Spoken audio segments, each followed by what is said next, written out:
news entertainment-wise over the weekend. Clive Davis, a record company lawyer who became one of the music industry's most powerful figures, launching and resurrecting the careers of such superstars as Janis Joplin, Whitney Houston, Carlos Santana, and Alicia Keys, has died. His family has confirmed he was 94 years old. He passed away in his Manhattan apartment weeks after being hospitalized for an upper respiratory issue. Many artists mourned his passing. Carlos Santana called him a visionary. Michael Bublé said the music executive believed in people and their dreams. And Patti Smith thanked Davis for a half-century of love and support. Unlike other record moguls whose influence waned as they got older, Davis's might only seemed to have grown, spanning multiple genres and labels. Into his later years, he was directing the careers of everyone from Barry Manilow to American Idol winners Carrie Underwood and Kelly Clarkson. And his exclusive pre-Grammys gala, held the Saturday night before the Sunday Awards show every year since 1975, continues to be an institution. He was born in Brooklyn, New York, went to New York University and then Harvard Law School, eventually landing a job as an in-house lawyer at Columbia Records. And then by 1967, just 7 years later, he was the president of the company. It's amazing. An amazing turnaround. He cited attending the Monterey International Pop Festival that year as pivotal. It eventually led him to bringing Bruce Springsteen, Chicago, Neil Diamond, and many other groups to the label, bringing a counterculture spirit to a company that had resisted rock and roll at the time. There's still photos of him. You can see him in the audience, a young guy, just loving it. Yeah. He took big swings in the music industry, particularly his support for black artists, beginning when he signed Gamble and Huff's Philadelphia International Records in 1971. In 2015, the NAACP recognized Davis for his groundbreaking work by presenting him with the Vanguard Award, and last summer Davis was presented with the Apollo Theater's Apollo Legacy Award and inducted into its Walk of Fame. His success stories were staggering, with Whitney Houston, a crowning achievement and devastating tragedy, of course. He signed her to his Arista record label when she was a teen and turned her into America's reigning pop princess. He also launched the career of multi-platinum, multi-Grammy winner Alicia Keys, and was quick to note other talents that he signed, including Janis Joplin, Billy Joel, Blood, Sweat, and Tears, and the all-timers, as he put it. In fact, I have this other list of... It goes on and on. It goes on, yeah. In fact... And the Grateful Dead, right? He had brought them over. Yeah. So some of them he had signed and launched, like Earth, Wind, and Fire, and Aerosmith, and... Barry Manilow, but he also signed Aretha Franklin, Dionne Warwick, Patti Smith, Kenny G, the Bay City Rollers, Taylor Dane, Milli Vanilli, Ace of Base, Air Supply, Ray Parker Jr., Carly Simon he brought over, as well as the Grateful Dead, the Kinks, Lou Reed, and it just goes on and on and on. TLC, Usher, Outkast, Pink, Tony Braxton, they were all part of his labels. I was reading that Manilow said that he listened with the ears of a teenager. No matter how old he got, he was able to hear and see trends. That's a talent. Yeah. So he had... he didn't, have that eye, but he also knew how to keep veterans relevant as well. And decades after their first hits, like Aretha Franklin, whose legend was made at Atlantic Records, but she flourished in her later years at Arista, as did Luther Vandross, who made his last albums for another Davis label, which was J Records. And it was Davis who conceived the 1990 album Supernatural, which paired Santana, Carlos Santana, with some of the day's hottest talents. You remember how huge that record was. It won a record-tying 8 Grammys and gave Santana more success than he had ever enjoyed in his decades-long career. And he also had middle-aged star Rod Stewart trade in his rock hits for standards from the Great American Songbook. So that was his idea as well.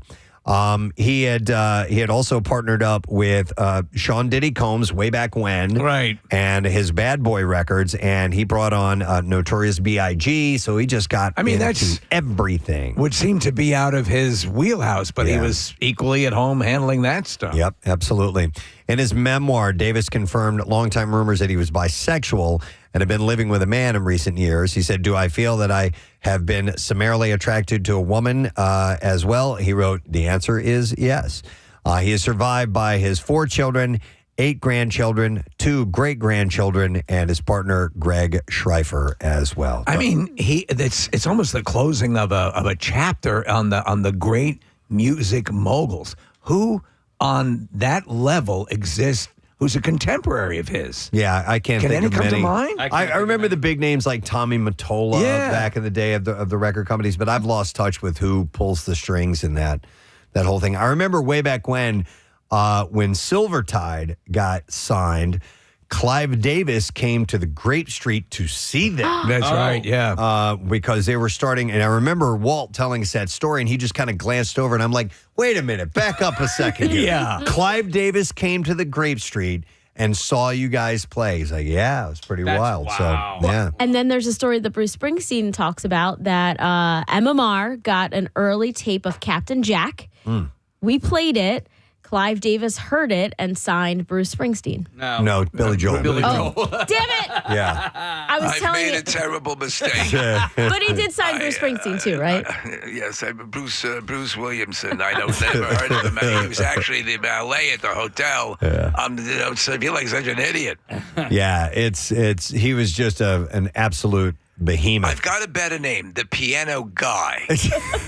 Can you do that, Piano Guy? But yeah, his impact on the music industry is absolutely massive. So we'll touch on that again in music news a little bit later on. I have a few more entertainment stories. Gisele Bündchen raised some eyebrows when she praised her husband, Joaquim Valente, and her own father in a Father's Day social media post. Yet ex-husband and father of her 2 children, Tom Brady, was unmentioned. Uncool, man. She had written a Happy Father's Day to her husband. She wrote alongside a picture of her and him saying, thank you for leading by example and for the values you embody. Love, humility, integrity, discipline, kindness, and consistency. Are you obliged to include Tom Brady in that? I mean, you could maybe do a separate one. Or Well- he's the current one. Well, let me continue. She says, you are an incredible role model. We are all so grateful for you, and we love you so much. And Dad, thank you for your unconditional love, wisdom, and support through every stage of my life. Now the post is in contrast to Brady's own salute to Bündchen on Mother's Day. Yeah, there you go. When he I can wrote see Happy that. Mother's Day, followed by 3 heart emojis on his Instagram story. So maybe she didn't feel, she probably could have done a separate post or something like that. I don't know. But, he is Happy the father Father's Day, jerk of off. her children. So, yeah, that would have counted. It would have counted. It would have been a hot Father's Day Have in a there good one, somewhere. jerk off. Now, Nicole Kidman was the anti-Gisele Bündchen on Father's Day. She did the opposite, recognizing both her own father and the father of her kids' ex-husband, Keith Urban, writing Happy Father's Day to all the fathers. She wrote on Instagram alongside pics of her as a child with her father and Keith carrying their 2 daughters. It coincided with Urban's own post to his ex over the weekend when he wrote Happy Birthday, Nicole Mary to Kidman on his own Instagram story. So they're playing nice. I like what they're doing. They've made a pact, both of them, to be publicly very cordial to each other and savagely hate each other in private. Yeah. Sure. Yeah, and I think that's the way you do it. you handle it. Yeah. Although savagely hating you in public is kind of fun to watch. Yeah, for us, Yeah, for so- segments. Why yeah. don't they think about us? Always putting themselves first. Britney Spears is ready for another mom era. In a since-removed Instagram post on Father's Day, the singer posted a video of herself dancing while holding a tiny guitar. In the caption, she said she hoped to have another baby, and she wrote, "It's an emotional day for me. Guitars remind me of baby aliens. Of course. Yeah. Such gentle strings. Music is said to be the speech of angels. She said, I bought this one in Mexico in hopes one day that I can have another baby. You must be out of your goddamn mind. They're baby aliens. Baby aliens is what she wants. Well, we can set up something. She's already mom to 2 grown boys, Sean Yeah, I'll Preston. take a crack at that. Sean Preston and Jaden James. They're 20 and 19. She has like a fixation on tiny things. Like Does these she? tiny guitars. All over her house, she has tiny couches. Okay. Like Barbie-sized couches Really? that are just placed, strewn all over her house. Okay. Yeah, weird. I don't know. Maybe She wants to be like a giant. she's a little, maybe That's that's it. Maybe. Look how huge I am. Oh, she comes roaring. Oops, I did it again. I must be the biggest pop singer on earth. Oh my God. My hand could crush your automobile. Dude, I saw, speaking of this, this is the opposite of that. A post from someone who said, now this is what the caption said. Right. It said that gummies were too much for grandpa or something like that. And they were at an art installation, Steve, where it was a giant table and chairs, okay? To make you feel like you were a kid again. Yeah. And this guy is like crying. And I think he was crying from laughing. He was so high that he's looking up at this stuff and he just can't believe I love it. So that. it's the opposite of Britney. Yeah. He had miniaturized and just couldn't handle it. The one thing she doesn't want small are the knives that she dances with. Yeah. All right, Nina Dobrev may have moved on from longtime partner Shaun White. The actor was spotted twice in New York City over the last several days with model Doogie Joseph. Doogie? Yeah, Doog. Listen, it's going to be tough being a model named Doogie. Once as the two shared a walk with Dobrev's dog and another at the New York Knicks championship parade where they were spotted with their hands in each other's back pockets. Wouldn't it be great if we went into an era of models named Doogie and Anus and all these weird names? Yeah, the Dukes of Hazzard names. Cooter. Cooter. So the sighting comes 9 months after her split from fiance White after 5 years together. So she and Doogie. They were a nice doing the couple. do. Yeah, they were a nice Yeah. couple. I'm looking at a picture of the dude. He kind of looks like the Liberty Bibberty guy. Oh, does he? You know who I'm talking about? Yeah. A little bit. He also looks like that actor who was in the season of White Lotus in Italy, and we thought we saw his penis from I know who behind. you're talking about. Yeah. He's a good actor. Theo James? Yeah. Yeah. Mega good-looking guy. Theo! Yeah. He's so- also in the Monkey, the Stephen King. Oh, yeah. That's him. He's the lead in that. Yeah. Timothy Chalamet is set to make his feature-length animation debut alongside Selena Gomez in Illumination's upcoming sci-fi adventure Not Alone. Ahead of the official reveal, Chalamet teased the project on Instagram by sharing a photo with a caption saying, "New movie announcement tomorrow," with a rocket emoji. In the film, he voices introverted rocket mechanic Joe, while Selena plays an astrobotanist working on the first ever plant-powered rocket. The synopsis says there are immediate sparks, and neither is particularly adept at romance. But the story takes an unexpected turn when three aliens, tiny, unruly, and adorable, take refuge in Joe's home, setting the stage for the movie's theatrical release, which is in April of 2027. So this is his first animated movie? I guess so. Okay. Yeah. Madonna has revealed that her long-awaited biopic starring Julia Garner was ultimately canceled after a falling out with Universal Studios over the film's budget. She explained to Interview Magazine that she needed a big budget to properly tell the story of her extraordinary life, but said the studio couldn't get their heads around the scale of the project. Even after proposing a lower-cost production in Serbia, Madonna recalled that executives didn't think that she could hack it, telling her, "We don't believe that you'd stay in Serbia more than 4 days," to which she responded, "Did you read the script? My whole life has been survival. I'm not going there for a holiday." I get it. It could be so nice. Although Netflix picked it up. I like that song so I do much. too. I know. I really do. Netflix picked it up last year as a limited series. Those plans also collapsed, prompting her to focus on music, saying, "Good thing I have another job because I need to work. I need to create." So I was wondering, Michael was a massive hit. The Yeah. Michael Jackson movie. Yes. That legend is a bit different than Madonna's legend. Yeah. And so there are, I don't know, they're looking at it. And Michael wasn't particularly expensive. No. So I don't know what budget they're looking at for this Madonna movie, what killed it. Well, definitely you don't have to omit or stop short of any of the controversy. Right. There wasn't a whole lot of controversy in her life. But did you know that the baby that she keeps in Papa Don't Preach turns 40 this year? Is that? Wow. Oh, my God. Wow. Was Michael his whole life story? No. It was just a slice of it. So, I think she would succeed on just telling the story of, the MTV, Like a Virgin, Her that rise to time of, pop- Pick a chunk. Well, they're like with Bohemian Rhapsody.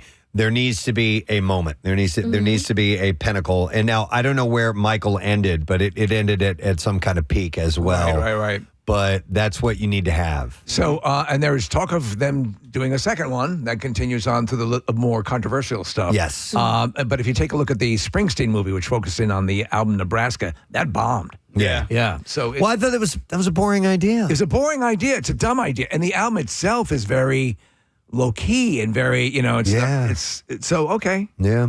I don't know about this. Why didn't they key in on him being discovered with Captain Jack? You know? Right? Guys, funny story. He thought I was Billy Joel.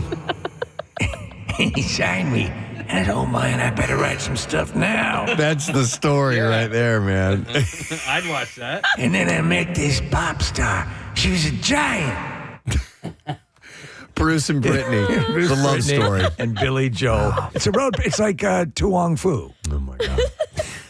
Linda Cohen has announced yesterday that she's retiring from ESPN. She has set June 30th as her final day at the network, bringing to a close a legendary 34-year run that makes her the longest tenured anchor in the sports channel's history. So I had to look her up, and even I was familiar with her once I saw her face. Yeah. Wait, she's been there longer than Anyone. Wow. Yeah.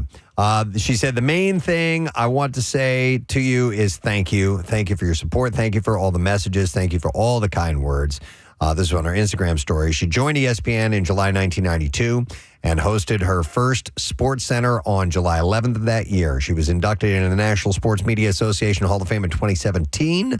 While she is leaving ESPN, she's not totally disappearing. She said, I'm grateful for every moment I had at ESPN, but I'm inspired and energized by the opportunities that lie ahead. My story is still being written. So she's going to go do something. I just don't know what. It's ending, though, at ESPN. So longest run of anyone, which is huge. Good Is for her. ESPN, Casey? ESPN used to have a real juggernaut presence. Is ESPN what it used to be? I listen, maybe as far as cable television is concerned, yeah. I mean, I know that when I'm at the gym, it's always on. Right.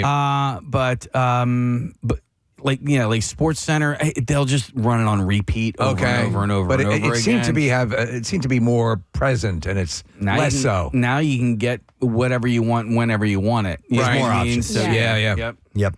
Sean Evans is taking Hot Ones to Netflix with Hot Ones Extra Heat. Add some juice to that one. Premiering July 13th after the streamer's live home run derby broadcast. So he's going to be here doing that. I'm liking that guy more and more. I think he's really good at what he does. The debut episode will feature the cast of The Hawk, including Will Ferrell, Fortune Feimster, and Jimmy Tatro, tackling the famous Spicy Wing Challenge. Unlike the YouTube version, the new series will be filmed on location and tied to major Netflix events that are taking place, from show launches to live sports. In a statement, Evans said, I'm obsessed with the art of the interview and believe that these conversations warrant a level of scale and spectacle that sometimes can't be contained by a studio, while keeping what fans love intact. The episode will still feature the signature 10-wing challenge. So I guess if they're going to be doing that at their home run derby, that means Will Ferrell's going to be in town. You would imagine, yeah. Which is pretty cool. I'll So, get him to stop by. July 13th. Yeah, let's see if we can hook up with him. Well, we know Fortune, so maybe we could Fortune. do something with her. And Yeah. we've had Will Ferrell on when he was promoting that movie that was the parody of Spanish cowboy movies. Remember that it was completely in Spanish, but it was very funny. I liked it. Yeah. So a new animated Thundercats movie is in development from Warner Brothers Animation.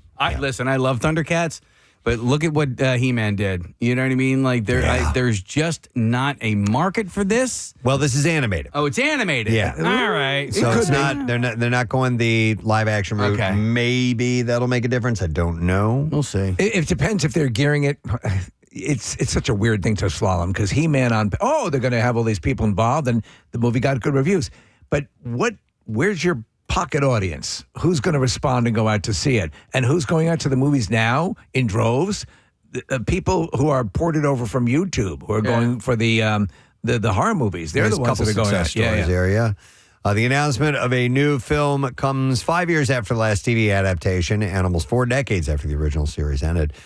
While the movie announcement at the Annecy International Animation Film Festival Adam Wingard's long-discussed live-action version is apparently still in development, okay, so they're working on that. Multiple attempts at Thundercats revival have come over the years, including a series in 2011 and in 2020 as well. Honest to God, though, man, like back in the day, if any of this stuff would have existed back then, it would have been huge. You know, the question is, could they have pulled it off, though? I mean, Thundercats, a live-action movie. No, I mean, with the technology back then, no. You just take regular cats and hold the camera closer. Yeah.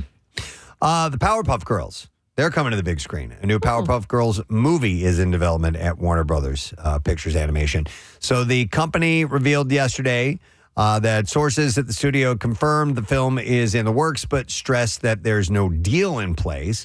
Powerpuff Girls premiered in 1998 on Cartoon Network, ran for 6 seasons, wrapped up in 2005. The 2002's The Powerpuff Girls movie attempted to bring the franchise to theaters, but that flopped. The show also spawned a 2016 reboot series as well as a live-action adaptation that never aired. Look at how they keep milking these properties over and over and over. Well, what it all has to do with, though, is the age of the people that grew up with it, and they now are adults with money, and, it's a target to go after, and why not take a stab at it? Did you hear there's a Thundercats movie? I don't want to see those Thundercats. Since the film is... Norman, they're doing a Thundercats movie. Since the film is in its... What the hell are you talking about? Thundercats. Take your medication. The film is in its earliest stages of development. No further details were made available about that. Yeah, I think we can jump over to the clips now. Yeah. What do we got here? Let me see.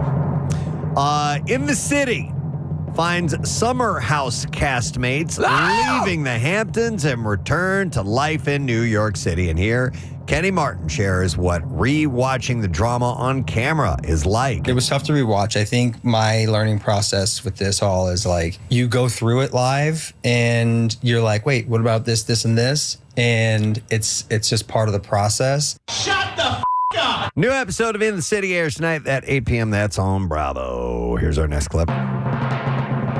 Struggles of balancing romance, friendship, and a career in your early 20s is explored in Not Suitable for Work.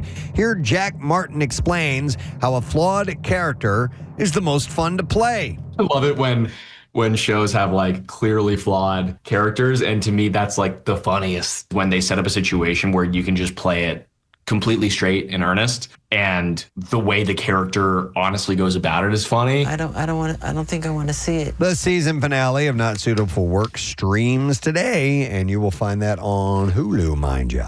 I watched that show. Oh, yeah? I like it. Yeah, it's a couple of like Gen Zers in New York, all trying to survive, and they have different ones, on Wall Street, and one's a teacher, one's trying to be an actor. It's pretty good. Is it like a Friends kind of vibe? Yeah. Okay. Nice. ID friend. That is what I have in the entertainment report for you this morning. We have a few things taking place on the program. New word of the week prize. Let me bring you up to speed on that again because you only need 4 letters. We give this away on Friday. So today is Tuesday. We have this 4-pack of 4-packs to give away, and you get 4 tickets to each of these shows. Avenged Sevenfold and Good Charlotte, Leonard Skinner and Foreigner, Breaking Benjamin and Chevelle, and Stained and Seether, all at Freedom Mortgage Pavilion. Wow. It's a pretty sweet deal. By the way, the Summer of Live gets you a lawn 4-pack for just $99, and that is valid for select events. And you can go to livenation.com/Summer of Live to get that. But we will give all those tickets away on Friday. Looking forward to handing those over to you. Also this morning, we're looking over to handing over the numbers of our I Believe for Preston Steve Blood Drive, which took place on Friday. Had such a great time. Thanks to everybody. We'll get that about an hour from now, roughly, and pass that info along. And we're also going to have guest-wise Rachel Feinstein joining us. She's going to be at Helium Comedy Club. One show this Sunday, so we'll get with her in the 9 o'clock hour. Taking a quick break. Coming back in just a moment. You stay right where you are on your dial. We'll be right back. Holding up an action figure of the Ultimate Warrior, and we are excited to have him on. Once again, he's awesome, and Engines of Demolition is coming out on March 27th. This is the latest from Black Label Society. Ladies and gentlemen, joining us via Zoom, the amazing Zach Wild is on the program. program. Hey, man, how you doing, bud? Obviously a wrestling fan. Oh, totally, but yeah, without a doubt, definitely the Warrior all day long. So but yeah, my wife, like you said, my wife, she'll go.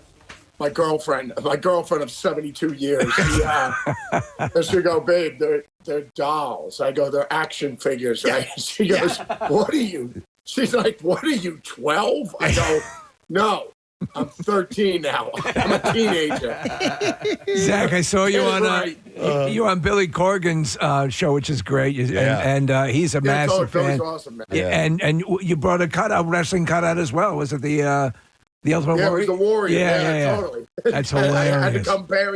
I had to bear the ultimate gift out on a show. So yeah. You know what? I want to ask you a question and what you think about, you said how awesome Billy is. Billy Corgan's been on our program many times, and he still surprises me after all these years. The guy growing up, when Smashing Pumpkins hit, they were deep alt, they were a harder alt rock band, but I had no idea the depth of his love for all kinds of music, especially like metal and stuff. I never realized that he was deep into all of that stuff. Did you find that surprising? Yeah, because me and Billy are like the same age. I just turned 59. So, but it's just like, Dimebag, Billy, myself. I mean, like all of us, if we all went to high school together, we'd all be talking about how awesome Eddie Van Halen is and Randy Rhoads and, KK Downing and Glenn Tipton and Matthias from the Scorpions and, Yngwie. So, you couldn't, those are our guys. Yeah. You know what I mean? So it's just like, you couldn't help but be inspired by them. So it's the same thing. If we grew up in the 70s, it'd be Jimmy Page, Jimi Hendrix, Jeff Beck, Eric Clapton. I mean, those are your guys. Yeah. You know what I mean? So, it's awesome. But yeah, totally. Billy, yeah, because I mean, I think there's some videos, some YouTube videos of Billy shredding. Yeah. When he's 17 years old, just him noodling in the basement or whatever. Playing metal and playing some Randy licks and Eddie and stuff like that. So, yeah, because everyone just assumes, because if like punk rock stuff, it's just more aggression and it's more chord type stuff. Yes. You know what I mean? Yep. And so, it's just a different style playing. I mean, because there's no. Like with a lot of the punk stuff, it's just either fast, aggressive, and it's just like, no need for solos, because that's not part of the soup. You know what I mean? Right. So, yeah. Do you know what's interesting? What's great about you though, and to mention Billy Corgan as well, is that you're at the top of your respective games, but you're fans, and I think we as fans of what you do love to have you help us curate. Hey, have you checked this out? Have you checked that out? I mean, you always project it's this brotherhood. It's always this thing that you share, and right. I mean, you must, even at this point, with your career as successful as it is, occasionally have to pinch yourself. No, I do that every. My wife does that every. Barbara Ann does that every day. When we wake up in the morning, I look into her gorgeous green eyes, and she looks at me, and then I go, surprise, you're the lucky winner. She won. And then she just rolls back over, and I just hear crying. Oh, my God. Yes. Just like the Warrior says, welcome to my nightmares are the best part of my day. Oh, that's so funny. Hilarious. That's me, honey. Zach, getting ready to chat with you. I was pulling up some old stuff about you, and I was looking at old pictures of when you just first hooked up with Ozzy, and your face was clean shaven and everything. And I was wondering, and I know that you have children, and I was curious have your kids ever seen your face, or have you always had a beard since they've been alive? The oldest kids, they're what are they now? 33, 32. Yeah. That's Ray, our daughter, and J-Man, Jesse John Michael, our oldest son. And then you got Hendrix, he's 23, and then Sabbath Page he's 13. So, which is pretty crazy. I mean, I'm just saying with their musical tastes. Yeah. Because think about it. It'd be like if they're the oldest ones are listening to the Beatles and the Stones. By the time Hendrix comes rolling around, he's listening to Zeppelin and Sabbath. And then, and they're like, oh man, this stuff is terrible. You know what I mean? And then by the time Sabbath comes rolling around, he's listening to Van Halen and everything that's coming into the 80s. Yeah. So I'm just saying, like, the gaps of what they listen to, you know, because if you're a 10-year difference and you have older brothers, they're going to tell you your music sucks. Yeah. Yeah. You know, Yeah. just saying, it's just natural, but it is pretty funny. But yeah, the oldest two have seen me without the beard. And then when I did the Rockstar movie, it was at the end of Rockstar, I had to wear a fake beard. So, because I had to shave every day for that. But when we got at the end, they did a thing like, Where Are They Now with the band? Yeah. And, you know, after the band broke up 10 years later, and I guess I was like living in the mountains, hunting and stuff like that. And I was out of music or whatever.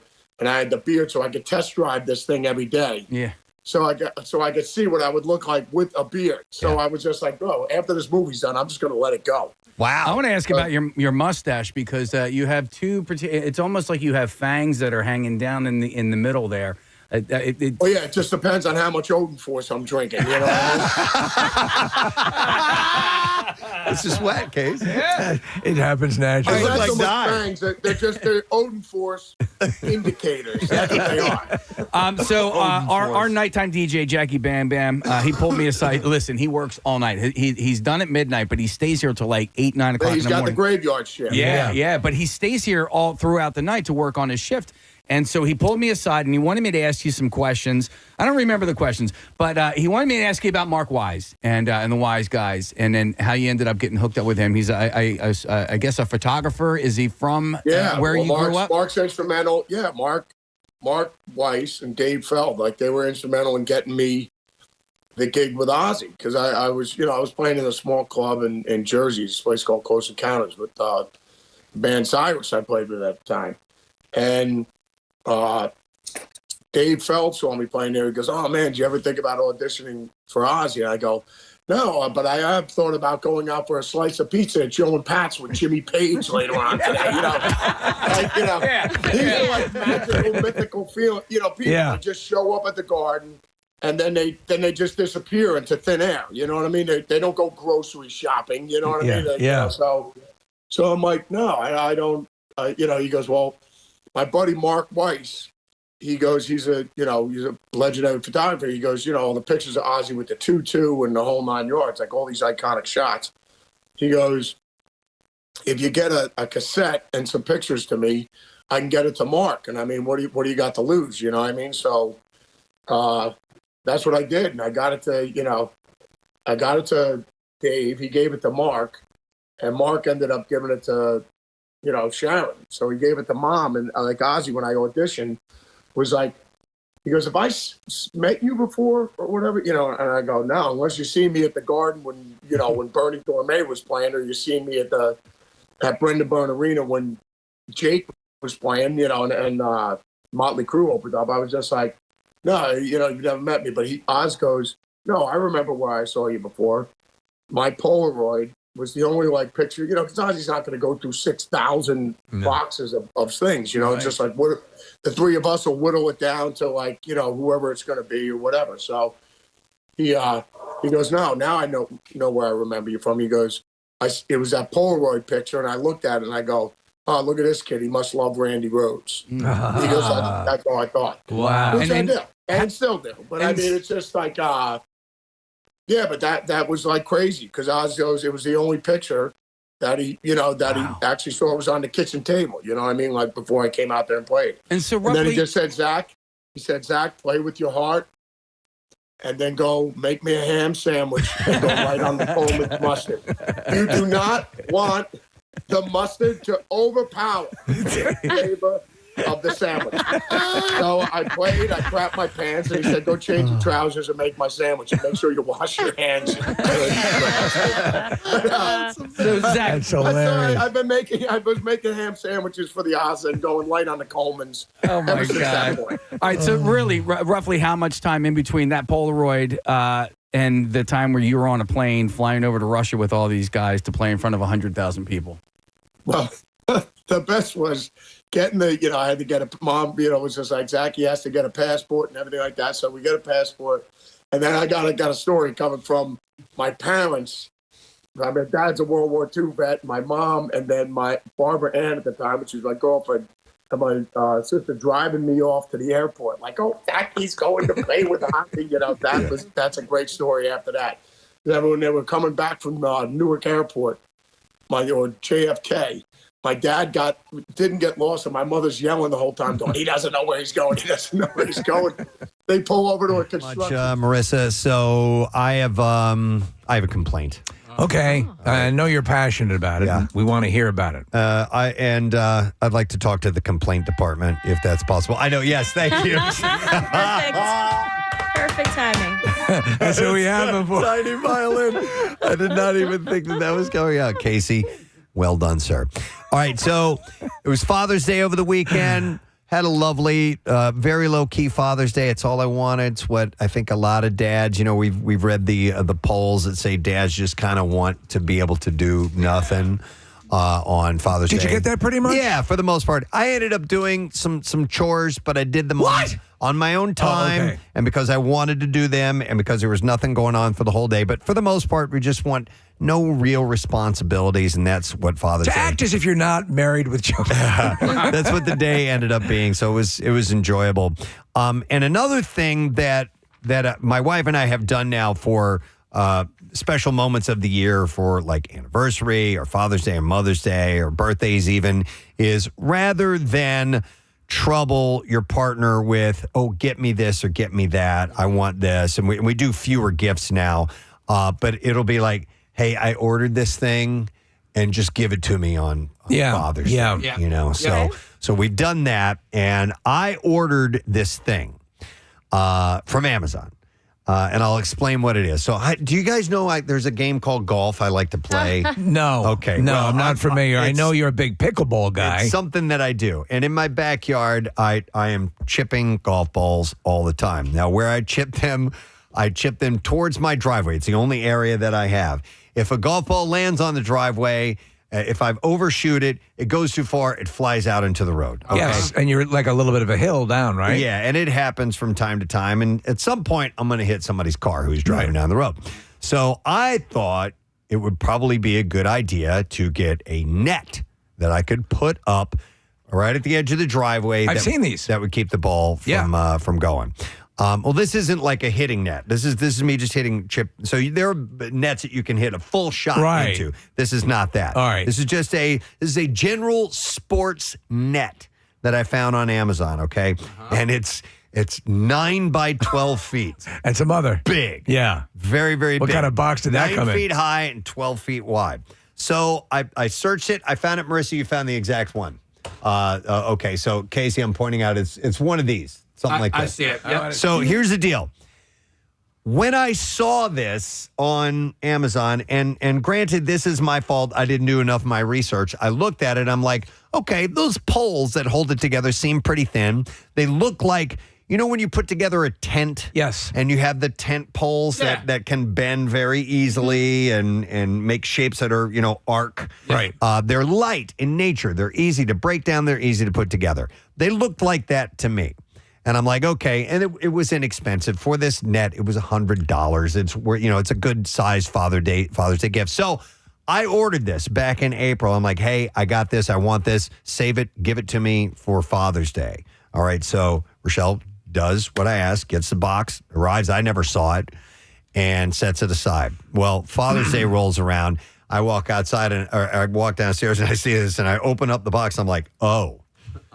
I'm like, these pieces are a lot bigger than I thought they were going to be. And the reason being is this is something I wanted to be able to break down quickly and move back in the garage. Right. And then take it out when I'm hitting balls. I don't want it up all the time. Right. Because it would get in the way of like cutting grass and all the other things. And that every need to be morning done. you'd have to go out and pick out the dead birds that got caught. Yeah, that too. So this isn't exactly what I have that you have up on the monitor, but it doesn't matter. Neither here nor there. But Can I ask anyhow, a quick question? So, yes. The holes in the net seem big for a golf ball. No, the golf ball wouldn't have gone through. Okay. Yeah, no problem. So anyway, I get it. I'm like, these components are too large. I wanted something that I would just kind of whip together real quick and would be lightweight and easily moved in and out. It is impractical for what I want. So I tell Rochelle, we start to set it up, and I go, let's stop right now. I go, I'm never going to use this. This is too big. It is not what I intended. I would like to return this. And she goes, well, if it's within the return time frame, which Amazon has the 30-day free return that you can get. Well, I got it back in April. Wow. It's too late. But that's a free return. You can do returns with a penalty with, you have to pay a fee, which is fine because I don't want this anymore. I'll chalk it up as a loss. I lost a little bit of money. So, and I did some research, and apparently you can explain if you have a valid reason that they will do some type of returns, but you will incur a fee of some type. I'm like, okay, well, I want to move forward in this. And I start to dig around on Amazon. I'm trying to find a way to communicate with the company that I would like to make this return. Right. It is virtually impossible to communicate with even a robot at Amazon to try to get it. Just loops you around to the same thing over and over. I went and I even dove in and asked some AI robots how I can do this. And they even said they make it very difficult, next to impossible, to actually reach out and get a hold of something. And if they can't take it back, that's fine. I just want to hear it back from you. But if there is a way and I end up having to pay $30, $40, whatever it is, and lose some of my money, that's fine. This thing is going to sit there and I'm not going to do anything with it. It is a 100% loss unless I give it to someone or sell it to someone, which I don't dabble in that world. Wrap it up and give it to Rochelle. Oh, yeah. I got you. Yeah, listen, I got you. But I baguette. mean, it was the principle of the thing. I was so pissed that I can't, and that's more prevalent. And I know Casey could start the violin, first world problems for sure.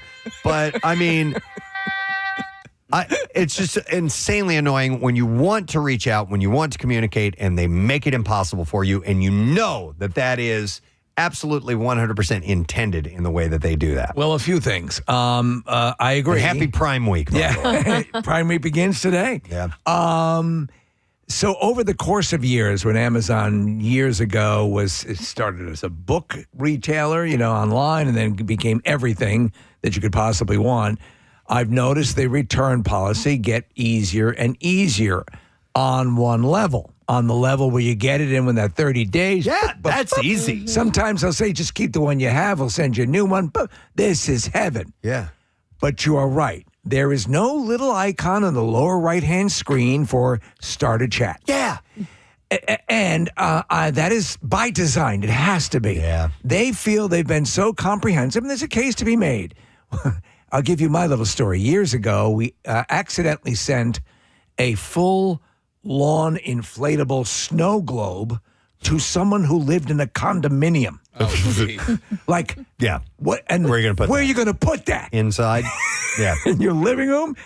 Getting that sale, getting a refund took a month and a half of just trying and figuring out. They do put it on there, but I mean, there needs to be, and this is a thing where I think more and more companies are realizing this.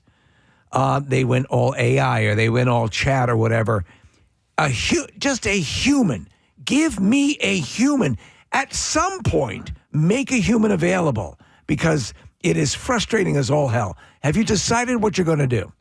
Not yet, but people are texting in phone numbers for Amazon customer service, which I couldn't find on the website at all. Wait a second. Yeah. Your son works for Amazon. Well, third party. Third party. Yeah. So could he get inside the facility? And just put it back and steal $100 while you're there. I just did it. It was I got the money. It's all good. Yeah. So with sites with like Amazon, if I'm looking for something, sometimes I'll just Google it because it's easier to find it through the Google search than it is to find it through the site when they are hiding it.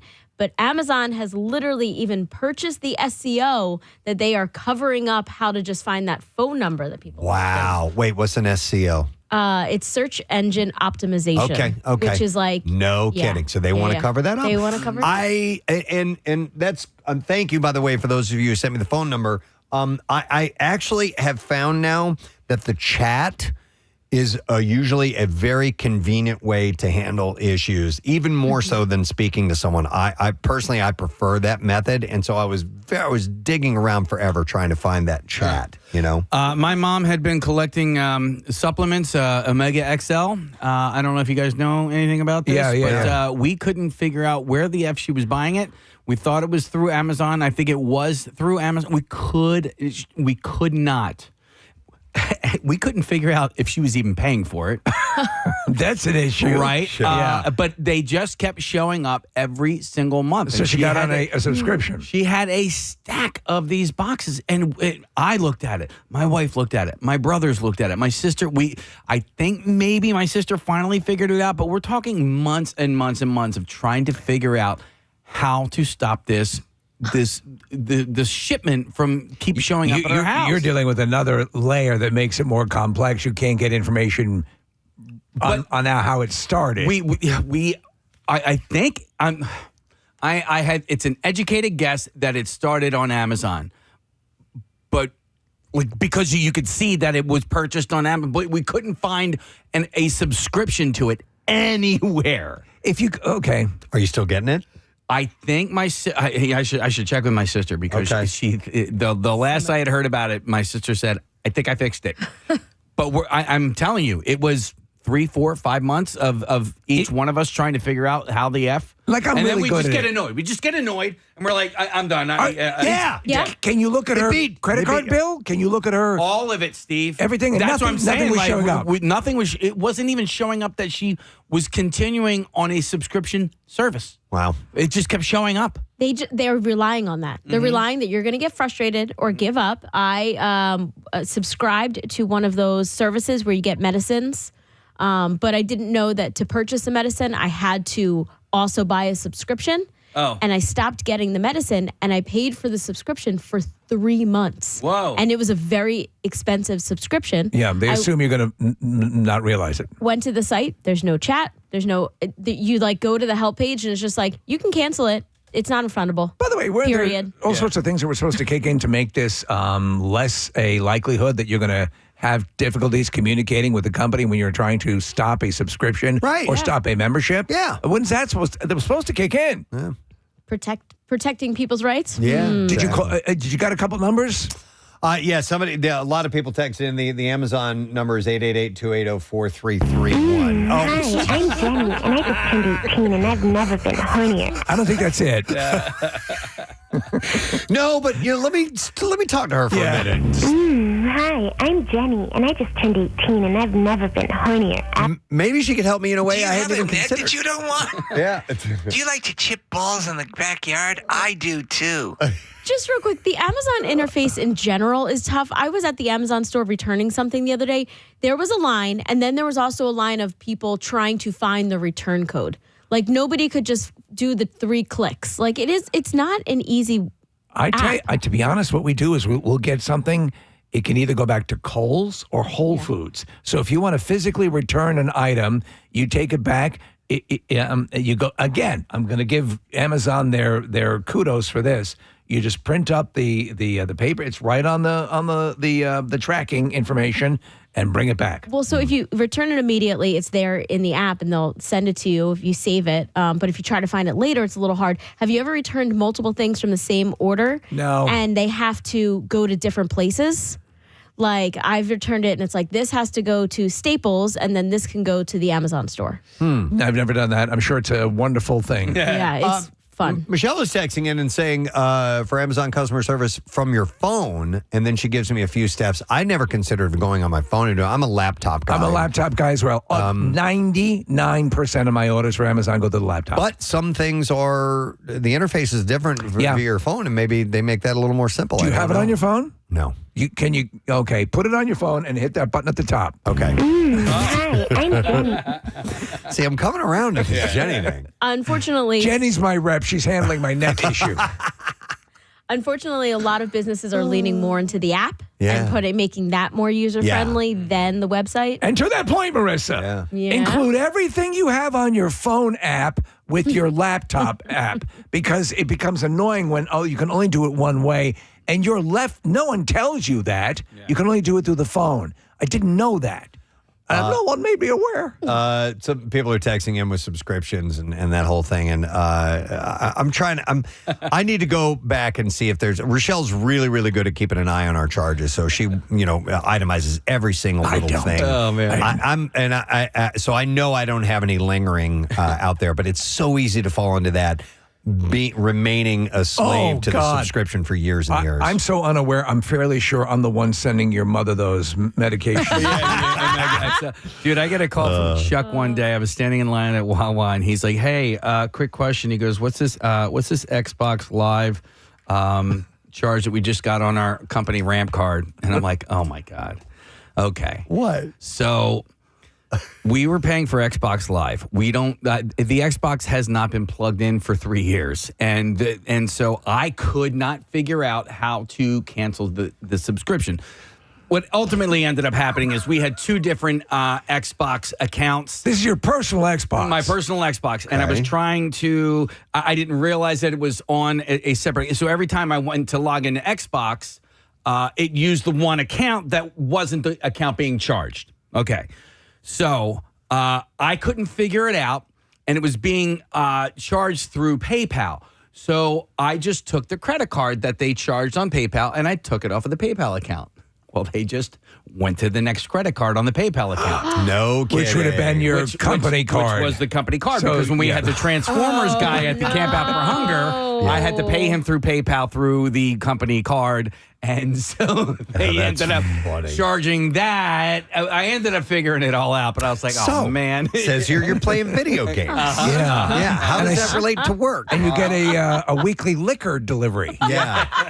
Wow, man. Oops. That's interesting. Someone's partying at work. So now I don't have any credit cards attached to my PayPal whatsoever. Oh, man. I don't even have, what's even the point of having PayPal? Hang on, I got some calls. I'm going to go to, let's see if we can get Jeff on the line here. Hi, Jeff. You are on the air. Good morning, buddy. Yeah, guys. Good morning, Ed. How are you? Good morning to see you, pal. Good. What's up, man? Yeah, so you guys started by discussing Amazon returns. This isn't that, but like a couple, maybe a year and a half ago, my sister-in-law gave my twin 10-year-old boys 2 physical Amazon gift cards. She's not into digital things, wanted to give them something to unwrap. Sure. And it was Christmas or birthday, I'm not sure, but either way, in the hustle of picking up all the wrapping paper, boxes, and whatever else, I threw them away. So $200 worth of Amazon gift cards. And I'm freaking out about it. So I end up going on the app, going through the customer service. Of course, it was a bunch of bots to start with, but I did end up actually getting a human at some point. We had the gift cards. We had the serial numbers that were on the gift card receipt. We had the order ID. We had the receipt. We had everything. All right, so easy. Cancel those. Send us new ones. Totally. Yeah. Right. You would think. Yeah. 2 hours of conversation, not going my way. They eventually give me we need to talk to the buyer. I'm like, we need to talk. Fine. So I got my sister-in-law 3-way finally into a call. Let me transfer you to your supervisor. Hi, I'm Jenny. Jenny. Not Jenny. But so they just they wouldn't do it. It was eventually I think the final result was let us escalate this to whoever. You'll get a call or an email back in 30 days. I was so frustrated by the experience. I did end up contacting them again, and it was just the same exact thing. I wonder. That's too bad. I wonder, Jeff, if it had a bit. So, for example, since you had all the information, if you go to the gift certificate part to redeem it, you can enter the code for those gift certificates, and it would go right in. But you were stalwart, and then you wanted a physical gift card. No, didn't care about the physical gift card. Oh, okay. You still have that scratch off code, right? That would be associated. You can enter that any time. Yeah. Yeah, they wouldn't give me any of the information. Son of a bitch. Has it been redeemed? They're like, no, it's fully loaded, 100 and 100. I'm like, well then, just give it to me. Right. They just refuse to. You know what I hate when they do that, by the way, and for a similar situation, President, when you go and you do have the little chat balloon pop up and you can conduct what you assume is a chat. Yeah. Sometimes it's a bot. Sometimes the bot can help. Yeah. But they give you bubbles with question scenarios. I know. Get him the hell off the screen. I know. And nothing that Doesn't you have pertain. suggested has Doesn't anything to do with it. All right. Well, Jeff, thanks, man. We appreciate you sharing the story. Good luck with everything. Not to bash on Amazon completely, because some things they make very convenient and easy. They've gotten wonderful in a number of aspects. But you would think, like his scenario, that it would be in their best interest to, let's take care of this. Let's keep our customers happy. Let's have you share the word. But maybe is it at a point where the monopoly is so big and giant that we're all a slave to it and that we don't care? This is how we do it. Listen, I've had little mini crises of conscience. What do they call it? Yeah. So thinking about, do I want to be a part of this? Do I want to get in the machine? Do I want to be part of the mechanism? And it's so damn easy, and it makes things so damn easy that you acquiesce. You know, and so you put up with it. So, eventually they're going to send you a letter to your mother saying, have you really considered using creatine? Right. Well, I mean, it is a monopoly, and a lot of times there is no other option except Amazon to buy things. But because of Prime Week happening now, I have been noticing a lot of other businesses hosting sales this week and making their prices comparable, if not equal, to the Amazon Marisa, aren't they in Walmart is, I think Walmart is not Walmart the largest global retailer in the world? It's a good question. I mean, it's always neck and neck with Amazon. Right. And I have not used Walmart's similar service because I've been a Prime member forever. And again, I have to say, I love it. I use it liberally. But the Walmart I've used once or twice, and it seems fine. Do you use it at all? I have used it, and check your credit card bonuses because you may get free Walmart Plus. Really? With whatever credit card you use. And what does Walmart Plus give you? It's exactly like Amazon. Okay. Yeah. Do they have a movie service? You know what? That's a good question. Yeah. The movies and the music You are get Prime. bonus. Yeah. I wouldn't doubt it. But yeah, you can use it What for is other Walmart things. movie service like? You know what? I'd do it if it was just closed circuit cameras in all the Walmarts. So you could just watch the people walking around in their pajama pants. Oh, that's great. Oh, my God. Forget, I'm in. I love it. Hey, the guy just took a dump at aisle 7. Hey, I'm going to go to Ben. He's got a completely different idea. Hi, Ben. You're on the air. Good morning, buddy. Hey, guys. Professor Ben. I call you every now and then. Thank you, sir. Appreciate it, man. What's up? So we have had this problem. I've been doing this for some 40 years now, the same exact way. When I have a problem with a major company like that, I will go in and look up who the vice president or president of U.S. whatever, and I will send them a letter, and I will explain the situation and say, hey, you guys need to make this right. The most recent example is my wife and I bought a Mazda CX-50 about 3 weeks ago. Something didn't go quite the way we wanted it to at the sale. We wrote them a letter, and now they're giving us about $2,000 worth of stuff to go with the car for free. Wow. And I've been doing the same thing. It's easy to find these information. You just gotta look up who they are and send them a physical letter. They respond very quickly because you'll look for somebody in a C-suite, like a CEO, CFO, something at the top there. Okay, and you will exactly because and if you'll forgive the phrase, X flows downhill. Yeah. They don't want to deal with it, so they're going to make sure that they, the last thing they want is having to deal with stuff like that, so they make sure it gets done. So do you have like would you put it in the upper 90 percentile success rate with this? Yeah, absolutely. We have yet to run into a problem with something not being resolved in the way we wanted to. Now, the letters have to be really polite. Yeah. And explain the situation. Obviously, you have to be right. Yeah. And honestly, we don't generally ask for something, but something always comes. We just write and say, hey, this is what happened. Dear Mazda, I have 30 Mazdas right now. I'm a consistent customer. Actually, we bought our third Mazda, and when we bought it, so that's part of it.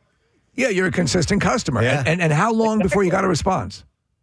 We got a response within days. Oh, okay. And I'm supposed to go to the Mazda today to pick up all the free stuff they're giving us for my wife's car. Nice. Just ask for Jenny. Yeah, Jenny will handle it.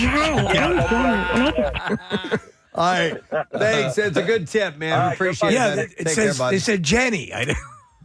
By the way, Steve, a number of people are texting in saying that you can get Paramount Plus with Walmart. All right. With their, I guess they have a tie-in with that group, so that's part of that too. So, I listen. I was just I was a little frustrated that I wasn't able to easily. That's the key. easily find a way to communicate with directly with a person or something that would not circle me back around to the same thing over and over, something that I can explain my issue to. To that point, every site should have at that contact link. Yeah. It's usually way at the bottom of the page next to the social media. Contact us. And they'll put the social media, put a legitimate customer service phone number that connects to a legitimate customer service representative. Yeah. Someone hopefully on our planet who is, who can help you legitimately, is not so removed from the situation. They have no idea what you're talking about. Mm-hmm. And then if you do have that chat thing, which I've used to great effect a number of times, like the company Rode, the audio, company, Rode mics and all that stuff. Yeah. I had an issue with a piece of equipment I bought. Boom, guy got right on it. They rectified it, and it was wonderful. Anytime I have an issue with an Apple product, the chat is fantastic. They always take really good care. What was he'd mentioned that company, the Rode company. You dealt with a company in the Midwest. Was it a drum company or a music store? Oh, Sweetwater. Yeah. Oh, the best customer service of any company I have ever worked They're with. amazing. Yep. I will buy stuff from Sweetwater. A lot of production equipment and stuff like that. Yeah. They're wonderful. Yeah. In fact, I wrote their CEO a letter. I'm like, you guys have created a system that will keep me as a customer for the rest of my life. I mean, it is, they immediately, as soon as you place an order, immediately get back to you. A phone call from a representative will call and say, hey, man, it's Justin. Just want to check in, make sure you got everything. Hey, you still have that rash? This is, I mean, they know your purchasing history. All right, so, well, then tell me more about Sweetwater. What can you buy from them? It's all music and related and everything that ties into music. So senior supplements? Yeah. Mega XL. Not just instruments, but also sound equipment, lighting equipment, all that stuff. They're a juggernaut in that industry as far as musical equipment, anything accompanying that goes. But their customer service is just wonderful. Absolutely amazing. Yep. And when you order something, they send you a little bag of candy too. Yeah. Oh. Yep. Sweetwater. Sweet tooth. I get it. So it always comes with a little bag of like Tootsie Rolls or something like that. They're definitely worth it. They got me on board immediately.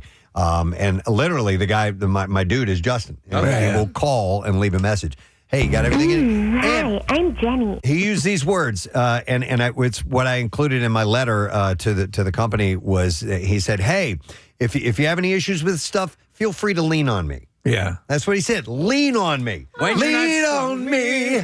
Put Justin on right now. Well, I'm going to check them out because anytime, and that like my last headphones I got. That's what I was going to ask. I got through Sweetwater. All right. Yep. Okay. You will be delighted at the customer service from those guys. And you get Tootsie Rolls. But listen, if I don't get anywhere with it, very soon I'll be selling an athletic net here on the Preston and Steve show. Honestly, for a discount. All right. Could you repurpose it since you do have a beach house? Could you use it as a fishing net? It's too big. Oh. It is just too large for my purposes. It's not exactly what I wanted. It is totally my fault, and I don't expect a free return. I just want to be able to say, can I return this? Can you tell me if I can return this or not? Maybe Could we you can help me work on this a little bit here. But it got me to thinking about, Steve, maybe we should do the old school, you remember Swap Shop type of radio program? Oh my God, they were great and they were great because they were horrible. Yeah. I got a ball peen hammer I used about 5 times, and I want to put it up. And then you'll trade it, and I got a pack of gum. My very first radio job we did it every day. It was called the Open Market, and it was a Swap Shop radio program. We had the same people calling in every day with the same stuff. Yeah. For people to buy. Essentially, you just connected this person with that person to buy this thing they have for sale. It's what became Facebook Market and Craigslist, and all that stuff. All that stuff. But you'd actually listen to the exchanges. Yep. And they were hilarious. Yep. So, all right. Well, anyway, thank you for listening to my little story about a man who ordered a Father's Day gift and got a monkey. Wasn't exactly what he wanted and had a hard time returning it. Well, if you're going to do it, order it. If you do that, try to keep an eye out on your return window. Yes, which I didn't know. Yeah. I don't know. Hell. I'm Preston. I don't know. All right. Well, listen, what I do know is that we have totals from the I Bleed for Preston and Steve Blood Drive, which took place on Friday. We had a great time, live broadcast. Jackie Bam Bam was so fired up to be there. He's still on cloud nine walking out of here. Well, he's probably still here. Yeah. He had a wonderful time. And we set another Munchkin record. I got to see the footage of that. I do too. Yeah. I mean, I lived at Dottie, but I need to see the footage of that, man. All right, well, listen, let's take a break, come back in a second. We'll get the bizarre file, and then we're going to share with you the totals from our blood drive. Stay with us. We'll be right back. Bob was telling me, my dad's out there talking. He's got a hearing aid. He can't hear it from the war and the whole 9 yards. He comes out. This guy's at a construction site. He's up on a tractor, and the guy's talking or whatever. My mom's going, he doesn't hear a damn thing. He doesn't know what the hell that guy's saying. My dad's out there for like 10 minutes talking to this guy. He comes into the car. She goes, do you know where we're going? He goes, I didn't hear a thing. It was like World War XII on the way home. Bob said it was a complete TV show on the way back of them screaming at each other. But the whole thing is, I remember when I started playing, I get over to England and we're writing. And then Sharon called up, was talking with Barb. And goes, hello, Barbara Ann. Can I have a word with you? And she goes, yes, Mrs. Osborne. She goes, does Zachy have a drinking problem? And he goes, oh no, he doesn't drink. And she goes, because I'd be rolling with Ozzy all the time. Me, because I was the only one that would be with him, Yeah. So we'd be drinking, and she goes, oh, does Zachy have a drinking problem? She goes, oh no, he doesn't drink. He goes, well, he has one now. Oh, man. Zach, you've lived out every dream possible. Have you gotten to play with Max Sabbath yet? Max Sabbath, yeah, yes, exactly. We play Iron Man. They play Frying Pan. You know what I mean? For everybody who doesn't know, Max Sabbath is a Black Sabbath tribute band dressed as the McDonald's characters. That's right. That's right. Yeah, that's fantastic. Yes, and they are truly amazing. They crush it. Nice. But Zach Sabbath is awesome. We got to do a Zach Sabbath thing with Zach, with Max Sabbath and all the other Sabbath tribute bands. Oh, I love it.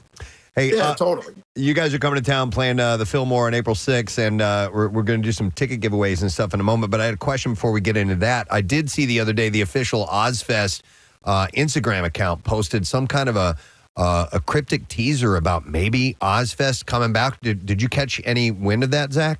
Yeah, well, I mean, I don't know why it ever went away. You know what I mean? So, yeah, because every year it's packed. It's like Lollapalooza.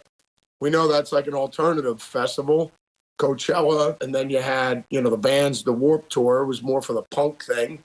I'm saying if it's doing well, I don't know why. And, Ozfest is obviously a platform for all the new metal bands and your old metal, the standing guard out there. But I mean, yeah, I think they're talking about bringing it back, which is a great thing because it's a platform for the whole metal genre and hard rock. We were talking about it, and now what would happen is it would be a living celebration of Ozzy.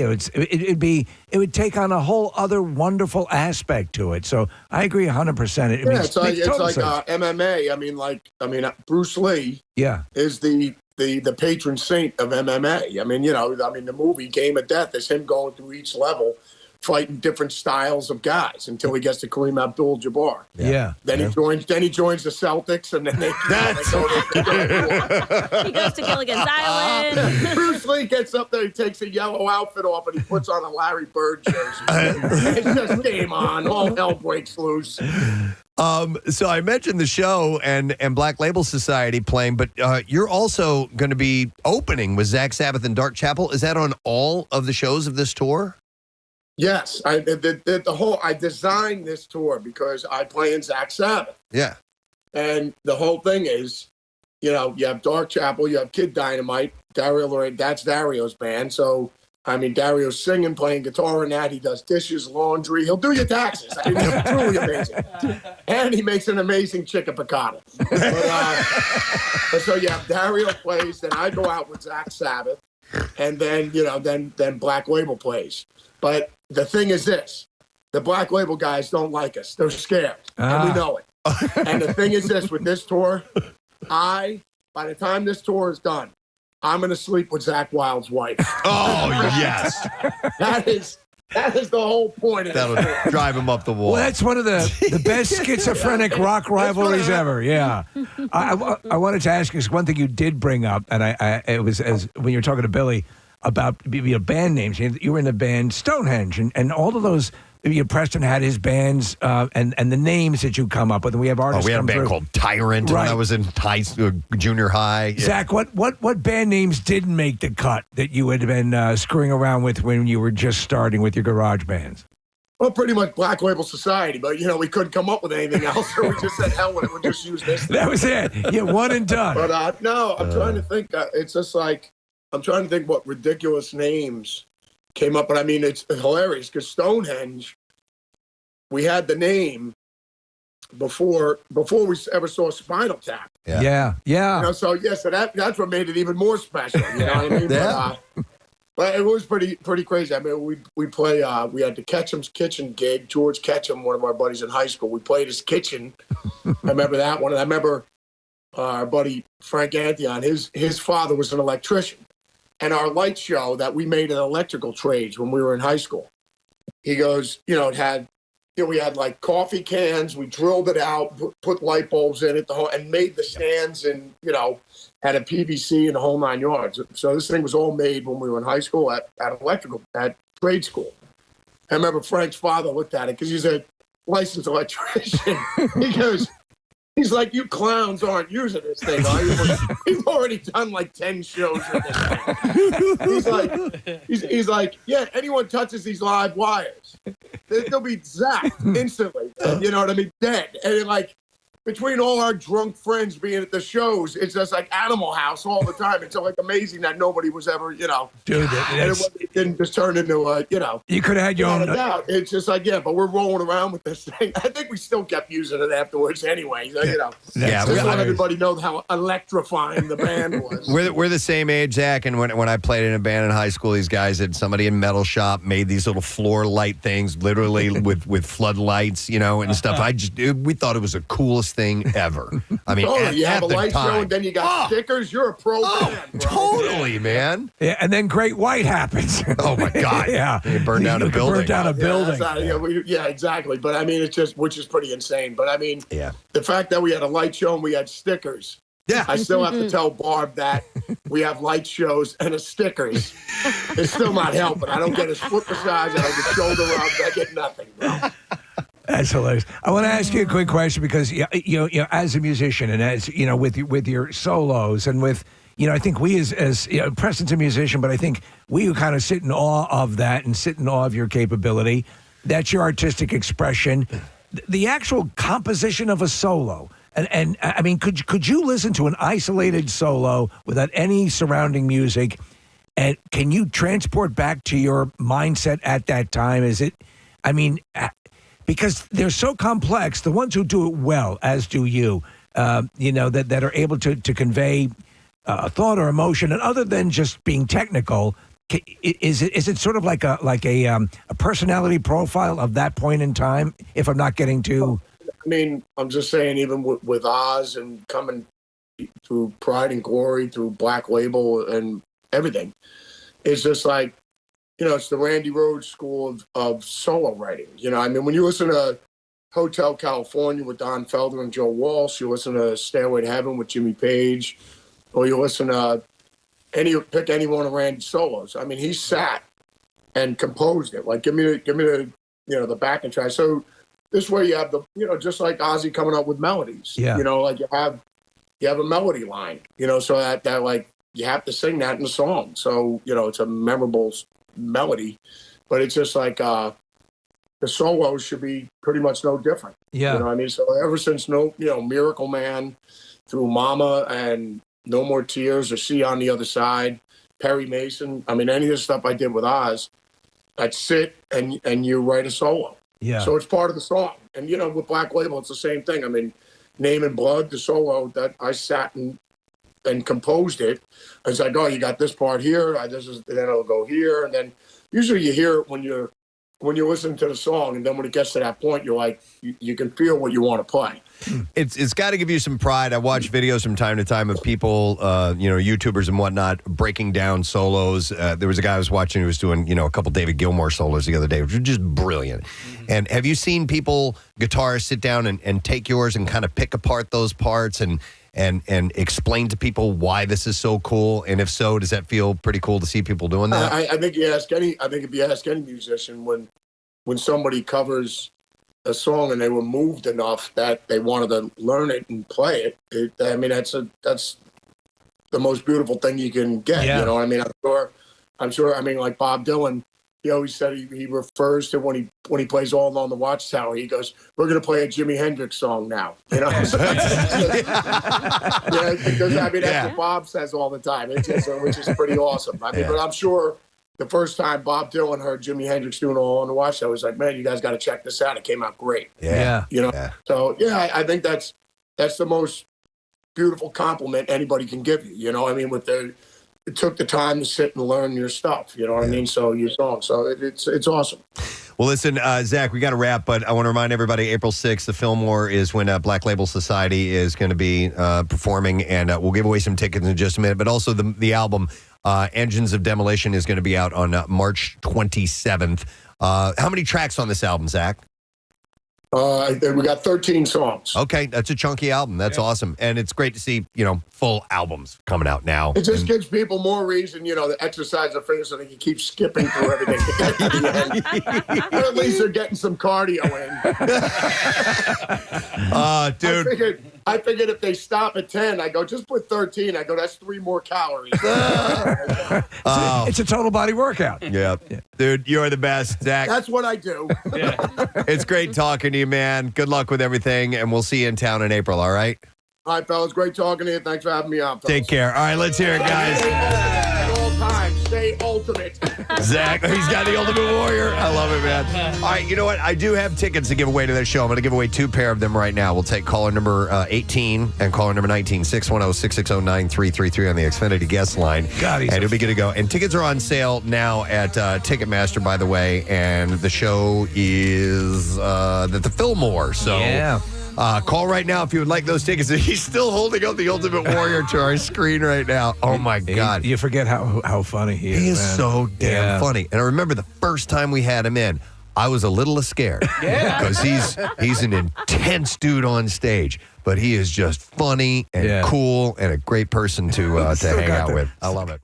Obviously, we had a victory celebration a year ago. We were on cloud 9. I mean, it was just crazy how excited we were after the Eagles won. It was all brought into focus with last night's Super Bowl, how the complete sweep of emotions, because I was so disconnected from last night, and we were so orgiastic last time. Yeah, and we had a celebration planned, obviously, in the form of a parade, and in preparation for that, we had this wonderful balloon display put together and hung on the wall here in our studio, thinking of Balloons by Victoria. She put the whole thing together. It was amazing. And the balloons lasted a while. They stayed up as long as we could let them stay, and most of them kind of fizzled out and deflated, and eventually we had to take them all down. Well, there's one that remained. And we figured we'd hold on to it because it was still alive, so to speak, at that time when all the other balloons died. And we thought, well, eventually this thing will fizzle out and we'll have it, here in the background until then, and we'll throw that away whenever it happens. It never, even the slightest bit, had shrunk in any way, shape, or form. It is a Mylar balloon, but it is in the 3-dimensional shape of an eagle. Yeah. And we've just been impressed. B-file, and then after that, we're going to dive into the blood drive. So here we go. WMMR presents Preston and Steve's Bizarre File. Brought to you this morning by Live Casino Hotel Philadelphia. Catch every international soccer match with fellow fans on the giant 52-foot video wall at Sports and Social inside Live Casino and Hotel Philadelphia. Right in the heart of the stadium district. Must be 21 or older. Gambling problem, call 1-800-GAMBLER. All right, we'll start with a story in Florida. Lake County deputies arrested 2 people on Friday, one of whom was 85 years old, to face charges, including street racing. What? An 85-year-old. It's about family.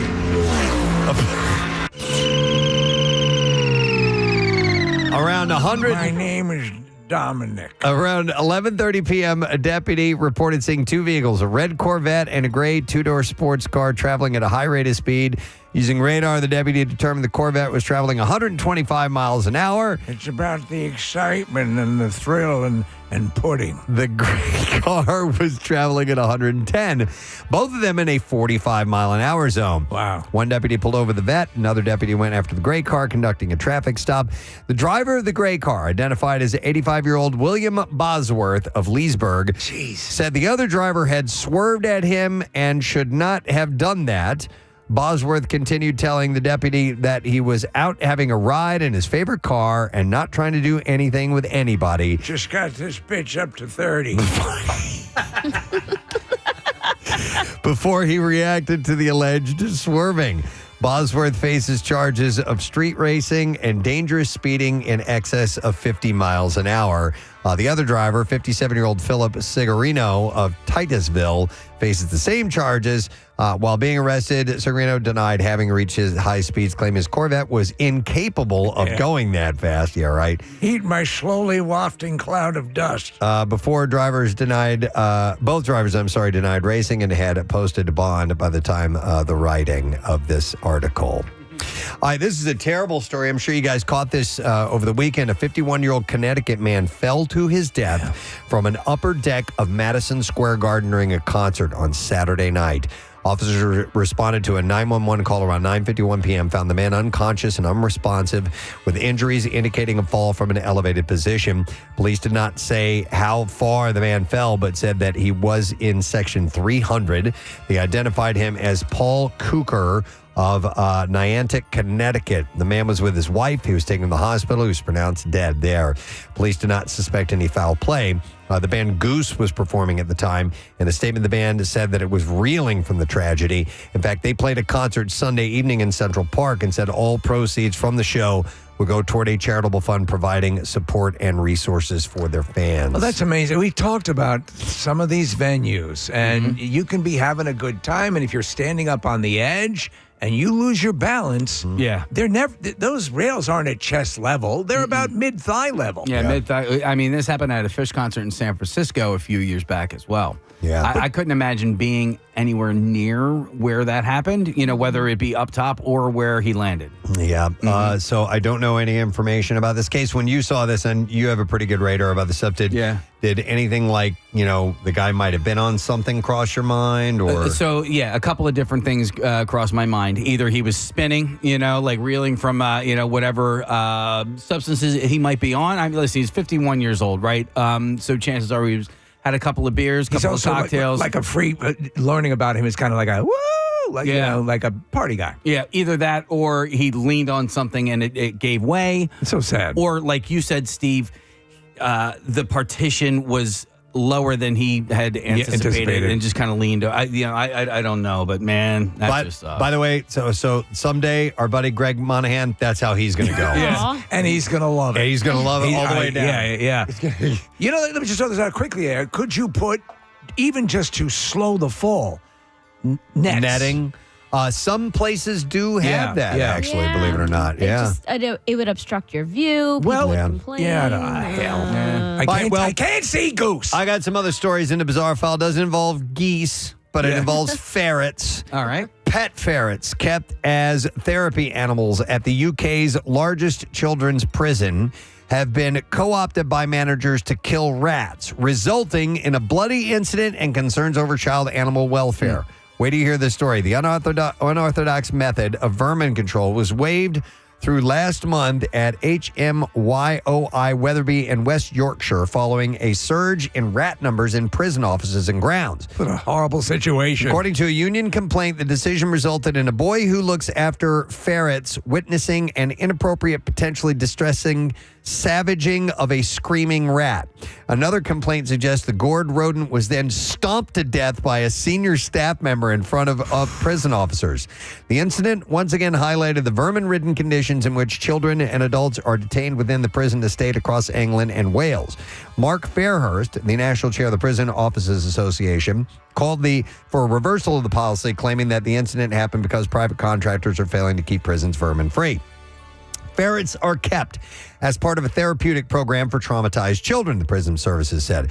But in mid-May, staff and children complained about dozens of rats running around the grounds inside of the prison buildings. A team of officers and children who were allowed to take on maintenance duties, called Q Branch, were given permission to use the ferrets to kill the rats. I didn't know that ferrets would go after rats. Rather than destroy caught rats by approved pest control methods, a manager advised stomping on them or throwing them against walls, according to the union. Why did you call Stompy exterminators? And according to a separate complaint, the ferret was running freely and chased a rat, eventually biting it and holding it still until a senior staff member stomped on the rat until it died. Several staff also witnessed the incident. It's got to be gruesome. Permission to use ferrets to hunt rats was given by a named member of the senior management team. While ferrets are often associated with hunting rabbits, some psychologists have said that they are playful and responsive animals that can help traumatize teenagers. But now they have a ferret problem, so they're bringing cheetahs into the prison. Prison service sources blame the influx of rats at Weatherby on building work-disturbing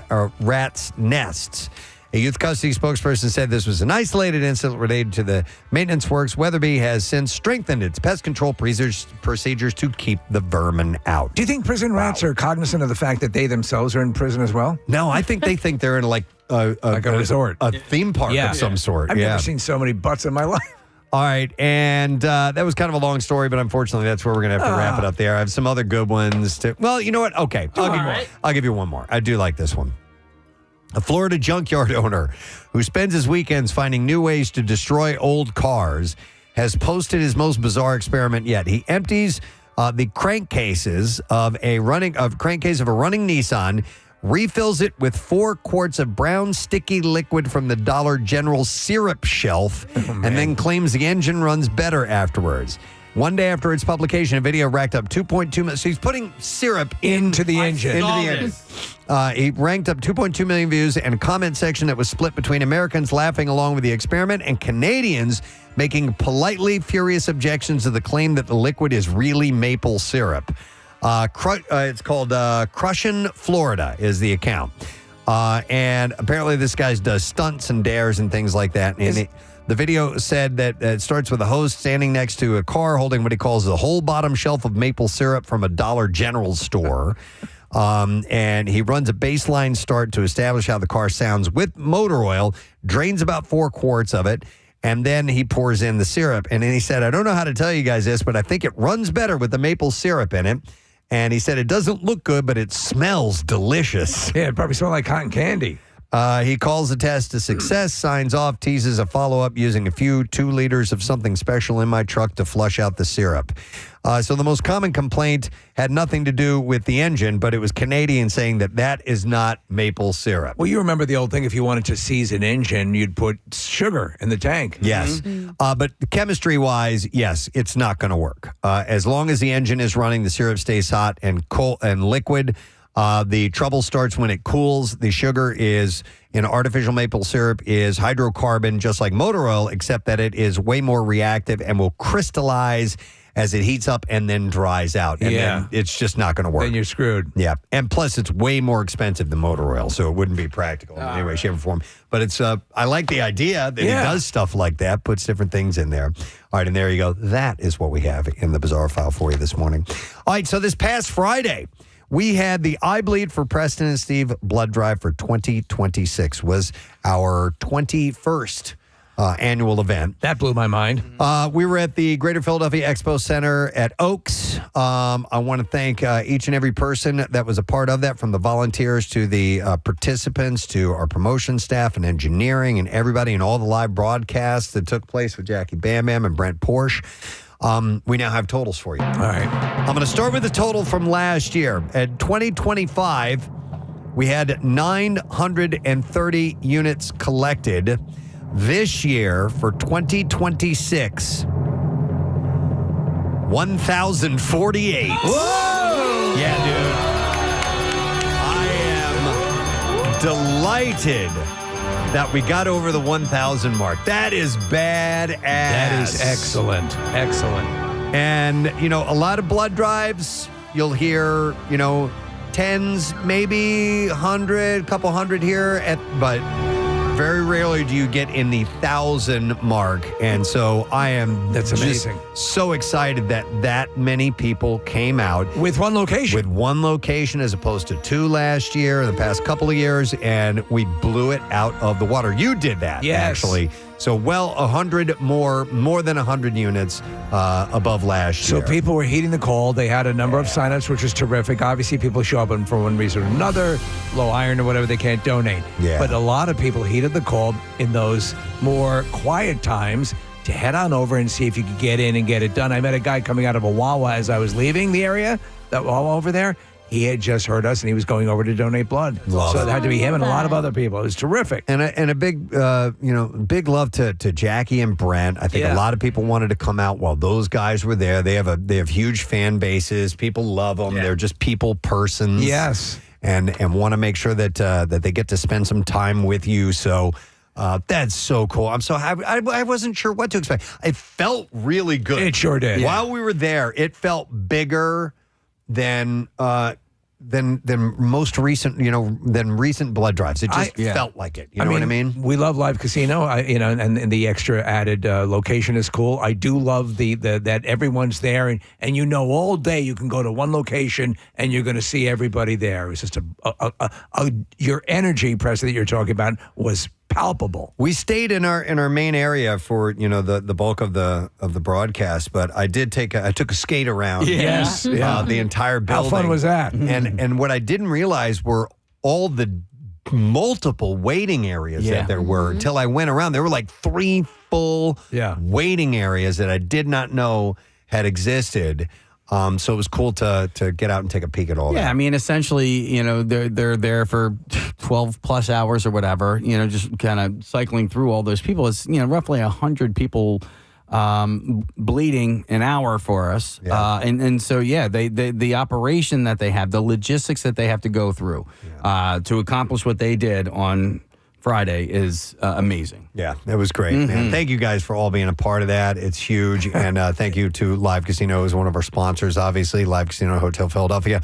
Arnold's Family Fun Center. Got to talk to Brent and see how that after party went. So cool. A lot of people were just heading over regardless afterwards to check it out. Yep. And Window Nation and Greater Philadelphia Expo Center in Oaks, everybody, the American Red Cross, the staff is just, dude, you know what not cracks me up, but what I love is, so these guys are there working all day. You would think they'd be like, oh, God, we got this freaking thing. It's I'm going to be here for 10 hours, whatever it is.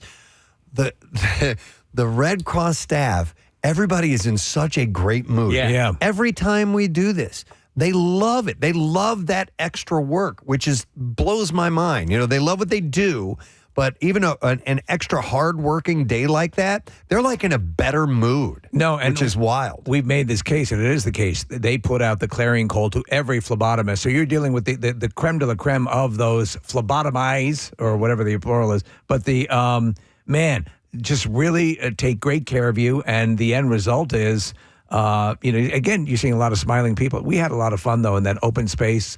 Yeah. You were roller skating, and I brought a whole bunch of boomerangs, and it just occurred to me, like, we were sitting there with this empty area. Let's use it, and it's and Preston, it's only part of that convention center. I loved when we did the train roller skating. It was great. All of us. I didn't realize that was literally dragging you guys behind me. Dude. Until I look, everybody's just hanging on to each other's belt loops. I was trying to skate, and I was like, nobody in front of me or behind me is actually moving. They're just hanging on. That was so much fun. It was me and Casey and Ryan and Marisa and Mitch Fatel. Yes. All hanging on to each other. So, oh man, that was a great time. So, thanks to everybody for being a part of it. You just knocked it out of the park. 1,048 units collected. You saved a lot of lives. So the question is, we're back up into stellar numbers. Do we make a real concerted effort next year to break that record? Yeah, for real. Yeah. Absolutely, I think we could do it. I'm surprised. After this many years of doing it, I thought maybe you'd see things wane a little bit. Not even close. You know what this has become, and it's funny because you're actually talking about people, coming out and giving their blood and, something a little bit more medical, but it still has a wonderful familial, seeing old faces, seeing people show up who drop by with things that they're known to bring. Wilson's secret sauce was there. Yeah, Steve. Steve was there with still arguably the greatest non-meat cheesesteak you could possibly have. Impossible cheesesteaks. Yeah, friggin' delicious. Not to harp on this, and here we go. But two people were missing. Hasselhoff. Yes. Where was he? Right. Yeah. And where was the dumplings lady? Casey, I know. I think she showed up and didn't have dumplings. I think if I'm really? thinking of the same woman, Show your face at least. Yeah, but she was wonderfully sweet. And we didn't have her ever heard of Jerkmates girl. She didn't. But no, she couldn't make it. She let us know ahead of time. Okay. She had something I think health-wise going on. She couldn't make it out. Do you know what I was happy with too? But we carried on. Forgot to mention what listen. I was wondering, would my new Munchkin catching rig be considered cheating? Yes, but it doesn't matter though. Right? But I mean, ultimately, it literally was a medical consideration. I was warned by top surgeons not to let a cake Munchkin thrown in Casey showing his wonderful arm. That distance hurts when it hits your teeth. Yes, it does. And this one had sprinkles on it. Yeah, and which could have cut my skull wide open. But Steve, the one the first one you got went straight in that thing. We're looking at video. This is ridiculous. Of you with the wearing goggles and a megaphone and a Saint Bernard cone of shame. But eventually we got it. Yeah, there it is. Yeah. Got it in the hole. Astonishing. All right. Well, listen, congratulations and thank you for being a part of this this amazing blood drive. And let's get ready. We'll do it again next year. Yes. Yeah. All right, we're going to take a quick break. We're going to come back in just a moment. A little later this morning, comedian Rachel Feinstein will be joining us. Stay put. We'll return shortly. And as we were heading into the week or two before the Super Bowl, Steven noted, he's like, look at that thing. Look at how that's lasted. It's never changed at all. And at that point, it occurred to me, is this a message from beyond? Yeah. Is this are we being told something that involves explosives? And this was Steve's idea that we should ritualistically do something, some symbol, some act that takes place to maybe create the good juju that we need for a victory next season. I was thinking of the proverbial phoenix rising from the flames and setting free whatever, as you talk about juju, that is in that Mylar balloon and maybe get us back to the Super Bowl next year. So we reached out to the only people that we knew could help, and that is the geniuses at Celebration Fireworks, who do, of course, the amazing displays, not only fireworks, but drone displays at our Camp Out for Hunger. Yeah. This last year is just absolutely incredible with the tributes to Pierre and everything. We were just so impressed with them.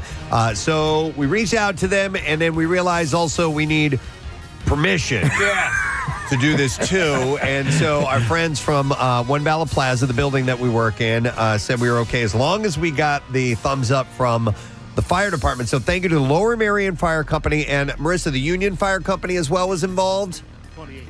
So Engine 28, they're right in front of me. Marissa's actually speaking to the fire department right perfect. now. So they are all here. Everything is locked and I think ready to go. Yeah, Marissa, a former fire company member of the Lower Merion Fire Department. All right, so Ryan, who do you have there with you right now? So I have the man with the switch right now from Celebration Fireworks. So we have Scott Hopkins. Good morning. How you guys doing? Are you warm enough? Yeah. Scott, can you hear us, Scott? Yeah, I can hear you guys. All right, cool. Yeah, I apologize for this, but you guys are amazing, and we really no appreciate. Apologies needed for that. And also, by the way, thanks to Rodney, the incredible Rodney Bird, the engineer extraordinaire, who's out there getting this done as well. So I'm sure you get lots of calls like this to blow up things in the morning. It's par for the course. Well, not normally at 7 a.m., no. I work a lot more at night than I do in the morning. So, as you know, we are huge fans of the device that you brought with you this morning. It was the first time you guys were involved with Camp Out for Hunger. We could not believe what we saw in these giant flame explosions that took place. What is the name of that thing? What do you call that? We call them fireballs. Fireballs. Apt to name. Yeah. Nice, straight ahead, fireballs. But again, Preston's right. We'd never seen anything like that, and it's kind of become sort of the signature thing that you do. What goes into putting this together? This particular effect? Oh, it's same as any other firework. Black powder, a fuse, and some boom to go with it. Okay. This boom in particular is gasoline, but makes for a nice effect. Now, I understand the part of the process is water has to be added. We have to make sure that the water does not freeze. So there's a sort of protocol in place so that if it were to freeze, I just assume it wouldn't detonate, correct? It would actually detonate still. There's enough black powder in there. The water acts as more of like a lift to help the fireball get a little higher. I see. All right. Okay. It's always the water that gets the lift out of your fireballs. Hey, Ryan, have you been at the Camp Out for Hunger and seen this in person when these go off? Oh, I haven't. What I'm focusing on right now is the setup, but like you have to see the remote control that detonates this device. Can you do like all the TVs in the studio as well with that, or? Oh, wow. Jesus. That's amazing. That is amazing. We're looking at it. Like, What all is that device used for? Is that when you guys do the full production fireworks, do you use that? Yeah. This is one of the firing systems that we use. Everything that we fire is electronically done, so that we're not standing 10 feet away with a flare. And this firing system's been very handy for us over the years. One of the coolest things we got to do was I hit one and you hit one. Didn't you hit the remote? I don't think I did. I think you got to do it, I Steve. got to do the remote, and it was, you can't believe the amount of stress and angst when you're the guy who's the switch guy, because, I think I'm going to F it up, but it's pretty amazing. By the way, there's a key on it and everything. It's like a nuclear sub, big red button and everything. Yeah. I love this. So how high will the fireball, the actual fire go? Any idea? This one will get probably 40, 50 feet up. Wow. So, quick question. Lame. This is a little bit of a concern. Do you think that fireball will be able to take out that Mylar balloon? Yeah. A little giggle first. By the way, Casey wants me to point out that this is streaming live on YouTube right now. So head over right now, log on, watch us. This whole thing is being carried live as we speak. So it looks like Marisa is our fire company representatives. Oh, she doesn't have her headphones on. Hang on just a second here. Marisa, yeah, she's getting untangled. The little talking avocado. I believe that everything from the fire department is ready to go. Just verifying from Marisa right now. Hey, 28 guys, are you guys good to go? We're getting a thumbs up from Engine 28. They are ready to go. That's a Union Fire Department down here in the Bala-Kinwood area. Marisa, which is that? Did you work with these guys, or where were you? I ran at Union for like a minute. Yeah. Steve, come over here and come say hi. Yeah. These guys are out in the morning and helping us out. We can't thank them enough. By the way, did we already add the water to the Ryan? Did they add the water?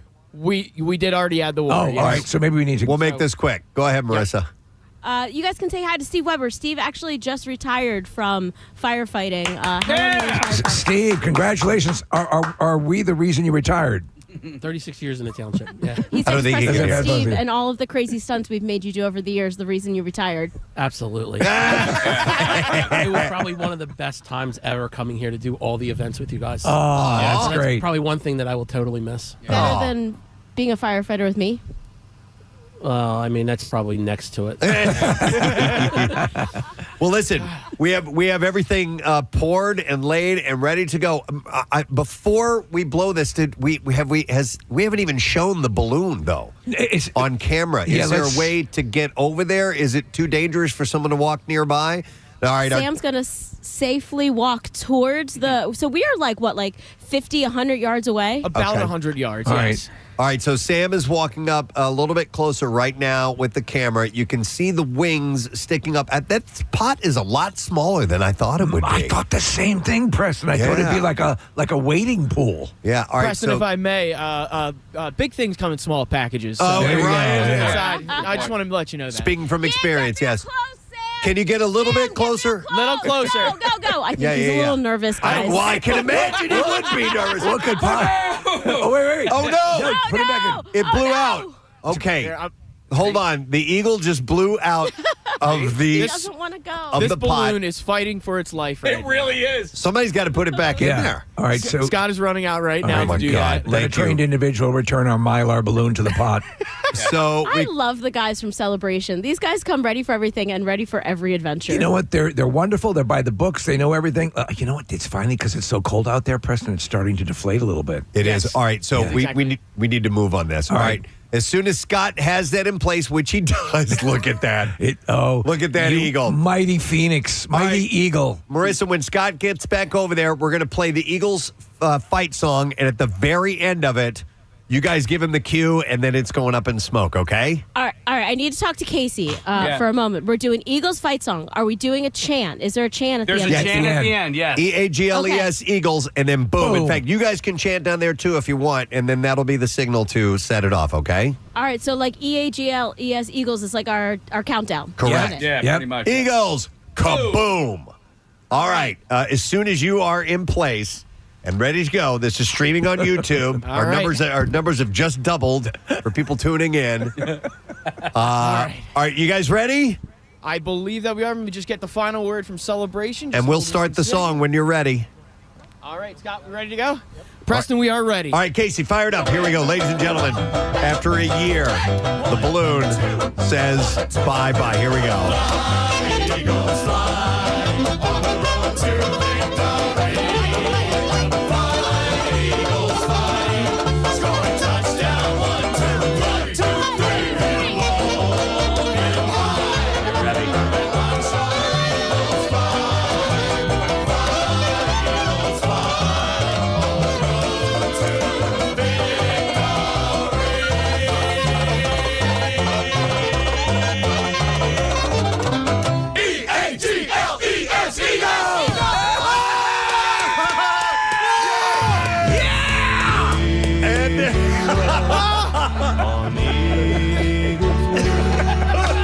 The majesty of this moment cannot be understated. Ryan, please describe what you saw and felt. I felt the full force of the Phoenix. It rose through the air. Debris is still coming down. It was pure majesty. The one tear that I shed is immediately frozen. Scott, you're a wizard, man. That was amazing. If you notice in the cloud, the plume of smoke that rose into the air, I saw the image of Jalen Hurts smiling. No. Yeah. No. It was Oh my amazing. God. It's an apparition. Marisa, could you feel the heat off of that? I think my eyebrows singed a little bit. And guys. you're far away. That shows you how I am powerful that is. far away, and I could feel the heat on my face. All right, fans will know this. When Jalen Hurts walked off the field during that Super Bowl they lost in 2022, he had the energy. He actually saved a photo on his phone screen. Guys, I am screen capturing this, and this is going to get me through till next September. Yes! Marisa, yes. Okay, the rest of the family. We want to make sure no one feels like they got their feelings hurt when I said that a moment ago. So Andrew, Caroline, and Harrison are all part of the family. Peter, Bobby, and there we go. Cindy. And Peter, Bobby, and Cindy. And don't forget Jan now. She always gets Jan. left out. You know, I hate that. So, all right. You know what? I know we did a city beat last week, but there are a lot of things going on. So some cool stuff. I want to get back into that again if you don't mind. Wow. He's the man with the cover magazine, beauty, feet, toes, nails, cuticles, pet egg. I like the cover of magazine Beautiful Feet. Yeah. Well, actually, we're going to start with Marisa because she went to FanFest at Lemon Hill. Yes. And I want to hear how that whole thing went. It was unbelievable. Yeah. Preston, you've been talking about it, you've been describing it, and I really think that you have to see it to just take it all in. I mean, when we have Meg Kane here, she was describing it as Philly Coachella, and that really is that you walk in and there's tons of what they call activations, those big brands in the buildings. I mean, there was one that was from Home Depot, and it was the size of a house. Wow. No lie. And if you're watching any of the matches on TV, you'll see this commercial. Well, this commercial where David Beckham goes to Home Depot and builds his own backyard. And so they've recreated it right there. So you can sit in David Beckham's backyard and watch the matches. About how many? Because I've seen videos from it. I've been blown away by what I've been seeing. How many acres would you say it is, Marisa? Oh, Steve, I have no idea. It's large. If you've ever been to Lemon Hill, the space is huge. It's on a hill. Obviously, it's like Fairmount Park. It's right on the edge of Kelly Drive. So, like, you know, if you walk from the Art Museum, before you get to Boathouse Row, you cut over, and that is Lemon Hill right there at that light. So what you're watching here, guys, was a really, really special moment that I kind of saw happening, and I ran over. So there was this group of guys. The day that I went was Sunday, and it was not like crazy packed like we've seen videos from when people are watching games. I think there was a Germany match on, and I saw these guys getting rowdy, waiting in line to play soccer on this tiny field. And so I ran over to see what was going on, and it turns out this is a group of folks from Iraq, fans that had come in, and they grabbed a group of guys from France and asked them to play. So this was Sunday. Little mini game about what they were going to face later on. The day before the match that was happening the next day. They all seem like they're having a lot of smiles, it seems like a really great energy. They're having a blast. There are these grown men who had to take their shoes off because that was the rules of playing in this space. And there was hugs, and they were cheering each other on. There was a moment where the group of French guys didn't have a goalie, so they yelled. They're like, "Goalie, goalie, goalie! Somebody come in!" And he played for them. Is that AstroTurf that they're on? Yeah, it's like a little turf field. Apparently, it was like dirt for a while, and they put some turf on it recently. AstroDirt. Oh. Yeah. So I posted this video, and if you can see, there is a comment that is in a different language. I translated it, and I guess whatever the guy's jersey is that he's playing, maybe it's from Syrian, and he is their goalie that jumped into this game. So it's just it's this energy that you are feeling throughout the city. By the way, that translates to no satire. Wouldn't that be fun? But it's really special space. I highly recommend everyone go over there. It's really easy to park in Center City or park wherever you're allowed to park in the Brewery Town area and walk over. Okay. There are some local markets set up in the front, so don't miss those guys. There's some small businesses that are set up. By the way, how many if you're just spending your time within the confines of this setup, are there eating establishments and things of that nature? Steve, there's local vendors that are setting up. There's a Pat Steaks, there's an El Mercury, our friend Corn Hub is there, Ravioli Mix, a whole bunch of brands that have come out, trucks that have come out for food trucks and fireworks. If only Pat's Chili Dogs was. You can get local beers. You can get there's a Michelob station. There's all this stuff. I mean, we were looking at it. We're you could spend the entire day here. That's the purpose, there's right? Days where there's matches that go from noon to 11 o'clock. I know those really busy days are starting to wean. But you could be there all day. And there was a massive line. You guys, we've been talking about these Bank of America bracelets. Have you guys heard about these? So there are these You've been talking about them. I think I maybe mentioned it a couple weeks ago. This is charm bracelet that Bank of America is making, and you can stand in line and get it there at the event.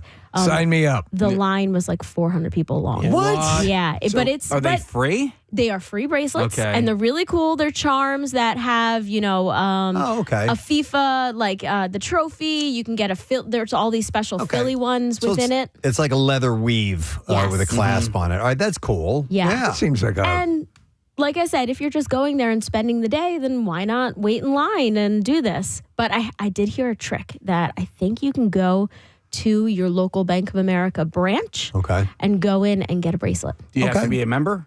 Probably.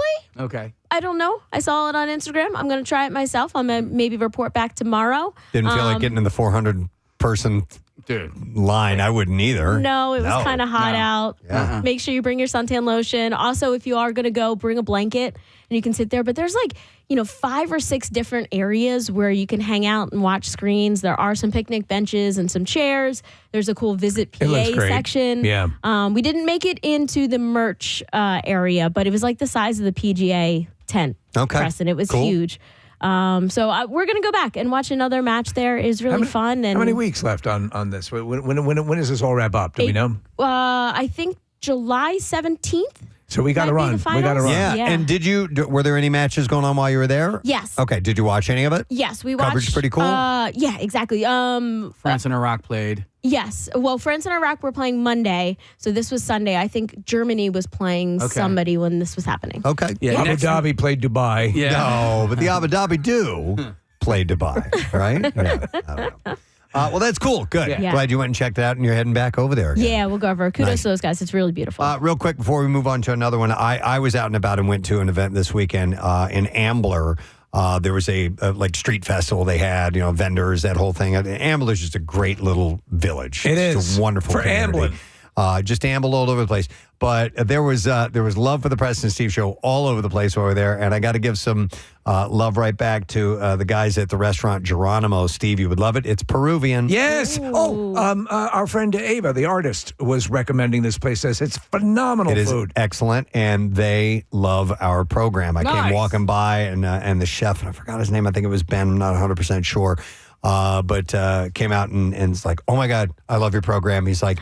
And I was like, I love your restaurant, because we had that's the first time I'd ever had Peruvian food. So good. Was at this place, Geronimo, and they were super nice guys. So I wanted to throw some love to them, and my buddy Will's band, the Shoe Shiners, they played, and we had got to go see them. Yeah, it was excellent. Oh, that's fun. It was just a beautiful weekend to get out and about. By the way, So we're getting a little bit more. This June has been a lot. Has found its footing. So I'm happy. Let's see how July plays out. Yep. August, and then we can reassess. Yep. All right. I was looking up the chef, by the way. His name is Ben. It is. I'm yes. super proud of you, bro. Chef Ben, thank you. Yeah. Every now and then I get one. Geronimo himself was Peruvian. I did not know that. Wow. Benjamin Salazar. All right, so we're doing the city beat. We're going to go from lovely events in Philadelphia to rats and mice that are mutating. Oh, what? Yeah, in this our is area. true. Yeah. Pest control companies routinely use traps baited with rodenticide to kill rats and mice found in homes, restaurants, and businesses throughout the Philadelphia area. But a recent Rutgers University study suggests that those companies face a problem. Researchers discovered that mice in Philadelphia, Trenton, and suburbs like Levittown and New Hope harbor genetic mutations that shield them from standard chemical baits. Yeah. In fact, a majority of house mice sampled from northeast urban areas, including Manhattan and other New York City boroughs, carried at least one mutation linked to rodenticide resistance. So they're adapting. A clear sign that pests are actively evolving to survive common poisons. Rats presented a different problem, though. Well, they lacked the chemical-resistant mutations found in mice. The study authors suggest that they possess the cognitive sophistication to outsmart and evade traps entirely. I'm not going in that. They're smart, these rats. The lead author, Jin Jia Yu, a postdoctoral researcher in Rutgers entomology department, said the findings indicate that pest control companies might need to develop different strategies. He said, or she said, I'm not sure if it's she or he, but anyhow, for the house mouse, they said for the house mouse, we saw much more mutations rather than Norway rats. Norway rats are the common brown rat often seen in sewers. All right, you have blonde hair, right? Probably. Genetic mutation is not that special in these creatures, but they said we found that the house mouse shows a lot of genetic mutations related to rodenticide pretty wild. resistance. Yeah. So the issue, rodenticide, we talked about that before, and there's something that makes it the most applicable form of poison for a house. And does it have to do with if your family pet? Don't know. Okay, that perhaps if they find this, eat it, it won't affect them. I'm probably talking on my ass, but I think that was one of the things. Don't know. This study focused on urban rodents, and it found that mice in big cities such as Philly and New York had a high frequency of mutations of a certain gene. Rodents are a bigger problem in cities than more rural areas. Data cited in the study indicates that an average of 12% of all households experience rodent sightings.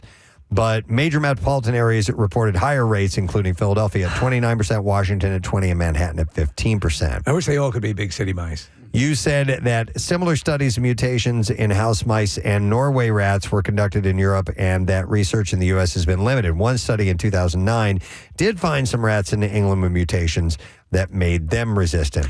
However, you said that there had been no such studies in the Northeast. It has long been known that rodents develop resistance to rodenticide developed in the 1950s, so more potent compounds were created in the 70s and include bromophacoum, bromadiolone, difenacoum, and diphthothylone. I feel like you're at Hogwarts right now. Yeah. You just created an invisible mouse. Wingardium rodentium. Yeah. Jesus. So all of those, it's fascinating. Rats are so adaptive. And we've known that they're smart, but the fact that they're figuring out ways to foil these traps is pretty amazing. Yeah. See, all right, so we get mice from time to time. We had mice this past winter. It was a really, really rough winter, and we had people come in and take care of it. I think if we I'll take care of your problem. If we had rats, I might just burn my house to the ground. Rats are a whole other thing. Yeah. And rats are just large mice. Mice are so cute, though. Like, they're kind of adorable. But So I had a mouse infestation in the shed out in my backyard. And so I think they're cute too. Yeah. But I can't have an infestation of mice. No, so there's I went diseases. out and I bought a poison that was actually, Steve, it's specifically made so that dogs can't get into it. That's So- what I'm thinking So of, this yeah. is dangerous for dogs, though, if they were to get to it. But it's inside a contraption. I The mice see. get inside, and so I go into the shed, and dude, there was a mouse laying out front, and it is in agony. It's squirming, it's squealing, and I'm like, oh my God, I felt horrible. So I got to take this thing out of its misery. There's no way I'm going to sit there and let this thing suffer. Did you strangle it? So, no, but I got a hatchet. Yeah. Listen, you put it out of its misery. And I go over, but that was my plan. And I go over and I'm just like, grit your teeth and do it, Press. Why'd you do that? And I slice it. Well, that didn't kill it, man. That thing kept squirming. I know, right? It keeps squirming. I'm like, oh no, Steve. And it's almost like in Me, Myself, and Irene, where the cow won't die. And I flip it over in the other, and I use the blunt end, and I just start smashing its head in. And I am just feeling horrible this whole time that I'm you don't doing want it. to kill them. But there can be diseases and things that are invited. Now there are. Have you ever seen the plus traps? they were eating all my, they were eating through cushions Yeah. and stuff like that. That's what they were destroying my property. And I ended up, I'm like, okay, I got to clean out the whole shed. And I did. And I found like 6 other dead mice, and they all died a horrible death, like the one I was watching. Have you ever seen terrible? The traps that are these buckets? Where and they're astonishing how well they work. The mice will go up this ramp. They go up to a lid on top. Yeah, I have it. Oh, how does They it work? fall in. Yeah. And then what? And then you can relocate them. What? Oh, no. Oh, what did you do? You just leave Did them you kill them with a hatchet? No. There was water in there, and it drowned to death. Oh, Yeah, oh my God. Yeah, It's brutal. Well, I mean, I You held it under. sick son of a... Yeah. So, but if you go release them somewhere, I mean, where do you go release Your them? neighbors. Does it do? Yes. Yeah. Keep a running list of jerk neighbors. Yeah. Hey, it's an open window over there. Go ahead.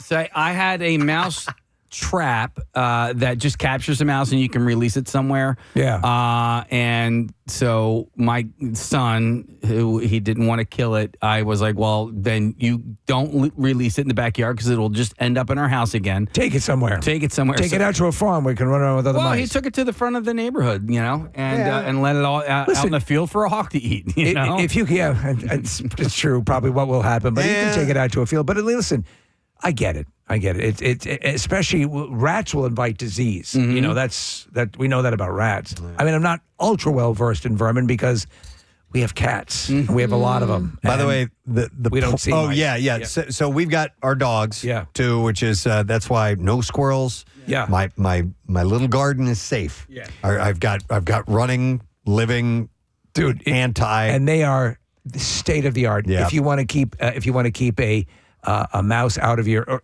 like if you have an outdoor a cat that goes in and out.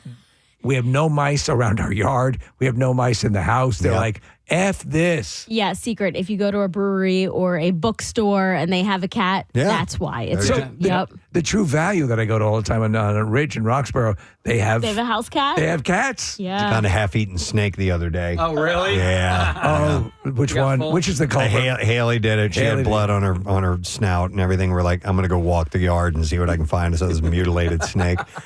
By the way, drink the blood of the snake, Father. By the way, the poisons contain for these mice and rats contain anticoagulants. Yeah. That interfere with the activation of vitamin K Kayak? reductase, An enzyme essential for blood clot. Eating the bait leads to fatal internal bleeding. That's what happens. Oh, it's horrible. It's brutal. Hang on a second. Let me go to John, who's on the line. Hi, John. You're on the air. Good morning, bud. Oh, Hey. What's up, John? About 3 years ago, I was brushing my teeth. I heard like a beep, beep, beep, like a mouse when I turned the water off. Called the exterminators. I had rats in my crawl space. You had rats in your crawl space. Any guesstimate as to how many rats were in the house? Was it an infestation? Well, I caught 12. Whoa! Damn, dude. Yeah. And they ended up chewing all the wires on our stove, our refrigerator, a separate freezer. The only thing that lived was the microwave because that was above the stove. They didn't get up there. Listen, so that's why we've talked about this many times. If they find a mouse or any kind of rat on an airliner, they've got to take a stem to stern review of the wires because that's what they do. They gnaw through the wires. John, what town is this? Audubon, New Jersey. Oh, thank God. It's across the river. John, were you able to collect them up and drop them in your neighbor's house? Get rid of them that way. Well, actually, a lot of people ended up getting rats in my area because of the 295 construction. Construction will, when the construction was going on in the building here, you remember we were seeing mice. Yeah, it'll drive them out. Everything gets sort of rattled. Wow. And did you do anything? It was crazy. I got under there and I had to set up the traps and then empty the traps. Well, as I'm crawling, I get to a section that I had to crawl through another part of the house. Yeah. And I just looked to the right, and I kid you not, 3 inches from my face was a dead rat, and I screamed like a 6-year-old girl. I believe it. Of course. Wow, that's gnarly. All right, thanks, John. Yeah, Appreciate it. It was crazy. Okay, so it was like Rambo. Yeah, he's crawling through the the cave. I can't. The rats. Dude. Come back, crawl through rats, see them over on the crawl space of my house. It's over, Johnny. Nothing's over. I'm getting a hatchet. All right. So anyhow, the mice are mutating in our area. God. They're becoming more resistant. Honestly, when you talk about nature and the mice and cockroaches and things that are they will roll with it. It's amazing. All right, one more city beat. At least one more. If this goes quick, maybe we'll have another one for you. All right, Steve sent me this. There's an event called Uncaged in Jenkintown, a Nick Cage cocktail crawl. What? This is awesome. This is coming up on the 28th, and it would be from 4 to 8 p.m., 4 Jenkintown bars within stumbling distance of each other, which are the Keep Easy, the Drake Tavern, Buckets Bar, and King's Corner, will be featuring Nicolas Cage-themed cocktails, showing Cage movies, and hosting Cage matches, they're calling it. Songs from his films will be performed live in an alley. The local movie theater is hosting a late-night screening of a Cage film, and even a tattoo parlor is getting in on this. Participants who register for this event will receive the Uncaged Cocktail Crawl Kit filled with goodies. Mel Hager, who is the owner of the Keep Easy, said that the participating bars host a Festivus-themed crowd during the holidays, and they wanted to create a summer-themed crawl, too. And she said, who doesn't like Nick Cage? It's insane how he puts in the work. Every time I turn around, I'm like, is he a robot? How does he do so many movies? He's an enigma, but yet he doesn't seem like all of us, but also maybe he's an alien. I don't know, but it's fantastic, she said. This is the kind of kitschy thing that I love when they like the Mrs. Roper. The Roper Romp. Roper Romp. Stuff like this is a blast. I'm curious to find out if Nick Cage has heard of this, and I'd wonder what he would do if he heard of it. I think it'd be the kind of thing he'd embrace. You would think so. The event is free, but participants who want to compete for Cage-themed prizes need to either pre-register online for $15 or register in person the day at the same price to receive their Uncaged kit. Each kit contains one of 5 random Cage masks to be worn during, quote, face-offs against components in or opponents in the cage matches. So Spider-Man Noir is Cage's most recent thing. He's got another 3 movies coming out, a ridiculous amount of stuff, but so awesome, so good, and he just has that quirky thing, and you know it and you love it. I think this is brilliant. I'm trying to think of other actors. Who would be that could be celebrated this way. Cage is so quirky that he just is a perfect subject. Bill Murray. Bill Murray's got a legend with the chive and all that. Right. Yeah. Maybe they could you could do something with him. I mean, the Nick Cage National Treasure connection. Yeah, huge. I'm just trying to think of obviously you got Rocky Balboa and Sylvester Stallone. You could do that. Yeah, there's already the Rocky Run and things like that. So Michael B. Jordan. I'm Peter just North. thinking Right, Peter North crawl. Yeah. Like a Will Ferrell crawl. I was thinking like a Pee Wee Herman crawl would be kind of cool. Like actually Pee Wee Herman bike crawl would be kind of cool. Do you know what's fun though, Marisa, is someone who's not classically, but Bill Murray is comedic. So I don't know. I guess I shot my own theory in the foot. I don't know. So every bar will have its own cage match competition that will pit 2 players in a tete-a-tete game based on a different Cage movie to determine who is the Lord of War. The game at Buckets, for example, is called The Flying Elvis, and it's based on the scene in Honeymoon Vegas where Cage goes skydiving with a group of Elvis impersonators. Which is a very funny movie. Contestants will have to throw toy parachute soldiers, which are hand-painted to look like Elvis, to see who can land them closest to a tiny mock-up of the Vegas Strip. So stuff like that. That's great. Is going to be happening. Okay. I'm like Shyamalan. I'm going just Philly Shyamalan? based. Philly based? Yeah. Oh, all Philly based. All Philly based. Shyamalan it'd be a weird one. Well, Will Smith, if you're going Philly based. Yes. Kevin Bacon. Yeah, okay. Bacon, Could do that, yeah. Yes. And then you could tie in bacon and beans Yes. along the crawl. As far as food, and somewhere 6 degrees would play into it, some type of game with that. Okay, wait, That's not I a don't bad understand idea. the beans thing. Remember last week he announced that he went that's for right. PETA? Yeah, he's doing a campaign. Yeah. So, I don't know. So for every Challenge 1, participants will get a stamp in their Cage Pub passport, which is included in the kit. At 7:30, an award ceremony will be held, and those with the most stamps will receive Cage-themed prizes. Crawlers are also urged to get stamps in their passport for every Cage-themed beverage they consume. So there's going to be some specialty cocktails. The kind of thing that Mayor Pete would do in Phoenixville. Yeah. Like Blobfest. Yep. Same sort of thing. It's a spice of life kind of thing. Obviously, we have Always Sunny crawl. You could do a Bradley Cooper crawl. I like the Always Sunny one. That's a great idea. There'd be a lot there for that. Larry Fine crawl. Kate Flannery crawl. Yeah. Jervis crawl. During the crawl, local musician Gerard Reagan will play songs from Cage movies. Prior to the festivities, Noble Heart Tattoo Gallery is going to have a special on Cage-themed tattoos from 1 to 4. I mean, there's a wealth of things. I want to see what kind of Nick Cage tattoos are generated. Yeah. All right, Steve, it's online. I found it, and it is a flash sheet. You pick your Nick Cage face. You pick the body, which includes bodies like SpongeBob, Homer Simpson's, Minions, and then you add the extra detail like a roll of toilet paper, or you can do like Hello Kitty. Like, this is hilarious. That's pretty interesting. A pickle. You could do a Nick Cage pickle. Pickless Cage. Pickleless Cage. Oh, my God. So the crawl will be at 9, or following the crawl at 9:30 p.m. The Highway Theater is going to show the movie Vampire's Kiss, which is the one where everyone will use as a meme where he's freaking out. He's just off the charts crazy. Is that the one where he eats the cockroach? Yeah. He really did that. Yeah, he did. Like a live cockroach. He just crunches it down. Costumes are encouraged as well. So that is coming up on the 28th.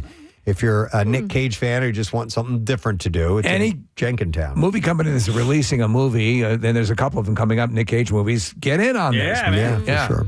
Do a tie-in. We have a guest coming up, Case. Yes, is sir. she at 9? She's at 9. Okay, then we should wrap up to City Beat. So thank you guys for Scooby wow wow. That has Acknowledge been the City Beat. That's right. With the magazine cover feet. All right, why don't we take a break, come back in a second, and Rachel Feinstein is going to be joining us. We'll see what else we can get into in just a moment or two, and I'll reiterate some of the blood drive numbers if you missed out on that. Stay put. We'll be back in a moment. The Super Bowl. That's how it's going to play out. We've just sealed it. I gotta see if the what is left of that balloon. If it's completely there is vaporized. some debris. Sam is actually going up right now to show what is left from this. We'll need to collect this and put it back together when they win the Super Bowl next year. Too. I'll be shocked if anything is left from that. I mean, I would be stunned, Preston. I mean, the thing was sitting in the pot. Black powder Guys, and gasoline. I think we need to build a mantle in the studio to put the ashes on. Put it next to Birdbot. Yeah. There is leftover pieces. Holy crap! Oh! Yes. What is that? That is a wing. Pick it up. Is that a wing? Tail feather. That's a tail feather. That's a tail feather. Well, we're keeping that. Yeah. We're keeping that. I just gagged a little bit, like you just picked up a piece of a carcass. Wait a second, though. The tail feather was the closest to the fire. You know what, Steve? You're right. Right? The butt end was down in that tank. How would that survive that? All right, we'll pick up the fragments. We'll store it next to Birdbot, and we'll have it memorialized forever. Yes. And so, yes, we are indeed picking up the pieces. Thank you, Ben- guys. No environmental Ben- issues. Ben from Celebration Fireworks just handed me a singed wings, guys. It's very sad. Yes, collect all It's all of that. crumpled and singed. Smells like burning mylar. All right. Well, we'll bring the pieces back up to the studio, and we'll find a wonderful place for them. I want to thank our friends at Celebration Fireworks for making this whole thing possible. Amazing. Lower Merion and the Union Fire Companies for participating. The best. And the amazing Rodney Bird for putting together our broadcast equipment and facilities to make sure that we can actually pull this off. So you guys can come on up to the studio. We'll shut it down for there, and we're gonna talk Super Bowl a little bit now. All right, Marisa, you good? Sounds good. Go Birds! Go Birds! All right, and thank you, Ryan, for going down there too. Well, there it goes. Wow. And I can't believe that a part of that actually stayed together. The part closest to the detonation was intact. Mind you, it was blanched a little bit. It was bleached white, but that was pretty impressive. That was awesome. Yeah. Wow. I got this email. I would like to present this to you and those listening. I would like to have you maybe call in because, or you can text in as well.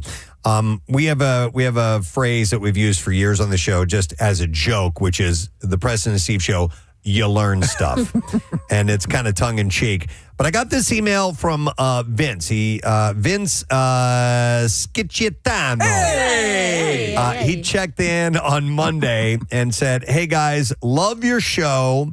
But as I was listening today, I thought of a segment for your show called Everything I Learned from the Preston and Steve Show." Dear God. And then he points this out. He says, "Today I learned about EST and EDT, Eastern Standard Time and Eastern Daylight Time." Because we were talking about daylight savings time, and a caller called in with some information.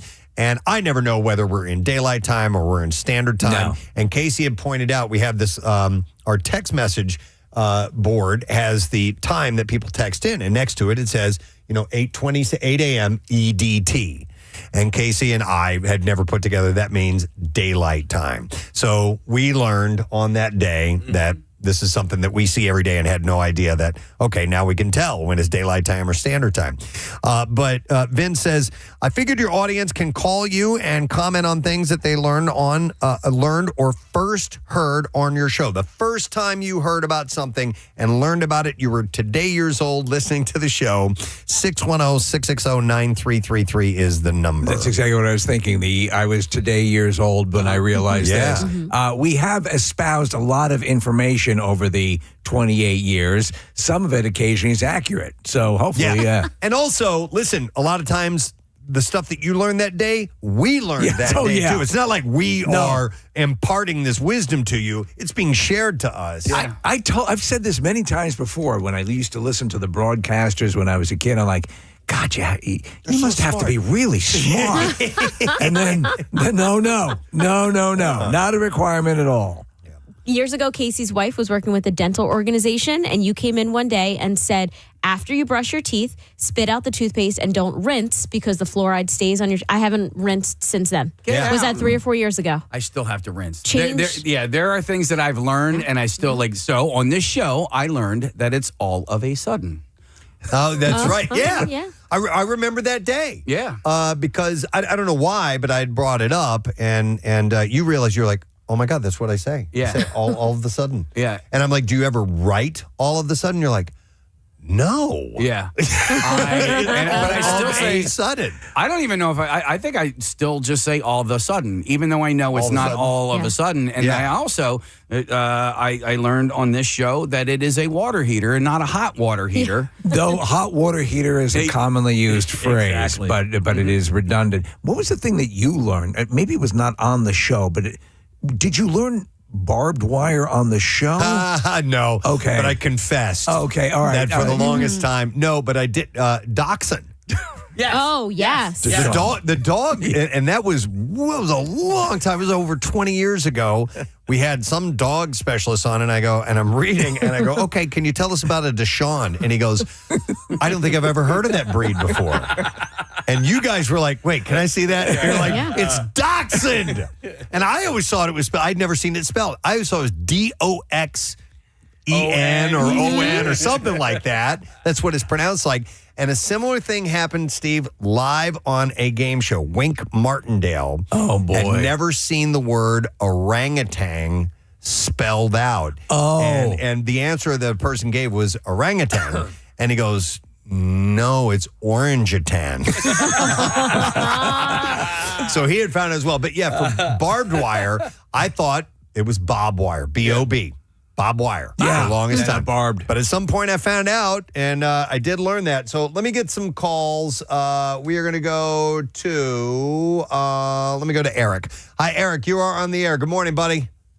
Good morning. Sorry to bother you at work. How you doing, Preston? It's all good, bud. We're doing well. So something you learned listening to the Preston and Steve show. So this was just a recent one. It's pretty simple. My wife always has superstitions when you walk through the parking lot or going into a store and somebody's on one side and the other person's on the other side. She's like, oh, you got to go around. Well, now I know to say bread and butter. There you Bread go. and butter. Yes.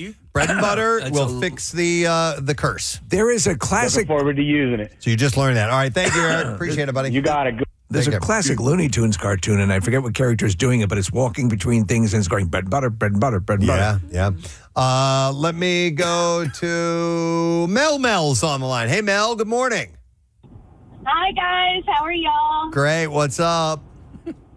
Not much. So, I actually learned how to take shots on your show. Like injections? Like, what do you mean shots? No, like shots of alcohol. Oh, wow. We taught you. Okay. So, years ago, when you still did the St. Patrick's Day broadcast, I was picked to play a game, Oh Jeopardy! I didn't really go out and drink. I didn't do shots. But I had gotten double Jeopardy and was handed a double shot. And before you guys could even tell me what I had to do, I took it. And I didn't really take shots before. So it was more of an indoctrination than a lesson.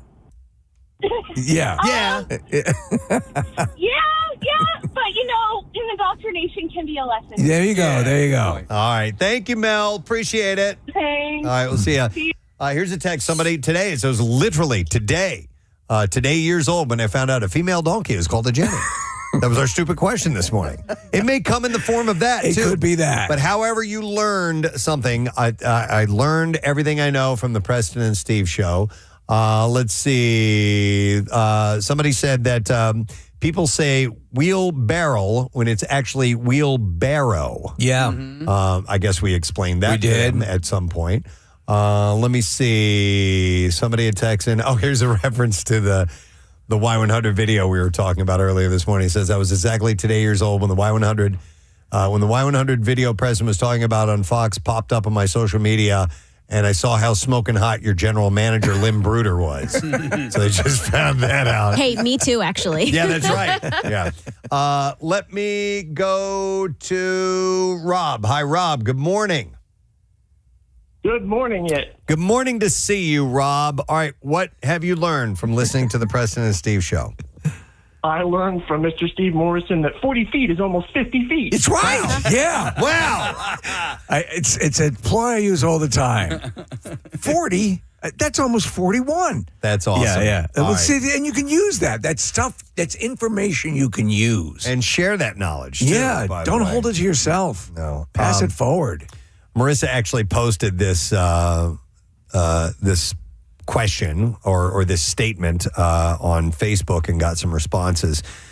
Here's one. This is and this is kind of what I was thinking that people might chime in with stuff like this. That this person, Matthew, said that sulfur hexafluoride has the opposite effect of helium on the human voice. God, do we have a good time with sulfur hexafluoride? I didn't know that until we did that segment. Here's Casey laughing. There you go.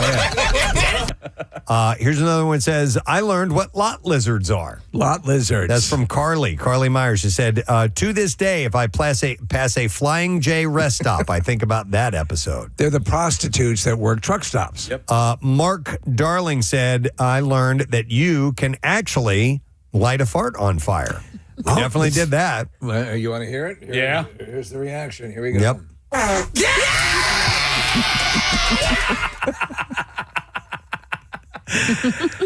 We tried so many times. We cut into a commercial break. That's right. It was like we're waiting for like a NASA launch.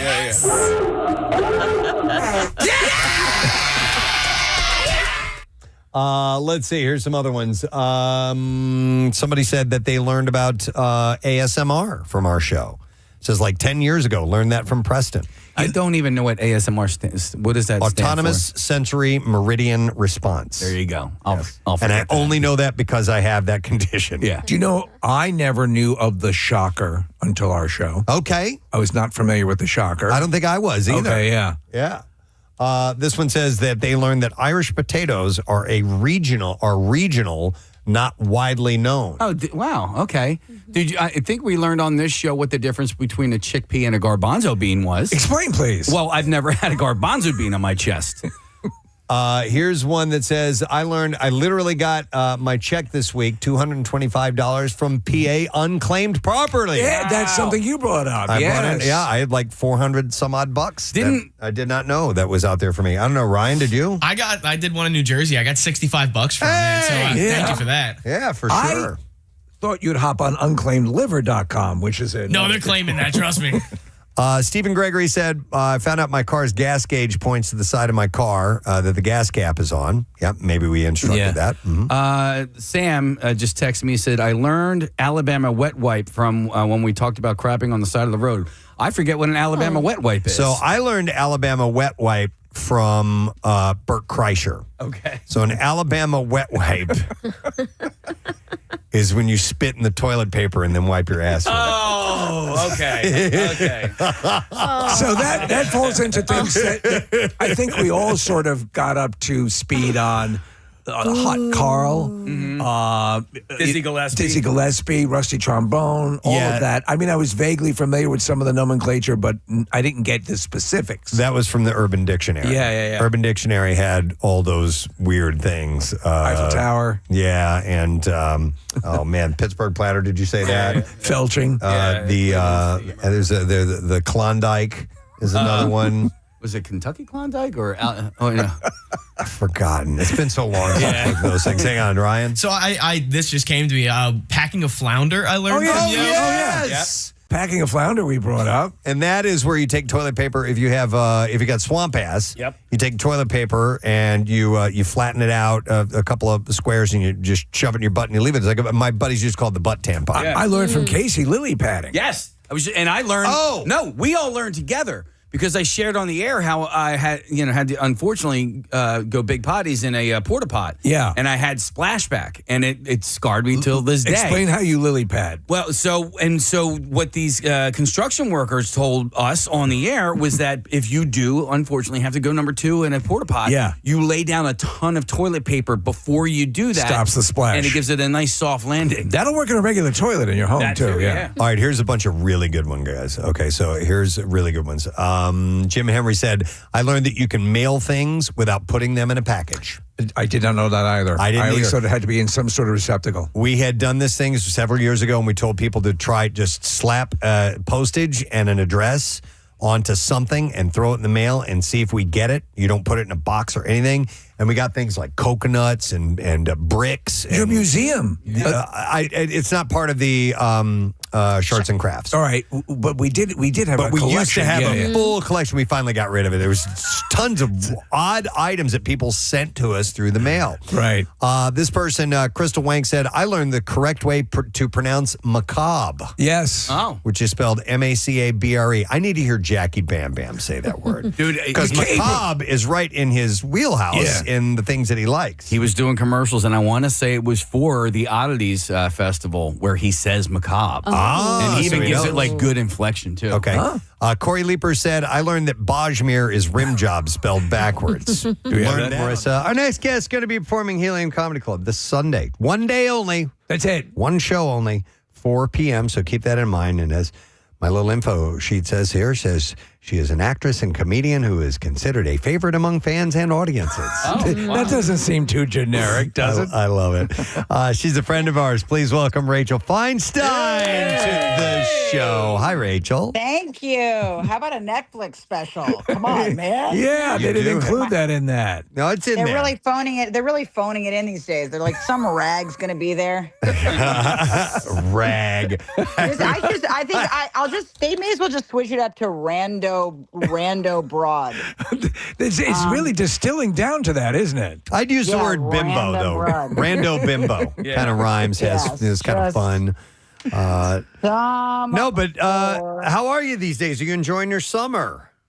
I am. I just got back from dropping my daughter off at school and, 20 minutes late, kind of jacked up. I usually have some Jaeger on my forehead. I'm doing my best. Wait, school's not over yet? No, it's not over. They graduate and then go back. It's all very confusing. So what kind of school is it? She's not going to summer school, is your daughter, right? Or is it just No, she failed. She failed kindergarten. She just got out of rehab and she's going to summer. She's going to juvie actually. She'll be at juvie this summer. Oh, okay. Oh, so how big? No, she's going to like a summer program, but they still have like school right now. But she's 6, but she's cocky. She kind of talks down to me. Like she has the energy of like an old boozy woman that kind of was born divorced. That's my daughter's vibe. So I love those kind of relationships where basically you've created the monster that's now going to visit what you are back on you. Oh yeah, if she's like, the thing with little girls also is they watch you all day. She just questions all my decisions like a reporter. The boys just kind of slam into each other. They're just sort of general morons. They did a lot of slamming when I dropped by the class. I was like, what are they doing? That's so lovely that you help these kids that are obviously like have profound problems and are hit by some collective bus. And they were like, oh no, that's just the boys. That's how they already are. And I was like, what's the rules? You see. It's true, man. Clearly, yeah. It's 100% true. There's a great scene in the movie Parenthood where the family, Rick Moranis's daughter is exceptional and learning at a higher level, and their family has their kid who just puts a bucket on his head and runs into the wall. Yep. And that's pretty much it. I go, what are the rules of the slam thing? And they were like, oh, there's no rules. They just slam.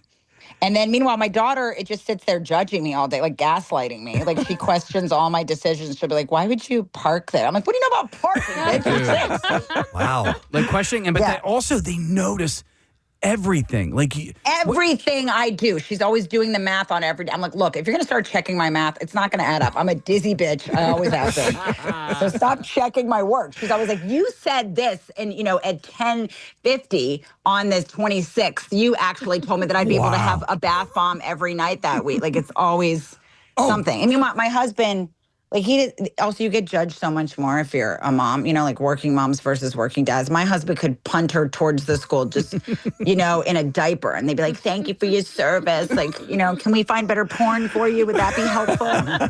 Well, he's a hero. You mentioned the bath bomb, and I have to ask this because I've seen these things. I've talked about it. Not a lot of people have seen these. Have you? Yeah. Is this that kind of bath bomb that whirls around in the tub and like a toy floats up when it's completely. Yes, that's it. Here's the thing. If you haven't had a kid yet, like, here's what you do. You bribe them, okay? And you think you're not going to be this parent, but my friend who hasn't had kids yet, she's one of those like gentle voices. She's like, we're going to do like the Swedish style of parenting. I'm like, it doesn't work like that, Whitney. Here's what happens. You have a kid and then you can't just choose like a sovereign nation to raise them in. You need him to get in the bath. So I get these bath bombs for her and I put them in the bath to get her to take the bath and wash her hair, even though she cries like she was like almost like she's at a funeral, like throwing herself on her son's coffin when she has to gently wash her hair. Yep. But these bath bombs are I want the frick. We had Mr. Bubble. We had it basically was like laundry detergent. This is like a hand grenade that delivers a toy. It's crazy. Yeah, meanwhile, I told my husband, I go away for 2 days. I was like, just put one bath bomb in every night and she'll take a bath. I'll FaceTime him at like 11. They'll be like, up watching Scarface. Like, I'm like, what is going on? Then I go, wait, why are there 10 bath bombs in the bath the first night? He goes, well, she wanted to put them in there. Listen to her. I mean, she's an unhinged terrorist. You don't take direction from her. That would almost be, that's like a hazmat issue if you have, I would think so. Yeah. That's pretty bad. Now, you were just out at the Netflix festival, correct, in L.A.? Yes. They could have mentioned that in my intro instead of just some random rag that does funnies.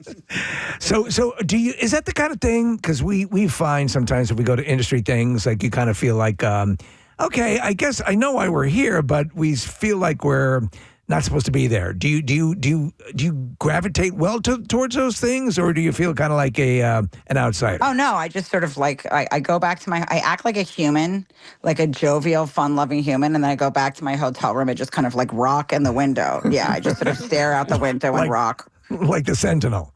Just sitting there. Yes, I do a lot of feeding in parking lots whenever I'm in LA because it just reminds me of all the wild rejection. I just go sit and like feed in tacos and do some like gentle weeping in parking lots. Then I like hose myself down just like a deep pig, and then I just come back like, hey, everybody, I'm rocking and rolling in this industry. No, I'm not well in LA. I feel insane whenever I'm there. It is weird because, and I think everyone's talked about this, or at least people, you live in Queens? Is that your? Yeah, I live in. I'm not name dropping, but I live in Flushing. I come from generational wealth, obviously.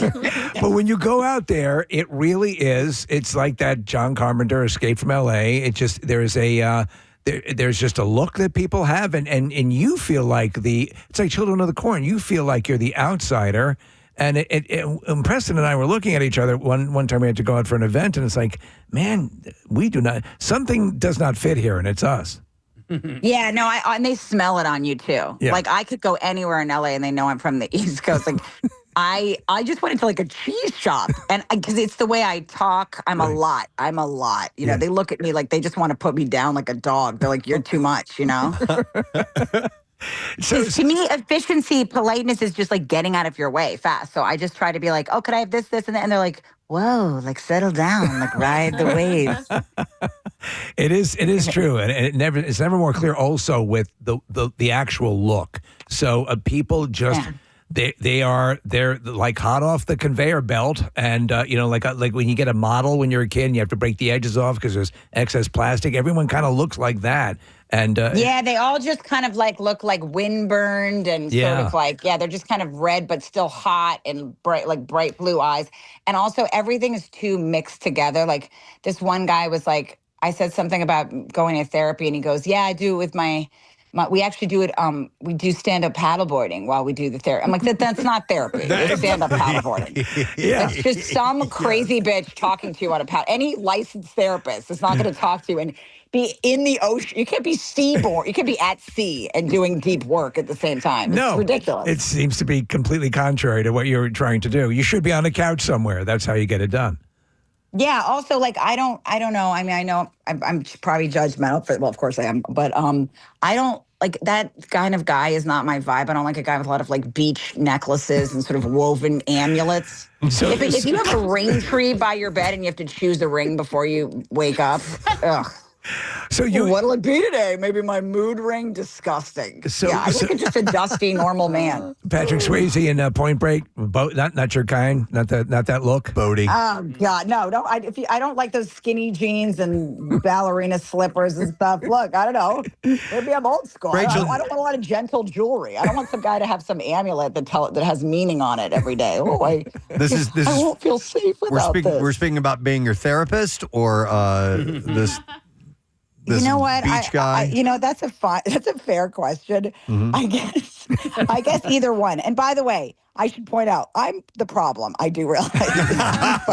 Well, that's very that's candid. Step one. That's step one. That's a good step. Yeah. I've looked in the mirror. Look, I'm not a walk in the park. Clearly.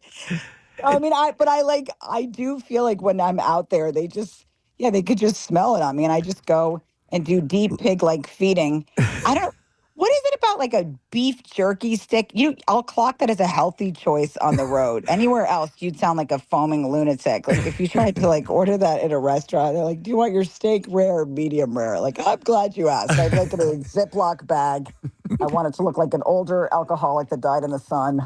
Hey, I'm curious about, because you mentioned the therapist, but I don't know if you've ever spoken to behavioral therapist or anything like that. But I just you have. Okay, I'm curious what being in therapy with a comedian is like, because that's a good point. So much of what I think comedians need in their lives are the messed up things in their lives in order to create their art, to create their comedy. That's a solid, because you've talked to, I remember I was watching a podcast with you, Rachel, I think it was Tom Papa, talking about how ADD you are and how it's almost stifling how much you have it, but it's also the main conduit on how you are so quick. Well, luckily none of us are okay. I mean, the therapy is bare maintenance at best. Like, there'll still be, there's still plenty of, we're not well. No,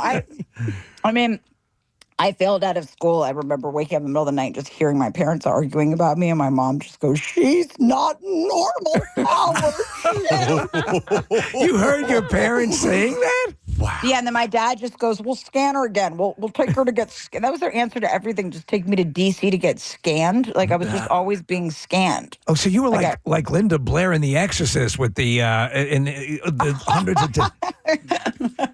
Yes, exactly. Maybe she's I don't know possessed. what they were hoping to find. Like, they were just going to keep re-scanning me like a can of soup at a grocery store. What do you mean? Wait, what do you mean by scanned? Explain what that means. Like, they would do brain scans, or wow, they would do a lot of ink. There was a lot of ink blots in my childhood. It was always just like, "Are you a butterfly, or is this a butterfly or a moron?" Like, they were just always asking me about ink blots. Those are unfair options to be either a butterfly or a moron. Yeah. I don't think. I mean, she didn't really say that, but that's what I heard. Okay. You're touching on a lot of things from my childhood and bringing those up. Did you wear glasses for a year randomly because I thought something might be wrong there? Mine too. Wait, you did the same thing? You were scanned? Oh my God! When you said the ink blots and the scans, I went through all of that, and it probably was just ADHD.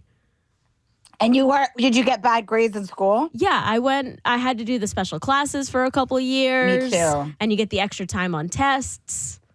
Yeah, and Did you have people coming in the classroom? There was always some speech therapist named Judith or something that would gently tap on my shoulder and be like, "We're bringing her away now, the slow one. Let's take her to the." Well, your parents are jumping through hoops, but obviously, again, were you not possessing this ADD or ADHD or whatever it informs your ability to be able to be comedic. So it's a blessing. Do you look at it that way?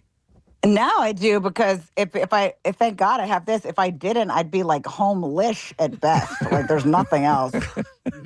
I wanted to ask you, because now I do, because I would have loved to be one of those people that had that story that I was about to be a comedian, but I could have made this noble choice that or about to be a doctor, but I made a noble choice to leave it all for the arts. But I had no other. I remember telling my parents I wasn't going to go to college. I sat them down. I'm like, I've made the choice to not seek high. My mom's like, "Oh, we know. We weren't gonna." They had already allocated that college money towards a room that they were working on. Yeah, she's like, "Oh, honey, we weren't gonna. We saw the scans, so we weren't." We know. I want to ask you, because to that point, you were young. You were 17 when you left the house, and a boyfriend who's in a band. Why do I find that bizarrely romantic? Like it's one step shy of a freight train, hopping aboard with a hobo. But you know what I'm saying? It has that same sort of. I will say this. I know it's funny that you say that because my algorithm is a lot of trains, not Greyhound, obviously, not a jacked up Greyhound bus where they basically scream at you at the start of the travel. Here's how you know you're not traveling classy, is when they give you, and when you go on an airplane, they thank you for being there. Thank you for choosing us. When you go on a Greyhound, they give you a long list of things not to do on the Greyhound. They assume you're some foul beast. They're like, don't chew your gum, don't pop your gum, don't smoke pot in the bathroom, don't do other drugs in the bathroom. If you have an ankle monitor, turn it down. It's like they're basically like, you are a menace. You're an active rogue menace. Here's something I've never even thought about until this moment when it comes to bus travel. Is there, not unlike with airlines, is there a rewards program? Is there a first class? Are there these different classes of travel well, that you I can answer you this. There's no first class. There's no class. But there's no class. Yes. The first class Greyhound, can you imagine name dropping them on a date? Well, things are going well from riding first class Greyhound now, so, premier seating. Greyhound Comfort Plus. No, there's no class. No, I could throw you in there. How outlandishly reducing to have a small curtain drawn between the first 4 seats in a bus and the remainder of the bus. That you rank the first 4 seats in a bus. I don't know if you heard this, but my dad, he owns something. Yeah. So he's an owner of a thing. She must be an heiress.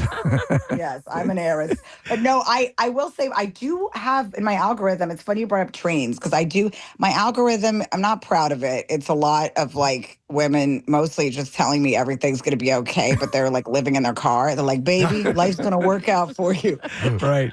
There's a lot of manifesting witch-like ladies, but they look like they're just snacking on Xanax and they're just sitting in their car everything's going to be all right. I'm like, but you're in a Toyota Camry. What did you manifest? 'Cause I see a cooler with a lot of masking tape on it in your back seat right now. But honestly, all right, so I just mapped out a Greyhound bus trip from Philadelphia to Los Angeles leaving tomorrow. Yep. $511. Okay. $511. Okay. I could fly there tomorrow for $500. No kidding. Yeah. So at the time you were traveling, Rachel, was it more cost efficient or because that's the thing you think. It's like, oh, I'll take the train. It'll be cheaper. No, it's not. Sometimes you take Amtrak and it's much more expensive. Well, I was mostly going back and forth from D.C. to New York a lot because I'm from Maryland, So I was mostly going back and forth there. I did take one, but that's a good question. I don't know. But I did take one trip to Montgomery, Alabama, where nobody was there to pick me up from. There was no one there, and my cell phone died, and I had an alarming cough, like a cough where you're like, oh, she's got a full-blown AIDS cough. We don't want to be anywhere near her.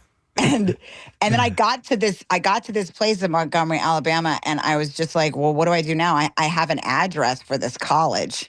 So but the guy, I called him from a payphone. He wasn't answering the phone. I was supposed to play this college. So I just walk up to these men that worked on the railroad or something, and they were getting into some truck together. And I'm like, can you please drive me to this college? Oh, man. I know. It was bad. There's 19 different ways you could have died on that trip. Yeah. Were you ever fearful, because you were a high level of independence, and you also from what I understand, on one of the bus trips, you met a family that you eventually lived with them? Yes, I'm so surprised you do your homework. Most people are just they're just so, Rachel Epstein, what's your life been like lately? Nobody know. Every time I do morning radio, it's either they have no idea who I am or they're like, oh, Nikki Glazer is slumming at these days. You're an actress and comedian who's considered a favorite amongst fans and audiences. So we felt we were more than, learned on your career. But that whole thing about the fact that you would pair up with the family, and then I met a random Bengali woman on the Greyhound. I was weeping because my boyfriend dumped me. He was in this band called sister. I can't say the full word on the radio. Okay. But I was the Yoko Ono to this band we'll call him Dis Sister. And so he dumped me, and I met this Bengali lady, and I was weeping, and she offered to share her bagel, and then she was like, "You can move in with me." She was like, "Never take." She's like, "Never take tears for a man." I'll never forget that. She's like, "I'm like, good advice. Don't take tears for a man." She goes, "Move in with me." So I just moved in. I got some good advice, by the way, about my aunt used to say. I mean, I was way too young for this advice, but she was like, "All men care about is your crotch. They're like little cats. They meow to get in. They meow to get out."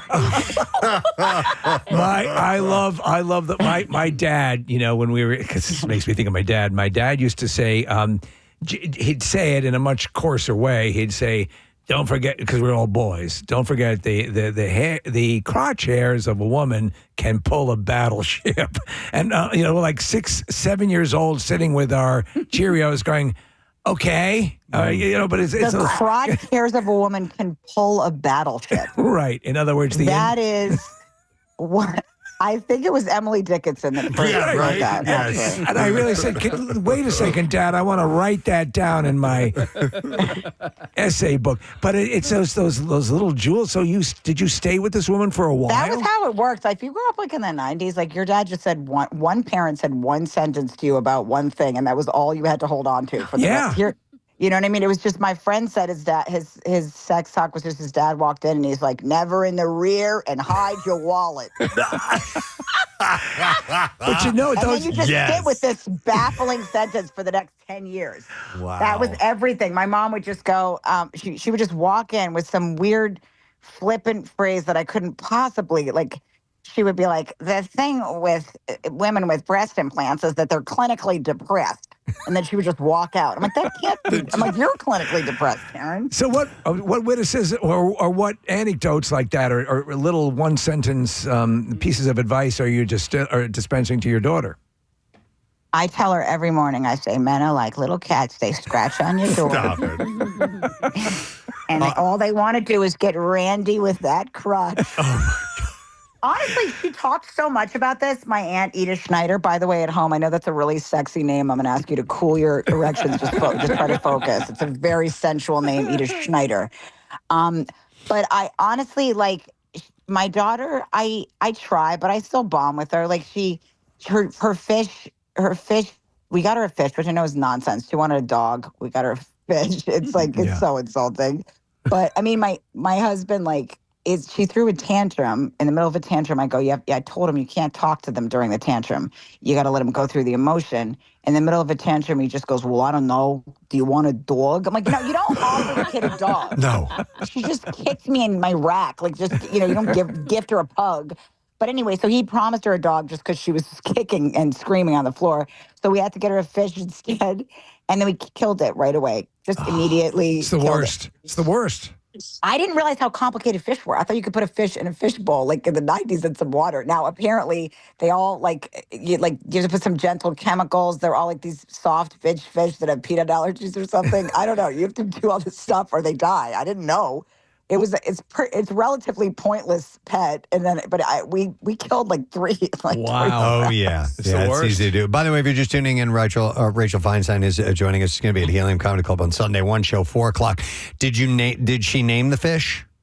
Yeah, that was sad, and I tried to replace it. She named it Patty. It's funny because she does act like an old boozy woman. Even the name of the fish was like an older waitress or something that had been divorced a few times. We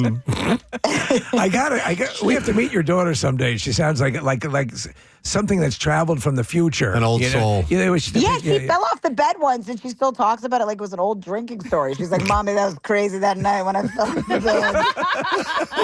She's like, "I blacked out after Goodnight Moon, then I became a roadie for Fleetwood Mac." That's the point of your life in which you're accruing those memories, but she already has a set that she can. She's apparently, she was. I remember even when I was changing her diaper, I looked down and she was just smoking a Virginia Slim. I'm like, who would have given that to her? So is she essentially a mini you? No, she's a little different. Like, she runs a tighter ship. But she's, like I said, she's checking my work. Like, she walked by my room the other day and she goes, "What's going on with you?" I'm like, "You know what? Frankie, like, and I'm like, you're holding a purse full, like a little kid's purse full of masking tape and my jewelry right now. All right, don't judge, okay? Running imaginary errands. That's hilarious. I asked her what she wanted to be when she grew up, and she said a human unicorn. But she's at this phase where we're not allowed to laugh at her, and she gets really mad. So my lip is like trembling. She's like, "You're laughing. You're laughing." I'm like, "No, I'm sorry though, but you want me to treat that with like the same gravity as if you said criminal defense attorney." I'm trying to hold it together.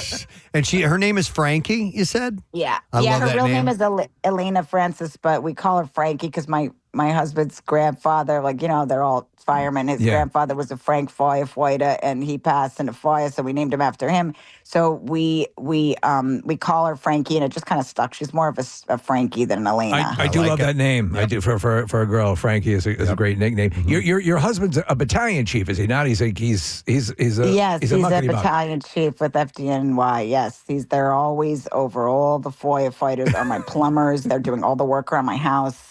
Yeah, I love how you refer to him. The government, so they just put like they put money in like a hole in the basement for each other. And I'm like, Vinny's not a plumber. He's like, yeah, I got a good feeling about him. He's going to figure it out. And of course, we talked about your special title, and he refers to you as big guy. But you say he's emotionally unavailable a lot. But let me ask you, as a firefighter, does his ability to kind of keep it reeled in because he sees some heavy stuff, does that work for him? At work, and then he comes home and punches a microwave because of crypto or something. But yeah, it works. He beats at the microwave for crypto. Hours when he's at the firehouse smoking a fat stick, and then he goes to the fires and he saves lives, and then he comes home and if he gets mad, he just goes and goes to a church, and I have to go find him in like Our Lady of Perpetual Suffering, and it's usually about like crypto or like Janet Yellen or the Fed or something. I don't know. Yes, that's hilarious. That's wild because it's funny because you are, and you talk about your daughter. He can do no wrong, and you do nothing but wrong. Yes, I'm always in trouble with him. He checks my work. He sends me pictures throughout the day of like my little infractions around the house. I don't answer it. I'm like, look, you chose me. I have the level of ADD. Like, you chose a dizzy bitch on your team, but he likes things squared away. I'm like, I don't bring that. I'll bring a good hang. I'm a good hang, but nothing squared anywhere. I'm a good hang. I think that's salient advice. I always say we have these lofty goals when we're looking for our life mates and our husbands or wives or whatever. And I always say, pick the person you can sit on the couch with and watch QVC or crappy television and have a good time, because that's a lot of what you're going to be doing. Thank you. Can I give you my husband's cell number, please? Yeah, right? Yeah, because he goes, at this point in our marriage, he just sees me, I think, as a woman who brings his charger out of the house. Like, that's the extent of his feelings for me. It's like, take his phone charger to another location. Like, this guy labels his chargers. I'm like, dude, I'm shedding chargers. Like, you're out of luck. You're a keeper. Like, he sends me pictures of like little infractions, and then he sent me a picture of the AC remote out in the bed because I forgot to put it back in a holder on the wall. By the way, this was when I was doing the Tonight Show, and I'm like, can you send a meme of a rotating rose or something at least? Yes. No, I got a picture of the AC remote out of the bed. Well, you second time this week. You're constantly being reviewed.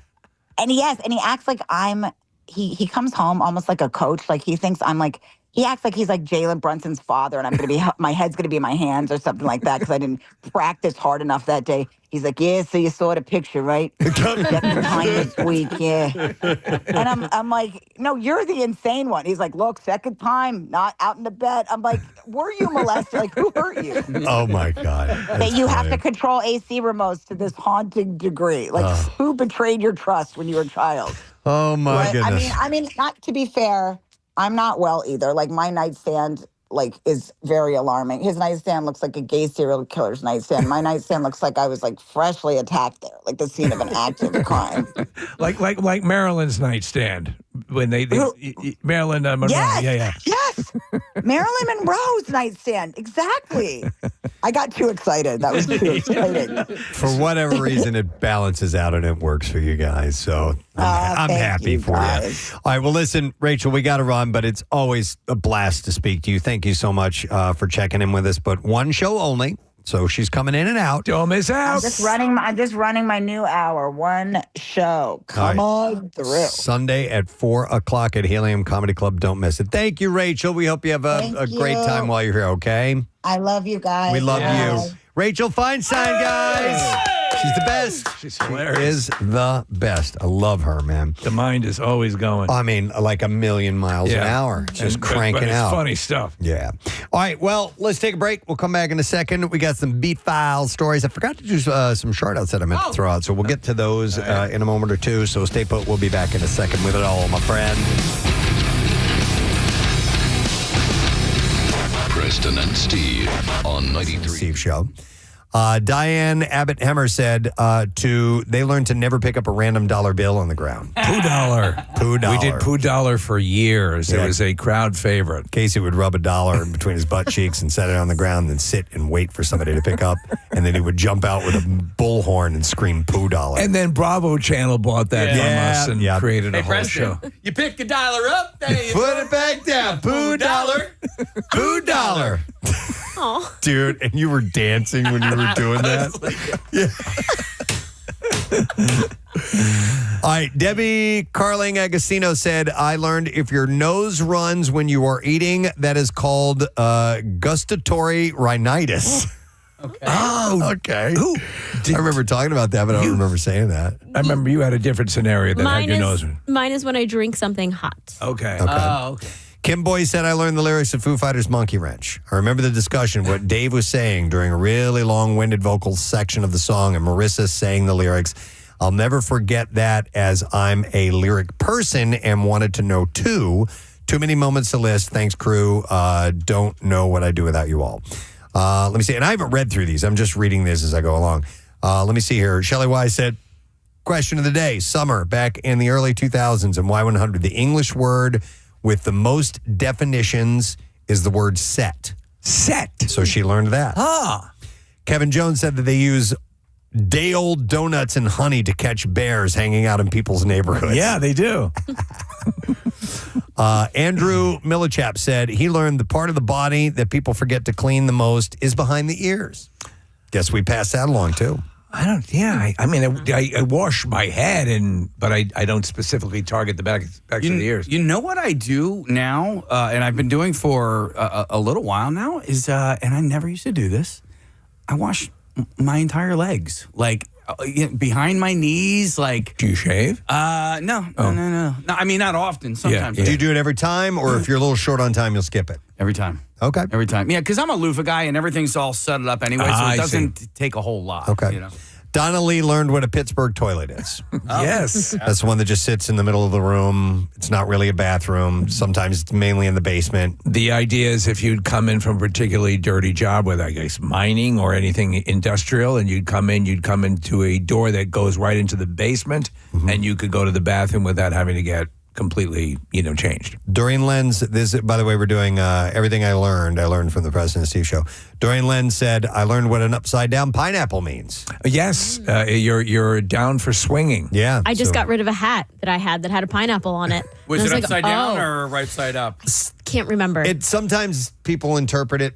Yeah. Even if it's not upside down. Exactly. Have you ever seen anybody do that in a supermarket? No, but we do have some listeners. They were at our Christmas Miracle broadcast. And I can't remember if it was the husband or the wife, but they had a necklace with an upside down pineapple on it. And I was like, hang on a second. And they were like, yes, we are. What I did not know is that it is in that community, it is fairly common to put an upside down pineapple plate on your front door. That's what I've been seeing. Oh, yeah. Yes, okay, yeah. I've been seeing that more and more, noticing it more and more. On somebody's front door? Yes. To basically say, as for this house, we worship the Lord and we swing.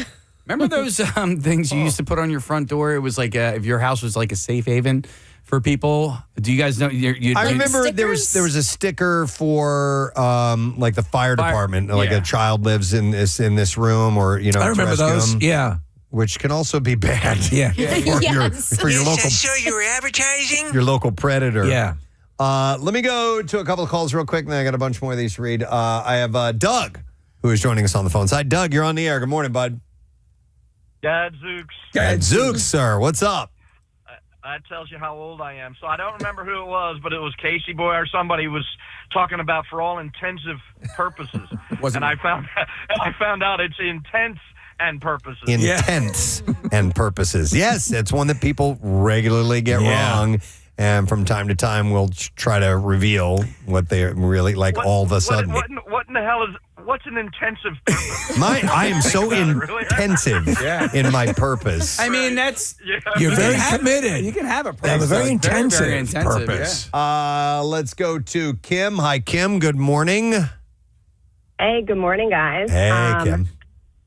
So my husband is very grateful that probably 10 years ago, I learned about Steak and BJ Day. Steak and BJ Day. We used to have Steak and BJ Day dinners. We may need to stir that back up again. People really responded well to that.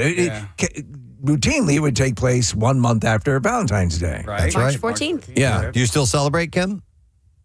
Yes, we do. Sometimes it's not on that specific day if we have something going on, but I don't think my husband lets me forget. Good. Which is okay. Of course. All right. Thank you, Kim. Appreciate it. And then we'll go to Max here. Hi, Max. Good morning, buddy. Good morning, it's. Good morning to see you. All right, so everything I learned for the Preston Steve Show. What did you learn?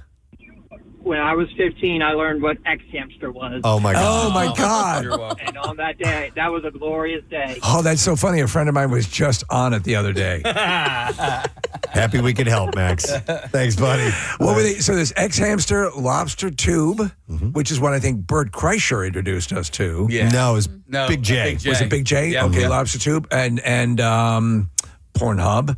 Corn Hub, which is an offshoot. Yeah, that's it's a food truck. Yeah, those are the ones that come to mind. All right, so here are a few other ones. Tom Masella Jr. said, I learned frying leftover pizza in the skillet is the best way to reheat it. And I stand by that. It really is, especially if you're just doing a couple of slices.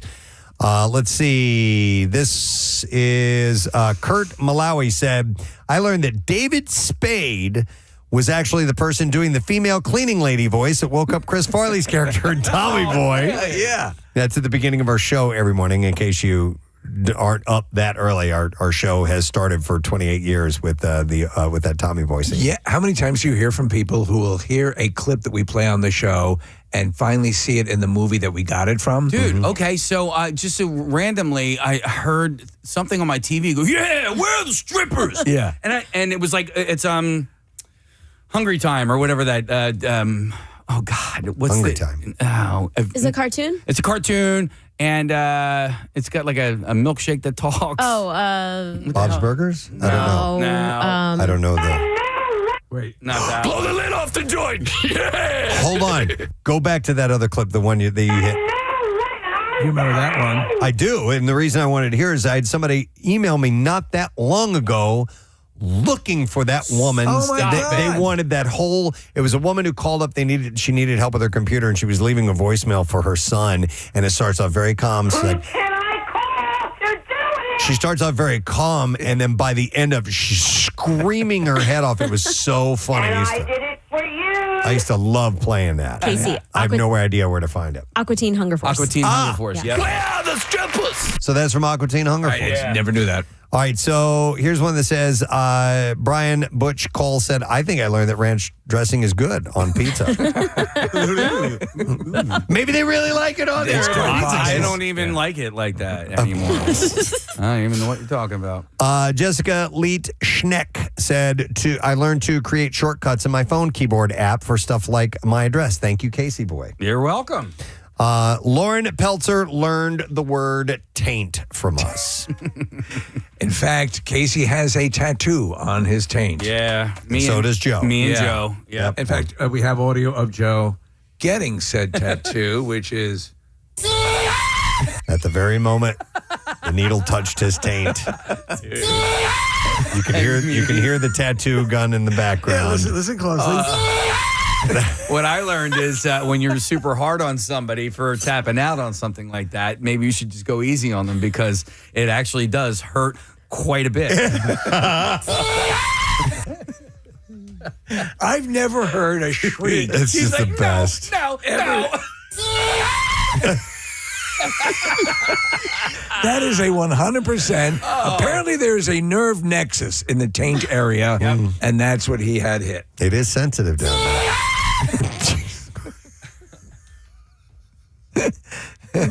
It's so great. It's great. And Joe now. He's an EMT. Yes. He's saving lives. He's delivering babies. He's a family. He's a father. He is a father. A teacher. Husband. Boy, I feel bad about what we did to Joe all those years. He stuck with us for years, 2-3 years, man. As an intern, unpaid. Joe, we love you. In the pantheon of Joe, I love you. Yeah, I got that too. Was that drunk day? No, I don't remember what it was. Joe, I love you. It was an email I had read or something. All right, so Mary Lynn Humes Lloyd said, I learned that Bam Bam doesn't wear underwear from the Preston and Steve show. Ever. Yep. Except when he's at the Oddities convention when that's all he's wearing is just his underwear. So Carolyn Andrea learned to never scratch your nose after petting your cat. I don't remember that. Is that because you put the cat crap up your nose? Yes. Oh, my God, that's it. That story is legendary. You're petting your cat? Yeah, I'll tell it real quick. I was petting my cat, and he had, I guess, diarrhea on his ass, and I didn't know, and some of it got on my finger, and I went to go scratch my nose, the nostrils of my nose, and I shoved cat diarrhea up my nose. And you did what I would have done. You ran to the sink. I ran to the sink, and not only, and I couldn't get it all out, so I kind of snorted water, not because I was panicking, and then that led the cat diarrhea to go further into my nose. It was horrible. I don't want to talk about it anymore. Therapy. Jacqueline Ice learned that everyone has a barf bowl. A barf bowl, yes. Yep. Or a barf bucket. Yep. Which is so funny because a lot of people's barf bowls is their popcorn bowl. Yep. Yeah, we found that Are you out. going to start puking in the Yoshi, Marissa? Is that going to be your new barf bowl? Hopefully not. Our barf bowl growing up was the bucket. It was the mop bucket. So we didn't Exactly. but not my household now. Yeah, we had the old popcorn bowl. Yep. If you need it, here it is. So Frank Accardo learned that taco is Spanish for taco. Okay. And then the last thing, Dan Uzdevenez said he learned the history of the ball peen hammer. No, you didn't, Dan. Every time I have it ready to go, we run out of time, and I never get a chance to share it. What was the complete sentence? Buffalo, buffalo, buffalo. Is it 5 buffaloes? I think it's eight. 8. Yep. Buffaloes is a complete sentence. And you can look it up because buffalo has multiple meanings, has multiple definitions, and that 8 buffaloes in a row is actually a complete sentence. Thank you, Marissa. Before Bizarre File, real quick, couple of emails I wanted to mention. This one was from Gary. Oh, Gary. Gary Drebilbas, I think is how you say his name. He's writing in about the blood drive. Said I had a medical issue earlier this year, and it took 5 units of blood to keep me alive. He said, so my medical issues are the perfect segue into my shout out. I'd like to send out the biggest, juiciest, nastiest shout out to my 2 boys, Hunter and Jackson, who helped me out so much when I was released from the hospital and therapy. They actually, without complaint, helped me navigate our stairs, fill up my water when I needed, helped me get out of my recliner, and even the nastiest job dump my urinal bottle or anything else I needed. They probably would have driven me to my numerous doctor's appointments if they were old enough to drive. These boys need some recognition for stepping up when a certain other person did not, and the best way is a big old chart. Thanks, and I hope that this had inspired people to donate blood as well. And he says, P.S. Casey, 5 months sober. So here's a shout out for you. Lot to be happy about. For the boys, Hunter and Jackson. And then I got this one. Speaking of the blood drive, they said, hey, Presbo, this is from, collectively, it's from the YouTube crew, or the YTC, as they call themselves. The YTC. It's from Min, who reached out and said, Min from the YouTube crew, saw your skating skills and your comment about a skate party. We really want one. All right. Make it happen. So that's from the YouTube crew. So There's got to be a way. Certainly. Yeah. At some point we'll do it. Yeah. I mean, I don't know how many skating palaces there are these days. I know that what's that, 309? What was it? Inline 309. Inline 309. There's the Palace. There's the one in... Is that only inline skating or can No. They do hockey and stuff there. Inline hockey, so that's part of it. But no, they have skate sessions as well. So. There's always the river rink down in... They do roller skating outside at Penn's Landing? Yeah, Love it. in the summer. Yeah, that'd be a lot of fun. Mm-hmm. That would be a perfect place to do it. But anyhow, you never know. We'll kick that around, get to it. And then I got this. There was no note or anything, and it says off to new adventures, and it's a photo card for Riley Hess, who is graduating from Upper Perkiomen High School. That's amazing. That's it. So, you know how kids will send out, it's almost like a Christmas card of sorts, or it's a graduation card. So I don't know if Riley sent it or if Riley's parents sent it, but Riley Hess, congratulations for graduating. So we'll just start out for you, Riley. I have another Riley that's graduating today. Do you mind if I give that shout out as well? Okay. So this Riley is Riley Pollard, and she's graduating from BCIT West Hampton. That is in West Hampton Township, New Jersey. B-Kit? What's that? B-Kit? B-Kit, B-Kit. And if you guys know who Riley is because she shows up to Camp Out for Hunger every year dressed as a koala. Oh, yeah, Yes. absolutely. Yeah. Okay. And so, today is the big day. I was hoping to make it over to the graduation, but unfortunately it's just not in the cards for me today. But I wanted to give a big old shout out to Riley, Ryan, and the whole Pollard family. There we go. Congratulations, everybody. Appreciate that. All right. Well, let's now share the stories of the bizarre. WMMR presents Preston and Steve's Bizarre File. Brought to you by Nevermind. Brought to you by Horizon. Casey was literally taking the sponsor out of my hand and putting another one. My bad. What was 80 Moyer? And I go, brought to you by I guess not. Brought to you by Horizon Cooling. 24/7 emergency AC service availability even on nights or weekends. Plus, get a new system for as little as $105 a month plus and up to 12-year warranty. Book your visit today at horizonservices.com. All right, let's go. Let me see. I don't want to start with anything crazy heavy, something a little lighter. And then, we'll start with this one. An Oklahoma woman was sent into a panic when the whole family was sent into a panic when its golden retriever strolled through the door with an unexpected guest, a live armadillo dangling from their mouth. Alicia Napier shared an Instagram video of the harrowing moment captured by her home security camera, and it quickly shot to viral fame of over 38 million views. Although her children can be seen running and screaming in the clip, telling their pup Bingo to drop the animal. Bingo! The dog still enters the residence and comes back out with the armadillo. Ooh, that's a bingo. Napier shared a second video a few days later and gave an update on the situation, explaining that Bingo went back into the home, retrieved the armadillo, and brought it outside again. Ooh, that's a bingo. Bingo eventually dropped the armadillo, which scurried away to her neighbor's yard. She added that she is sure the creature will return since armadillos have been tearing up her yard for months. You know that they're protected, so even though Bingo had the armadillo in its mouth, the likelihood that it was hurt. It's pretty funny, though. It's a full-size armadillo, full-size man. armadillo, yeah. All right. Pandemonium. This is a terrible story. 2 young college students were killed after being swept into the ocean by rising tides and powerful surf while apparently napping near a popular beach in Southern California. Oh, that sucks. Multiple law enforcement agencies responded to the beach to rescue 2 young women, later identified as 21-year-old Hirshita Nair and 20-year-old Mahiel Sran. Authorities said that the 2 friends were believed to have been sleeping near the keyhole, which is a natural archway used to access Yellow Bank Beach, when incoming tides caught them off guard and pulled them into the water. Oh, wow. Man. About 8 rescuers jumped in to rescue the women, both of whom were rushed to hospitals where they later died. Captain Kyle Breton said, what we're also seeing is that people go through the keyhole to get to Yellow Bank Beach, and then they get trapped on the Yellow Bank Beach because of the tides. Nair was a legal studies major at the University of California, Berkeley.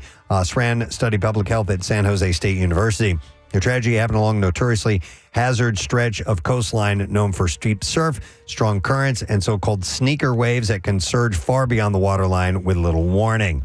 This is the 5th water rescue the agency has performed this past month along the 1 mile stretch of coastline in that area. Wow. I've never heard of this coastline. No. But it sounds like a Bay of Fundy type thing. I saw a video not too long ago. I think it was in California, of this area that looks beautiful and everything. Yeah. It's cliff lined, and swimmers don't realize that when they get down in there, it turns into this ruthless surge that can just bash you up against the rocks. And they people get killed all the time because they just think wow, that looks really cool to go into, and it will hand you, a really bad day. Do you know it's wild that area too that has that very steep hill that you go down, and they warn people if you're going to go down to the water, you have to get back because people get stranded down there. They can't get back up. Yeah, and they'll actually have to hire people to come down and get them. Yep, heed the warning.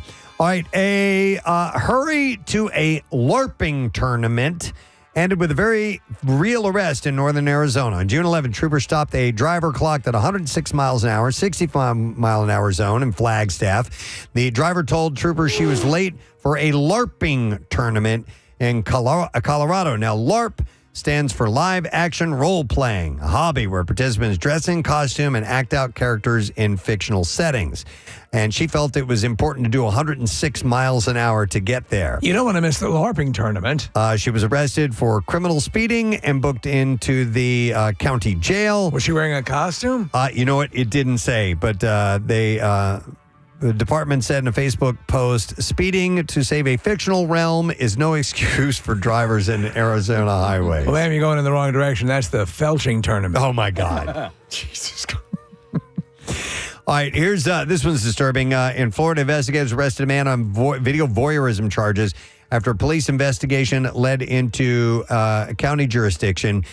Suspicious materials were found on a work computer belonging to a local business. The material appeared to include inappropriate photographs of adults and adolescent girls. Detectives said that the investigation led to additional material on a cloud drive, including videos that appeared to show adolescent girls changing clothes and videos recorded inside a bathroom.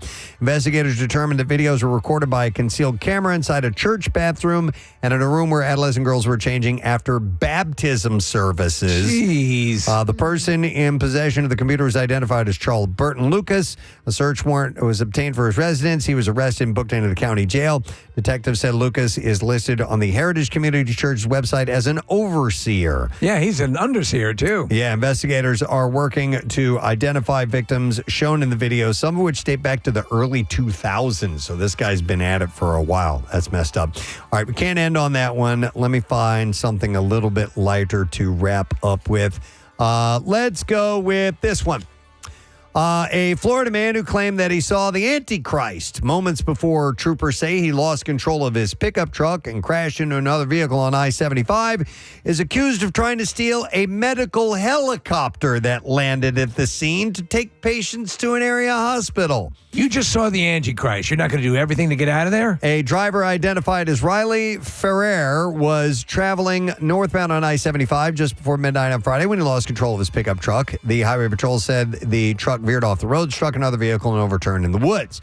2 people inside the second vehicle suffered serious injuries in the crash. Sheriff's office shut down the northbound lane so a medical helicopter could land to transport the patients. How could it be to fly one of these? Troopers said that while fire rescue crews prepared the 2 patients for the helicopter, Ferrer ran past all the first responders at the scene and then tried to steal the helicopter, but he was not successful.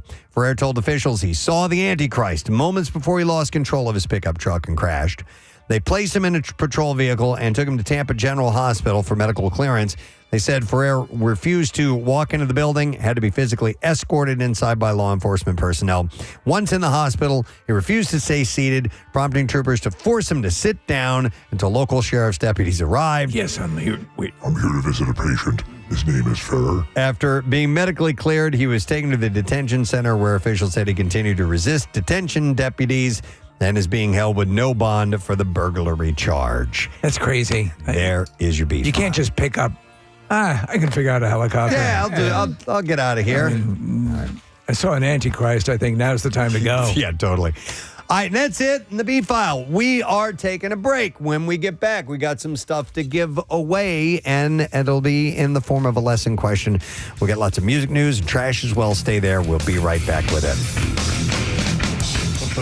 All right. Yes, Marissa. I was going to say, I think the one, too, that I learned, that a lot of people learned, was about a poop knife. Yes, that's true. I did see. Our own. I saw a text or a message from someone who said the same thing. It said, many years ago, I learned what a poop knife is and thought to myself, how could anyone ever need to do that? And then years later, I met my son. Question answered. Same exact thing. And this was just a couple of months ago when my son was home for Christmas break. I came home and I was like, he was upstairs playing video games. I was like, do you need to go downstairs? Because we don't have a poop knife in our house, believe it or not. I said, you need to go out into the yard, find a stick and break that. He's like, no way. He was so proud, and you should be proud. But I was like, I don't understand how that could come out of a human being. Like, have you seen the novelty? They sell them now. Yes. They are like 4 or 5 foot, Preston, 4 or 5 foot plastic turds. Okay. That you put in the toilet, and they're hilarious. Hang on a second. You just said something that I need to check on here. You said you don't know how that could come out of a human being. I, sir, have seen what comes out of your body. Yeah. You send me pictures of that. Yeah. I can't see how anything tops those. So I'm a length guy. Oh, right? You're talking about girth? Yeah. Okay, yeah, you are a length guy. Yeah. Casey sends me pictures of long turds. You haven't done it in a while. Well, because I haven't had anything that super impressive lately. I remember got to start taking fiber again. Do you remember when we did the doctor? You stopped taking your fiber? Well, I just ran out and I just never went. We had Dr. Duty. Was that the guy's name? Something like that. Yeah. And you'd try it, and you and I tried. Did you try it as well? I Preston? didn't try it. No, 5 foot bowel movement. It was insane. Yeah. I got to tell you guys, like I have started collecting. I literally have crapped letters of the alphabet. I have. I would send them to me. I have a heart. I have a heart. Yeah, you sent it to me and said, I love you with the heart. But you know why I stopped taking pictures of mine and returning them to you? Yeah. When the auto flush feature was introduced here at the building, as soon as you get up, it's gone. Your masterpiece is gone. Did Da Vinci have to contend with that? No. All right. Anyhow, we have to wrap this segment up. But thank you again to Vince. Vince Schicciano, or whatever your name is. Thank you for the suggestion, and you learn stuff. Knowledge is good. On the Preston Steve Show, and knowledge is good. I saw this article this morning. Dictionary.com added more than 1,500 new entries. So I don't know how they come up with... I mean, they started adding years ago... more often phrases as opposed to just a word. Exactly. They'll add colloquialisms. They'll add, just they aren't as rigid. I wonder if the words in general get excited with anticipation that they're going to be added to the list. That they're a nominee and maybe they'll get inducted into the dictionary. Does the word Formica sit by the phone waiting for the call, you know? Yeah. Well, it's in real there, word. I know. Yeah. But some of them are also words that just pop culture creates. And one that's joining the crew in the dictionary is Swiftie this year. Okay. Taylor Swift fan. Words like that are popping up. In fact, there are a few fan-based ones that are new to dictionary.com. Bayhive, Beyonce's fan base. What about a Grober, Josh Groban fan? I don't know if the Grobers are in there. Shut the up. Grobers. I like that, actually. A Grober? Yeah. You a Grober? Yeah, I'm a Grover. How about you? I've been grobing for years. And I'm going to grobe again. This one, all right, how about this one? A Janite. You guys ever heard of that? Janeite. You'll never get it. A Jewish knight? No. Wait, spell it again for me. Janeite. Janite. That's it sounds like that's something we should be able to figure out, but I can't quite do it. Jane Fonda fans, probably. Not Jane Fonda fans, but it is a fan of a Jane. Jane's Addiction. Not Jane's Addiction. No, it's got to be a bigger dude. Okay, like the King Kong Jane. No. Jane Eyre. That was Tarzan. Oh, Tarzan. yeah. King Kong and Jane. What was the King Kong chick? What was her name? Fay Wray. Fay Wray. Okay. King Kong Kong and Jane. Me, King Kong, you, Jane. No, you guys will never get it. Jane Austen. Oh, Janeites. What were the what was the cult-ish organization in the world according to Garp? Were they the they were the Ellen Jamesians. Jamesians, yes. Yeah, the All Ellen Jamesians. Yeah, she cut out her own tongue. That was messed up. yeah. Here's the only reason I'm anti any of these things is because I just went on the Merriam-Webster.com and Beatlemania is not in there. Wow. Honestly, Beatlemania needs to be in there. Now, Beatlemania technically was also a show. Okay. So I don't think you call Beatle fans Beatlemaniacs. I don't know. I don't know. But let's go back to like the original Mania, like fans of like were there Elvisites? Well, there were Mania has been employed for a long time as a Elvesians. Yeah. There you go, Case. Elvesians. All right. Okay. No, I don't know. Deadhead. So check dictionary.com. I Yeah. think they're a little looser than Merriam-Webster. Okay. Yeah, and that's what I'm citing in this one, by the way. While we're at this, Steve, Josh Groban fans, Grobanites. Grobanites. Okay. Which so you it says- prefer? Yeah, it says they're officially known as Grobanites. Grobanites or Grovers? Okay. No, not Grobers. What you Which you prefer?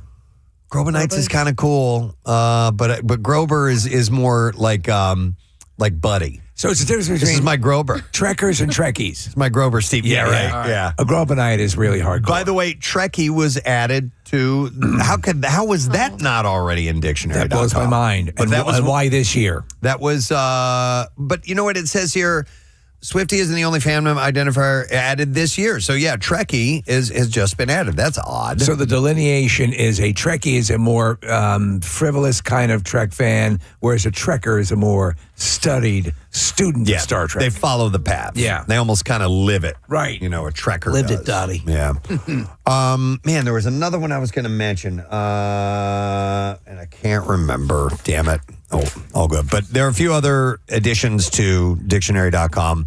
I'll roll out these to you. Auto-generated is one of them. Yeah. Produced or created by a computer program. So that wasn't in there. Health span is a new definition. Health span. Yeah. It says the typical period of a person's life during which they are consistently in good health. So not lifespan, health span. Okay, so we weird. assume that the health span starts to shorten the older you get when you're more susceptible to things, right? Yeah, or I guess if you had a serious illness in your at an earlier age, or a disability that came along with that rank in there, I don't know. Or the segment of your life that you're actually in good health. Because I always say, I'm like, listen, I don't want to live to 100 if the last 10 years are like pure misery. You're a gelatinous mass. Yeah, I don't want. I always think you have these health things that pop up that are a little bit more prominent, maybe a little bit more impactful. And I always think, that it's sort of cyclical. I'm in a good run right now. I've been healthy. Everything's good. But you always assume the clock is ticking. Yeah, but I guess this is, I don't know how they would, it just says typical period of a person's life during which they are consistently in good health. So here's another one that has to do with mobility, though. Hypermobility is a new addition to dictionary.com. Greater than normal flexibility or range of motion in one or more joints. So this is something that is part of the adult film industry. You know what this reminds me of, Steve? No, it reminds me of Best in Show. All right. Where Larry Miller's character is talking about Catherine O'Hara's character says they're at dinner. He's like, she used to be able to put her ankles all the way up by her ears. And she's saying this in front of her husband. I love that. Just hilarious. Eugene Levy. Yeah, man, I wish it's one of the things that I wish I worked on more is flexibility. I know that's going to be key to mobility later in life, but I have like my knees in general. I've never had good flexibility in my knees. Like people who could sit on their knees all with their butt touching the tops of their the bottoms of their feet. Like or sitting crisscross applesauce. I've never. I hate that. You have trouble with that too? Well, like these even days as a kid, I couldn't do it very well. I used to do a good part of my workout was a lot of stretching. In fact, I probably overstretched, and I did, and I reduced it. And during that period, I could do a lot of this. But Preston, it's not the kind of thing like you're going to, with what you are doing sports-wise and golf and the things, you're not going to work on your deep knee bends. It's just not something you're going to do. But I mean, flexibility really does help with golf. There's a lot of twisting and turning. Yeah. I think, my legs are just too stumpy for, there to be any sort of like good flexibility. How good are you at the Charleston? Not bad, man. Not bad. It's been a little while since I tried it. But listen, I go to the gym at least 4 days a week, and I really should take 10 minutes, 15 minutes. WMMR, too good at raising hell, aren't you? Hopefully, we recovered from our weekend. We had an extra day to do so, and a little too much hell raising can do that. Need an extra day of recovery. But we welcome you to Tuesday. We'll get the first letter for the Word of the Week prize and triumphant return of Matthew Frederick Cord, who we just heard outside in the green room as he gets ready to entertain you in a little while, and he'll get us moving in the right direction to get you this really cool concert package. We have 4 packs of concert tickets to give away, so we'll have that along shortly. But something else completely to give away, our lesson question time, and we have a $50 Roy Rogers gift card if you can answer this correctly. So let's go with one that was mentioned in the 6 o'clock hour. This may be a tough one, but let's see. It was while we were doing the birthdays. Okay. Glenn Danzig's birthday today. What does Glenn Danzig want from his mother for lunch? 610-660-9333. Steve was singing it this morning as Glenn Danzig.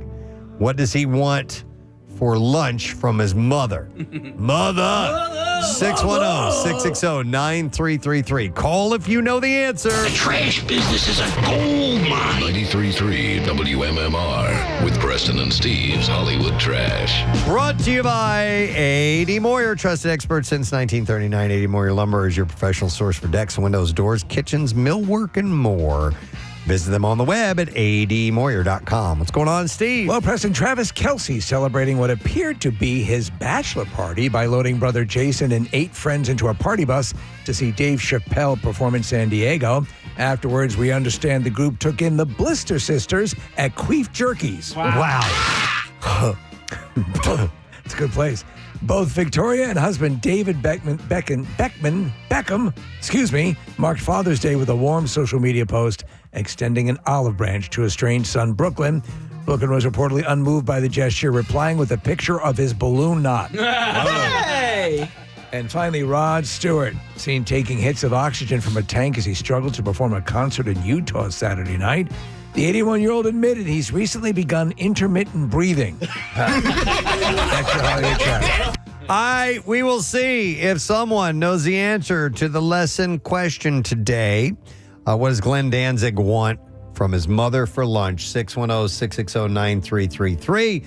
First caller in is Nick, so we're going to go to him. Hi, Nick. A good morning to you. Gadzooks. Gadzooks. All right, Nick. So what does Glenn Danzig want for his lunch from Mom? Lunchables, the one with the pizza. Yeah, that's it. Snackables, Lunchables. Yeah, you got it. Hang on a second. You, my friend, just got yourself a $50 Roy Rogers gift card, and it's Roy Rogers of Cherry Hills' 1-year anniversary. And you can celebrate at Roy's with a dividend anniversary special each day all week and a huge day of festivities for the 1-year anniversary. The party's on Saturday. Today's anniversary special, Roy Rogers, is a free kids meal with the purchase of any combo. Let's get to music news. Now, Preston and Steve's Music News on 93.3 WMMR. Brought to you by Horizon Services. Count on Horizon Plumbing and Electrical to keep your home comfortable and safe with drain clearing services, surge protection packages, and more. Book now at horizonservices.com. So we had mentioned this earlier this morning, but a titan in the music industry, Clive Davis, a record company lawyer, became one of music's most powerful figures, launching and resurrecting as well the careers of such superstars as Janis Joplin, Whitney Houston, Carlos Santana, and Alicia Keys, has died at the age of 94. Davis passed away in his Manhattan apartment weeks after being hospitalized for an upper respiratory issue. Many artists mourn his passing. Carlos Santana called him a visionary.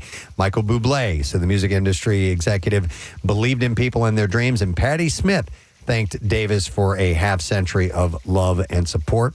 Wasn't Patti Smith the one when, I guess, was it the Rock and Roll Hall of Fame or whatever? She was one of the inductors on behalf of him, which is kind of maybe. wild. You know what, Steve? I don't remember who had inducted him into the Rock and Roll Hall I saw of footage Fame. of her, giving a speech about him. Unlike other record moguls whose influence waned as they got older, Davis's might only seemed to grow, spanning multiple genres and labels. Into his later years, he was directing the careers of everyone from Barry Manilow to Carrie Underwood and Kelly Clarkson. And his exclusive pre-Grammys gala, held on the Saturday night before the Sunday Awards show every year since 1975, continued to be an institution. He was born in Brooklyn. He went to New York University and then Harvard Law School, eventually landed a job as an in-house lawyer for Columbia Records. And within 7 years, 1967, he became president of the company. He cited attending the Monterey International Pop Festival that year as pivotal, and eventually led him to bringing Bruce Springsteen, Chicago, Neil Diamond, and many other groups to the label, bringing a counterculture spirit to a company that had resisted rock and roll at the time. He also took big swings in the music industry, particularly in his support for black artists, beginning when he signed Gamble & Huff's Philadelphia International Records in 1971. In 2015, the NAACP recognized Davis for his groundbreaking work by presenting him with the Vanguard Award. And last summer, he was presented with the Apollo Theater's Apollo Legacy Award and inducted into their Walk of Fame. And his success stories were staggering. Whitney Houston was a crowning achievement, devastating tragedy as well. He signed her to his Arista record label when she was just a teenager and turned her into America's reigning pop princess. And he also saw and launched the career of multi-platinum, multiple Grammy winner Alicia Keys. He was quick to note that other talents he had signed as well, including Janis Joplin, Billy Joel, Blood, Sweat, and Tears, and other, quote, what he said were all-timers. He said, I signed Patti Smith, the great Renaissance woman. I signed Lou Reed. I signed the Grateful Dead. And he also signed... unbelievable. Then up and coming in 1999, producer Sean Diddy Combs in a label deal with his Bad Boy Records. And under Davis, the label would have some of its biggest successes, most notably with late rap icon Notorious B.I.G. And he didn't simply have an eye for new talent. He also knew how to keep veterans relevant decades after their first hit. Aretha Franklin, whose legend was made at Atlantic Records, flourished in her later years at Arista, as did Luther Vandross, who made his last albums for another Davis label, which was J Records.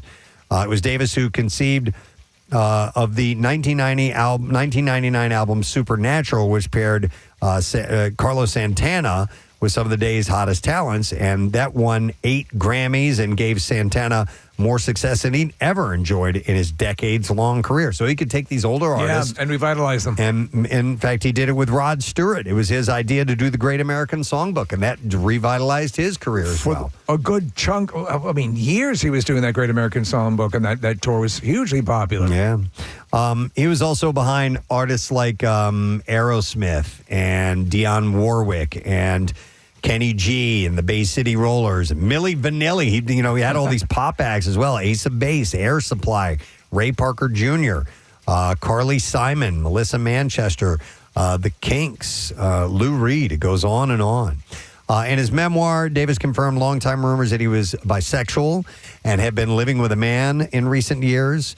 He had written, "Do I feel I could have been similarly attracted to a woman?" He said the answer is yes. He is survived by his 4 children, 8 grandchildren, 2 great-grandchildren, and his partner, Greg Schreifer. So what a career. What an amazing career. Yeah, and I don't think we'll see his or the likes of anybody like him for a long time, if ever. Yeah, not in the music industry, yeah. Metallica's Kirk Hammett suffered a bit of karma on Friday as the guitarist slipped off stage mid-concert days after wearing a shirt that inflamed Taylor Swift fans. Oh. At Metallica's June 13th concert in Budapest, Hammett donned a shirt that read, "Taylor Swift is a CIA psyop."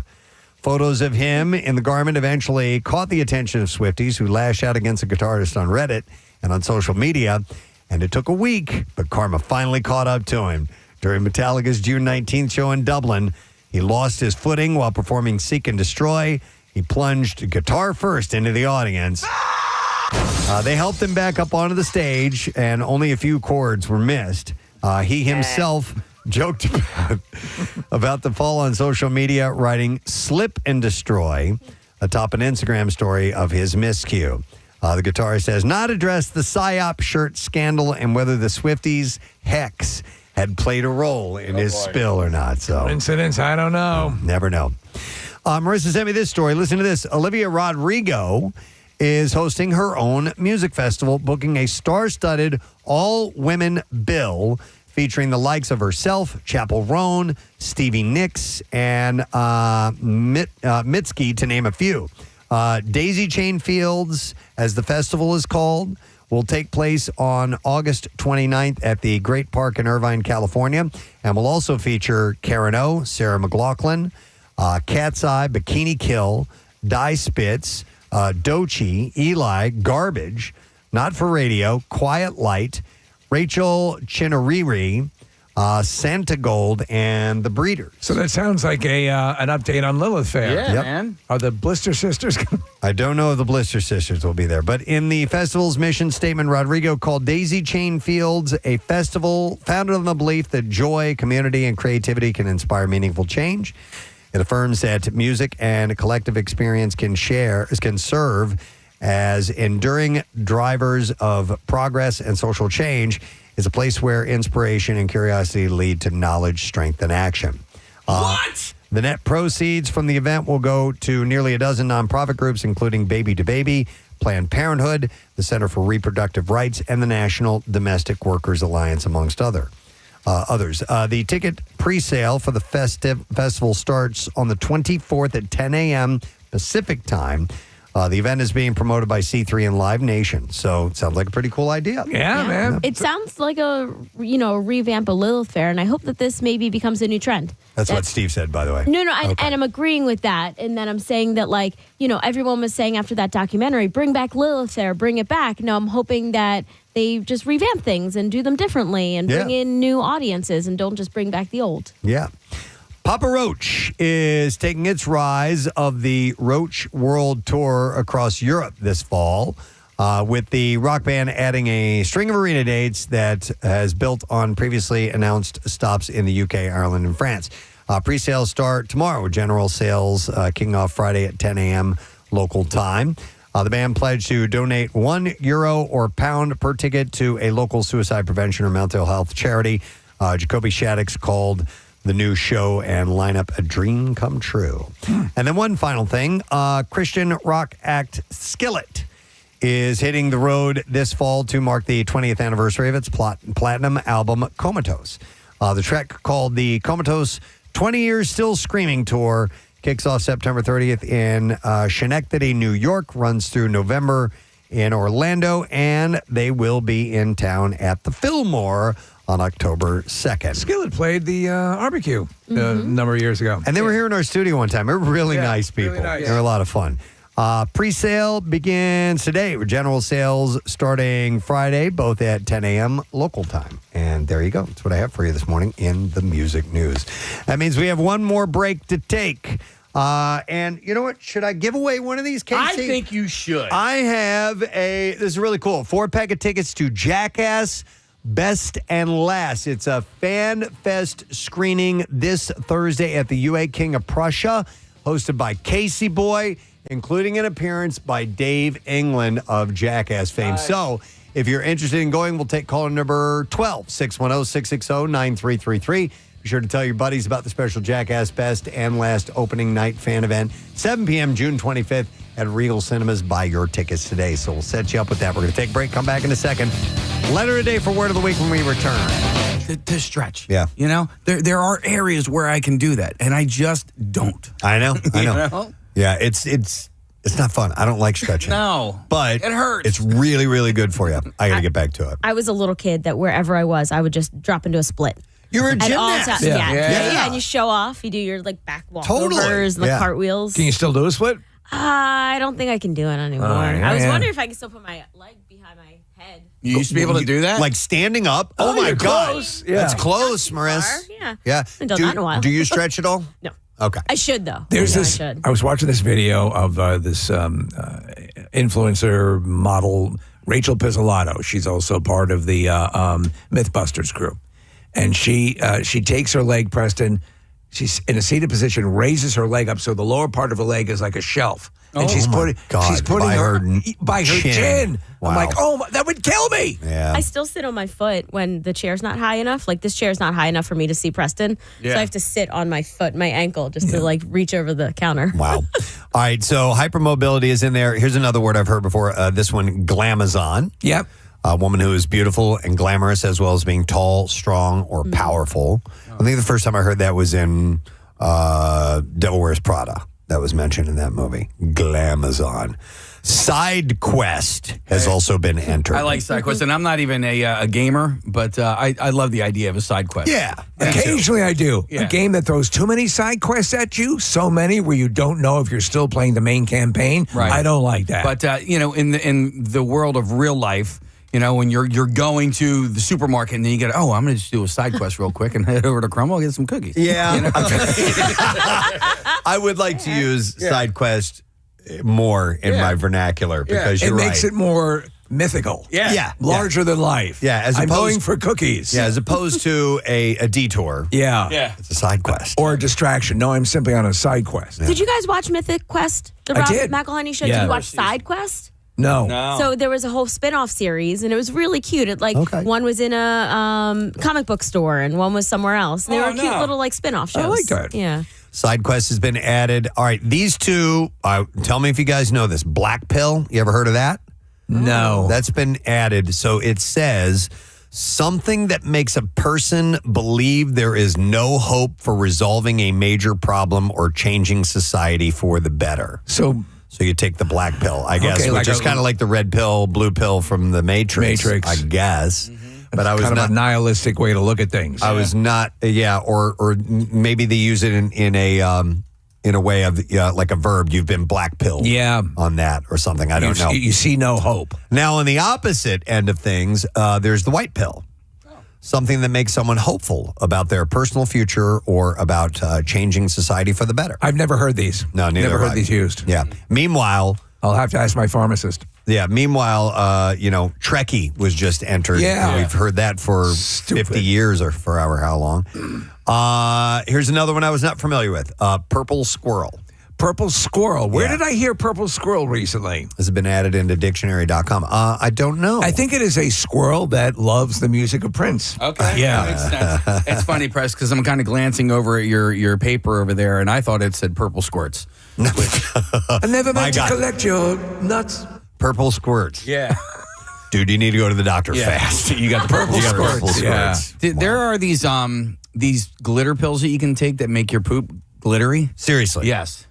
I thought about getting it, but then I was like, do I really want glitter in my poop or in my intestines for the rest of my life?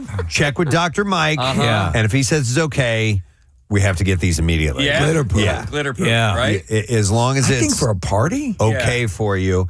Well, then you can have contests of who's got the prettiest dookie. Absolutely. Glitter poop. It's called, I can't say it, S the Glitter. Yes.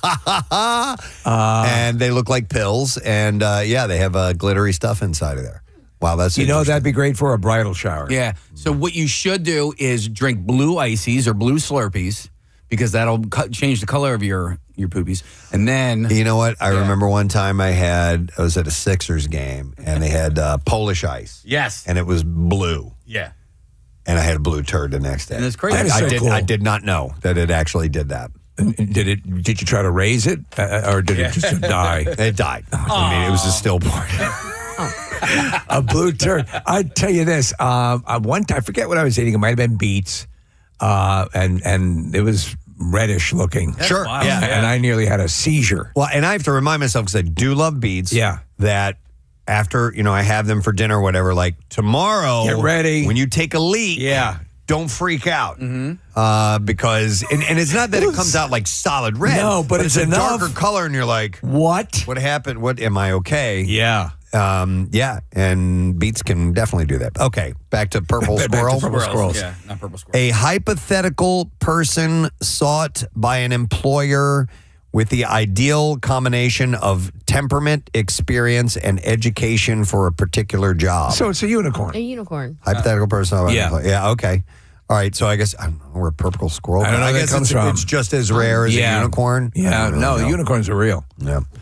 And then the last one on here, and this is, I mean, we've all had them, Smash Burger. Yeah. Yeah. And in fact, it's your favorite burger, is it not? Well, the chain Smash Burger has snuck its way into my favorite. Into your heart? Favorite fast casual / fast food burger. When you're making burgers at home, I if you're smash giving them. your druthers. Yeah. So that is the current way. That's number one for you, burger-wise. It's definitely number one. And I feel like I need, I can get better on it. Yeah. I think my cooking service is really hampering my ability to make a better smash burger. My smash burgers are a little too thick. So I need to make them a little smaller. Yeah. You said your cooking services? What do you mean? Yeah, so when I make a smash burger, I have a griddle, one of those Hampton Bay griddles. Are you saying surfaces or services? Surfaces. Oh, I thought you said services. I'm sorry. No. Tip for you. Yeah. If you want to get it to flatten out a little bit better, do you take the meat right out of the fridge and then do it? Well, the last one, no, because it was a frozen piece of block of meat that we let. But yeah, normally, just to answer your question quickly, yes. So let it sit at room temperature for at least a half hour. Okay. Maybe longer. All right. Okay, and you will be able to smash it out thinner. It'll be more malleable. Yeah. I'm making them too big, right? So let's say I get a pound of meat. I make them into 4 big blobs, and then I take each blob and I rip those in half. That's your problem right there, because if you're doing a quarter pound per patty, that's if you just want a regular burger patty. Yeah. But there's a reason why a lot of times smash burgers are doubles, because they're super, super thin. They're not a whole lot of meat. Correct. And if you want it crispy all the way through, which I know you like your meat cooked well, yes, then you need to use less. Yeah. So the thing is, and you're right. You're right. I don't need to contest this. I'm feeding 4 people, and then if I make so I make them into quarter pounder thingies or whatever. But you're right. When you're right, you're right. At the end of our broadcast day today. We'll get that letter in just a moment. Matt will be in here in mere seconds, and we'll make sure that you're in the running for that. But thank you to everyone involved. I'm going to reiterate the information about the I Believe for Preston Steve Blood Drive gang. It was huge this year. 1,048 units of blood that were collected from your efforts and the amazing efforts of the American Red Cross and the volunteers, and some big love going out to Eric Simon and our promotions department and all the MMRME staff and our engineering crew, because it was an all-day event. It was all day. Yeah, so it was live broadcasts from not only us but from Jackie and Brent. So that really pushes our engineering team and promotions team. They're threadbare as it is. Yeah. And when we ask for something demanding like that, it's a really big deal. So thank you guys so much for all of that. And of course, our sponsors, the Greater Philadelphia Expo Center at Oaks, Window Nation, Arnold's Family Fun Center, and Live Casino and Hotel Philadelphia, and Jackie and Brent. It was great, man. I was so happy that the numbers came back, because like I was saying on the air this morning, it felt bigger this year. It did. It felt every but aspect you never of it. know until it's done exactly how things went, and it was great. So we really appreciate all that. And also thank you to our one guest today, Rachel Feinstein. Hey! She's great. She's hilarious. She's going to be at Helium on Sunday. One show only, 4 p.m. She's got a new hour she wants to try out, so make sure you go check her out. You will have a good time, I promise. Speaking of having a good time, he's fresh off vacation. Yeah. That cord. Good to see you guys. It seems like forever. Yeah. Were you here yesterday? I think so. Okay. I was. You are, okay. Yeah, but I was still in seashore mode. Yeah. Yeah. Well, you'd had your knee operation. So you're out for that, and then you came back for a bit, and then you had your scheduled vacation. Scheduled college buddies. It was pretty fun. Good. I had to rent, you guys have probably seen these, the beach wheelchair to get me down to the beach. Yes. So, how was that? It wasn't fun. No It kidding. didn't last long. So our beach is probably like 200 yards, not as big as a Wildwood beach, but Still, it's pretty big. So so I rented this for the week, and the first day my college buddies are pushing me down there, and it wasn't easy. You know, you can't turn it. Yep. And they're complaining, and then we get down the beach and everyone's drinking, and you know, I need to go back to go to the bathroom. They're like, well, I'm pushing you. Oh man! So it has oversized wheels. Huge wheels. Yeah. It came in a U-Haul truck. They drop it off, which is kind of cool. They drop it off, and then they pick it up at the end of the week. But so I'm on the beach. I'm like, I got to go. And then so Kathy's there with her son, Jace. Yeah. And I'm like, Jace, will you push me back? He's like $23. Oh, wow. 23? Yes. I don't know why. Okay. So he pushed me back. And then I didn't use it the rest of the week. Get out. It was just, and then the next day I get a text from Jace. You want to push to the beach? Oh, he wanted more money. Yeah, he's found an occupation. Yeah, $23.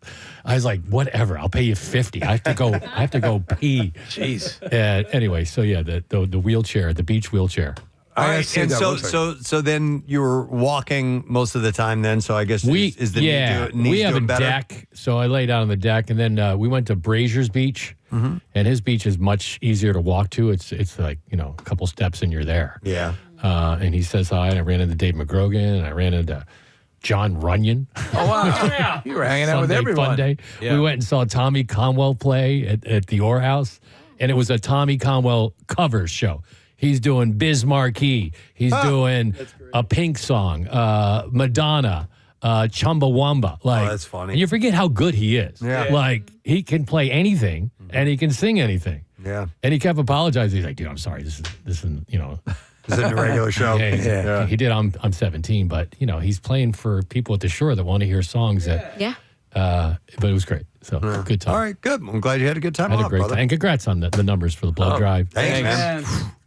Every year it gets better, right? Crazy. Yeah. It was a nice step up, and Jackie was so happy. Not that we wouldn't have loved to have had you there, but he was so delighted to be there. Did he ask a lot of questions before getting there? He was very enthusiastic. Where do I go? I can't believe it. And he was coming in. And of course, Jackie stands out no matter where he is. I can't believe people recognize me. It's like they recognize a flagpole. He's amazing. He did a great job. He's perfect for something like that. He didn't roller skate. I saw the roller skating thing. No, pretty cool. Yeah. I would love to have seen him on roller skates. Oh boy, bad call. Wow. Yeah. It's like Big Bird on roller Yeah, skates. totally. Yeah. 100%. Prez, you're good. Yeah, Thanks, he is. man. Yeah. I was a skating fool back in the day, man. It was And that's fun. a great room for roller It skating. was perfect. Oh, man. Unbelievable. Casey's idea. I'm Marisa like, had hell the yeah. inlines. Yeah. Those were mats, I assume. Yeah. Next year when the knee's all patched up, we'll have you bring your skates out. I used to skate spinning wheels on Concord Pike. Oh, really? Yeah, that was a big thing, So you guys can work out a Friday routine. nights, somebody's mom would drop you off, then your dad would pick you up, and ladies' choice, couples only. Yeah. Yeah. The whole thing. Bad pizza. Yes, totally 100%, man. I love it. All right, Matt, let's get the letter, bud. Preston and Steve on 93.3 WMMR. Now, the Daily Letter. The Preston and Steve Show is brought to you today by The Letter. R as in Radiohead. All right, and we do have this really cool Summer of Live 4-pack of 4-packs. You get 4 tickets to each of these shows. Avenged Sevenfold and Good Charlotte, which is August 14th. Leonard Skinner and Foreigner, August 20th. Breaking Benjamin and Chevelle, September 2nd. And Stain and Seether, September 16th. So you're going for like a month. You're going to shows. It's all at Freedom Mortgage Pavilion. Summer of Live gets you a lawn 4-pack for just $99. And it's valid for select events while supplies last at livenation.com/summer of life. All right, so what you doing today, man? Well, we got lame ass trivia coming up at 11:40. Tickets to see the band Muse. Our blocks today are REM, Led Zeppelin, and the Grateful Dead. Nice. And Pierre's vinyl cut, the best of the Guess Who. Oh, wow. Okay. The Guess Who. Yeah. Lots of songs from Yeah, and don't they look like a good old Canadian band that cover? Yeah, they got their pant legs, where they're in some kind of a sewer or something like that. I don't know what they're doing. Yeah. All right, But nice. I mean, there's These Eyes, there's No Time, American Woman, No Sugar Tonight, Share the Land. It's just Share the Land. I haven't heard that song in a long time. These Eyes, great song. Yeah. I would love to see them live. I guess they don't tour anymore. Don't know. Not sure what the status is. Is These Eyes the Superbad song? Yes. Yes. Yes. Okay. Yeah. You're the singer. You can sing. All right, well, I'm going to thank our sponsors, the Preston and Steve Show, brought to you today by Duncan, and the Preston and Steve Show runs on Duncan. Also brought to you by Roy Rogers of Cherry Hill and their 1-year anniversary. Today's anniversary special is a free kids meal with the purchase of any combo. Also brought to you by Franklin Mint Federal Credit Union, empowering financial journeys for families since 1970. Tomorrow on our program, it's a Wednesday, so we'll do the Fox Good Day thing. Kate Flannery from The Office will be here in our studio, and also comedian Ryan Hamilton will be joining us. We have those things and more. That is it. We are done. Rage on and have a great day in the morning. See you tomorrow.